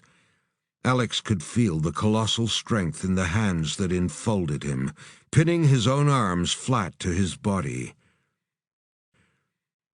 "No." Alex felt perspiration break out on his face. "Don't fight me. I will hurt you and your friends. I have called hundreds of guards, and they wait for your friends above. Only if you submit will I allow them to pass unmolested." Jabir ibn Hayyan's small, sharp hands pulled at his lips. A knot of pain started to burn in Alex's mind, but the reaction was not one of crushing submission or even surrender. It was an urge to fight, to kill. Alex's body flooded with adrenaline and natural steroids, and his frame felt like it hummed with a furious energy. "You are not immortal," Alex's words hissed from between clamped teeth. "You are mortal, and you can die." "What is this?" Jabir ibn Hayyan's tiny blackened brow furrowed, and his small claws now scrabbled at his flesh, trying to furiously tear his mouth open. "If I need to hurt you, break your body, then I will. Hurry now!" The huge Eli being started to exert enormous pressure on Alex, and he felt the bones in his arms and shoulders begin to creak. A rib popped in his chest, stabbing him like a dagger, then another. Finally, the pain, frustration, and fury became too much. Alex opened his mouth to scream his rage. He could chain the beast no longer, and it burst free like an animal in all its primal fury. His own monster was now free, the other one, and it wanted nothing but blood. Alex felt he could only watch as his body seemed to act of its own accord, not in his control any more. It swung itself one way and then the other, harder and faster, becoming ever more violent. The giant's hands were rapidly losing their hold on him. Jabir ibn Hayyan squealed like a small animal, and the creature in his mouth snapped back as if on a spring. The tiny, withered alchemist threw himself from Eli's arms and crawled across the floor to one of the dark alcoves, looking back briefly to cast Alex a murderous glare. "I'll crush all of you down to pulp before you leave this building. You're not free, and if I cannot have your body, then neither can you." It looked to the huge Eli thing. "Pull him to pieces. We'll use them again later." It eased back into the shadowy alcove until just its yellow eyes remained floating in the velvet darkness before they too vanished. Alex was lifted off his feet by the giant, rising into the air to stare in Eli's broad face. It was a ripped patchwork of scars and different-colored flesh. The eyes were dead, unfocused, and the scarification of ancient script still wept a clear fluid. Alex strained until he felt his shoulders begin to pop from their sockets. He flexed, screamed, and writhed, and then flexed again, feeling his own strength begin to bend back the colossal power of the giant. The whole time he could feel Jabir ibn Hayyan in his mind, watching, screaming his own fury at losing his prize, promising a pain beyond madness to be rained down upon Alex. But there was also frustration from the withered alchemist, since Alex's mind refused to be dominated and controlled like so many humans had been in the past. Alex wrenched hard, and one of his arms came free, then the next. The Eli thing just held Alex by his chest, which had already suffered broken ribs. It immediately began compressing his rib cage. Alex's bones screamed and began to shatter, and Alex knew he had mere seconds before his diaphragm was totally collapsed, and his lungs and heart shredded by the daggers of his own splintered bones. Alex jerked forward, gripping Eli by the head. He tugged, swung, and ripped at the huge melon-sized cranium. The face remained indifferent to the attack, passive even, but Alex felt the hands increase their pressure on his torso. He tasted blood in his throat, and with one last burst of strength, he jerked his hands upwards. There came a sound like tearing canvas, and the line of stitching at Eli's neck started to pop open. Alex gave one last mighty heave, and then the head totally ripped free, and a spray of dark, jellified, coagulated fluid splattered stickily around them. The hands dropped, and Alex fell to the ground. He threw the head into the dark shaft where Jabir ibn Hayyan had disappeared, now screaming his own rage. He sensed the thing that had once been a man was already fleeing deep into the labyrinth below the ground. Behind him, the headless giant still lumbered about, perhaps searching for its face and eyes. Alex got to one knee, holding his chest and carefully sucking in deep breaths. Every movement was like 100 knives piercing his flesh. He shut his eyes, grimacing, but remembering his learned techniques to quell the agony of his body, and the tormented screams from the damaged psychology rampaging through his mind. Alex searched out sun-sparkling waves breaking on a deserted beach, the smell of green apples, and an image of his son Joshua holding up a favorite toy. He stayed silent, immobile, ignoring the lumbering monster and the grotesque whispering of the small being somewhere in the dark caves, and just concentrated on calming himself. After a moment, he opened his eyes and pressed the comm stud in his ear. "Sam." "Boss." The response was immediate. "God damn it, you're alive! I knew it!" "For now." Alex backed away from the headless giant, which was snatching at things that came within its grasp. "We need to get to that escape tunnel that Hammerson found, to take us out to the Kashaf Rud area in the desert. Jabir ibn Hayyan has hundreds of IRG waiting up top for us. We'll need to go down. Where are you now?" Sam snorted. "Just outside. Where else would we be?" Alex grinned. There was obeying orders, and there was obeying orders. "This isn't over yet. You start down. I have one more thing to do. Be with you in a few minutes." "You got it. See you soon." He heard Sam issuing orders as the connection was broken. Alex then weaved his way around the lumbering thing that had been Eli, its stained smock sticking to its huge lumpen body, as sticky fluids leaked from the stump on its shoulders. At the door he turned back, trying to see into the small alcove where the goblin-like creature had scurried. There was nothing there to see, but he knew the evil thing watched him from somewhere. "See you in hell." He smiled, and then raced to the stairway, taking 5 steps at a time, until he felt the familiar tingle of radiation in his gut, behind a nearby door. Pushing it open, he crossed quickly to one of the bombs and ripped the lid from its top. Each device had a different kiloton setting and a timer. The one he selected was 10 kilotons, and he set it to 60 minutes. His hand hovered over the initiator button. They needed to be at least 5 miles away, and if the exit tunnel was what and where he expected it to be, they had a chance. He almost laughed out loud. It also needed to be open and unguarded, and if there was a vehicle waiting, then it'd be a piece of cake and they had a chance. Better than having 0 options, he thought, and punched the button. He ran to the door, locking it, and then ripping the handle free. If anyone needed to enter, they'd need to bring a blowtorch or battering ram. Seconds mattered, as Alex flew down the steps, an entire flight at a time. In a few minutes, he had caught up with his team. "Let's go, people. Gonna be one hell of a fire in the hole." "Yo!" Casey clapped her hands and screamed her delight, immediately putting a hand up to her temple. "Ow, that hurts my brain." "There's a brain?"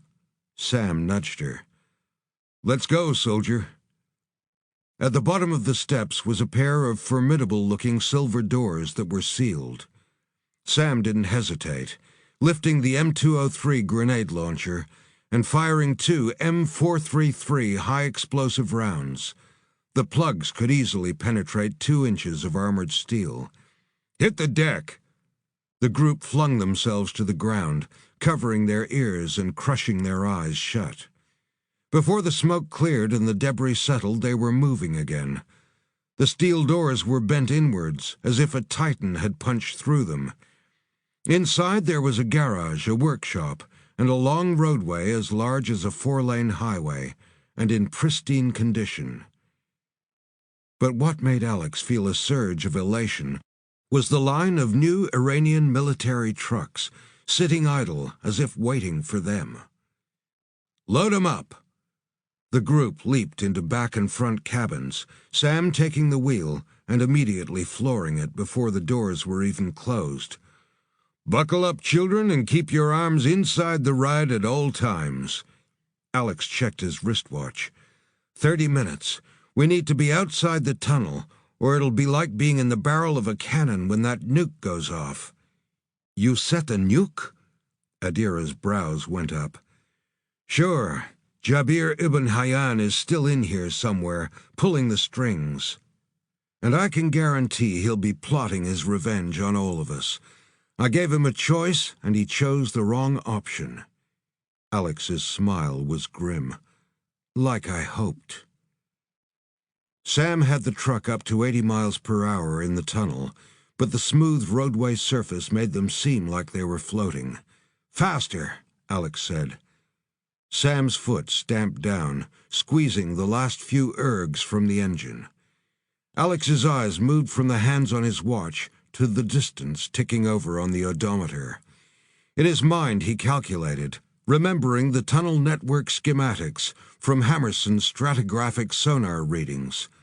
They had 20 minutes until detonation, but at the rate they were traveling, he allowed himself a glimmer of hope. Alex jolted upright as a door in his mind creaked open, and like a cloud of greasy smoke, the words of Jabir ibn Hayyan leaked in. "You think you are free?" The evil little voice croaked with laughter. "I will send 1,000 of my Zayadan to your home. You know you can't stop them all, and I only need to win once to obliterate millions of you." Alex groaned, crushing his eyes shut. "I will be free, and when I am, I will find you, Alex Hunter." It seemed to laugh, and then the voice became sly. "And I will find your Amy Weir, and then perhaps I will find your son Joshua. I'll save him for last. His pain will be the most unbearable." Alex put his hands up to his head, but the sound of Adira's warning jarred him back to the truck's cabin. Up ahead, a line of soldiers was waiting for them. 2 jeeps had also been parked nose to nose as a barrier. Alex growled. "Sam, give me the M203 and keep flooring it." Alex took the grenade launcher and checked the rounds still in the modified drum clip. 10 left. Plenty. Bullets started to whack into the armored sides of the truck, and he could see at least 2 men preparing shoulder-mounted RPG launchers. Now or never, he thought.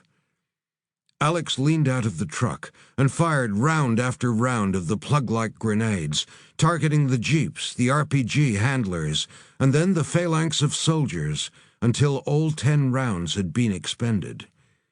The detonations were almost instantaneous, and a curtain of fire, flesh, and debris filled the tunnel.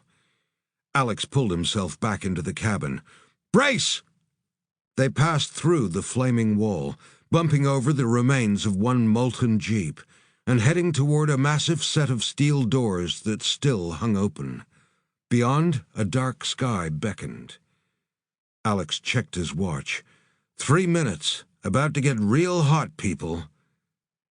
The deep detonation was an earthquake that threw them around like they were encased in a toy, and a vent of flame shot from the tunnel, blasting into the dark sky, making the night into daytime while Sam struggled to hold the wheel.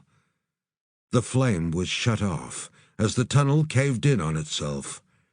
They sped on, and behind them the world collapsed.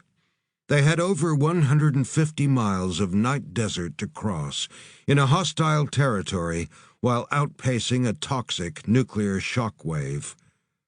Not a single one of them would complain for a second.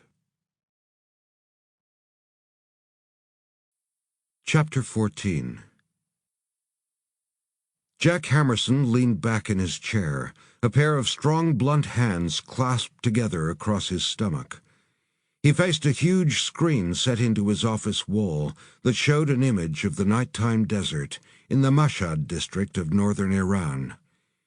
Even though it was night, the illumination settings of the Vela satellite feed made it as clear as daytime. The small town of Tus suddenly rose about 50 feet in the air, like it was sitting upon a huge blister about to pop. And then, with a venting of boiling gases from 1,000,000 cracks over a 2-mile radius, it simply fell back in on itself, forming a massive sunken crater. Anything and everything below ground would have ceased to exist. Hammerson continued to watch the screen. To him, it looked like the earth had just been pounded by a mighty fist or titanic hammer. "So strikes the hammer of God." He smiled. "That's what happens when you play with fire."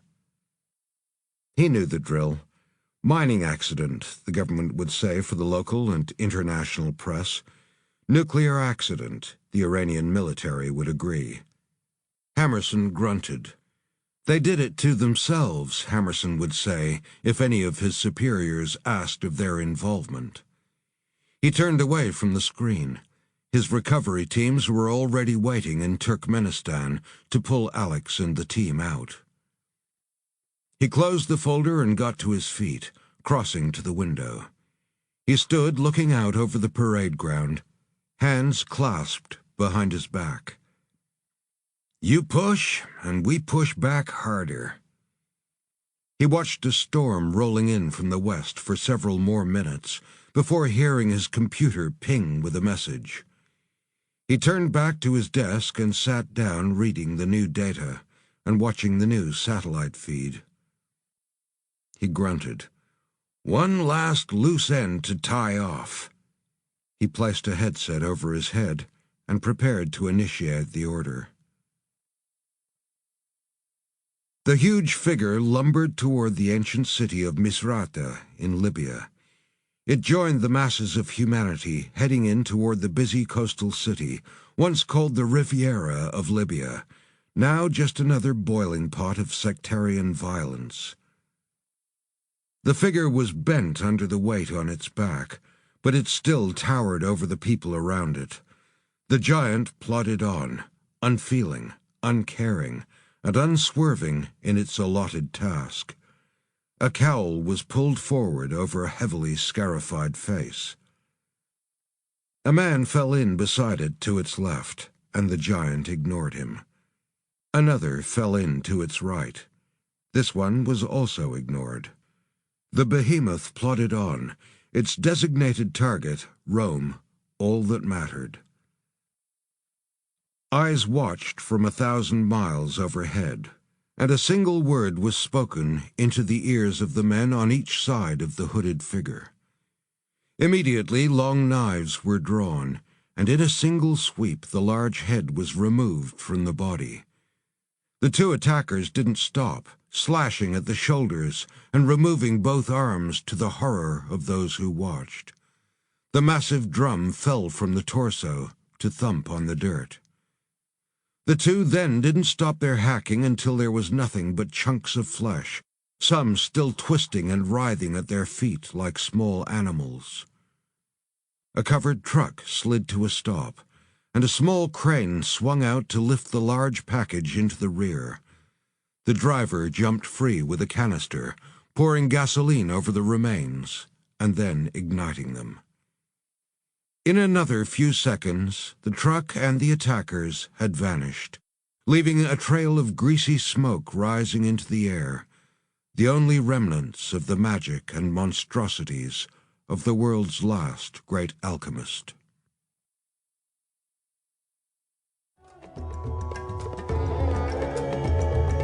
Hammer of God, written by Beck and read by Sean Mangan.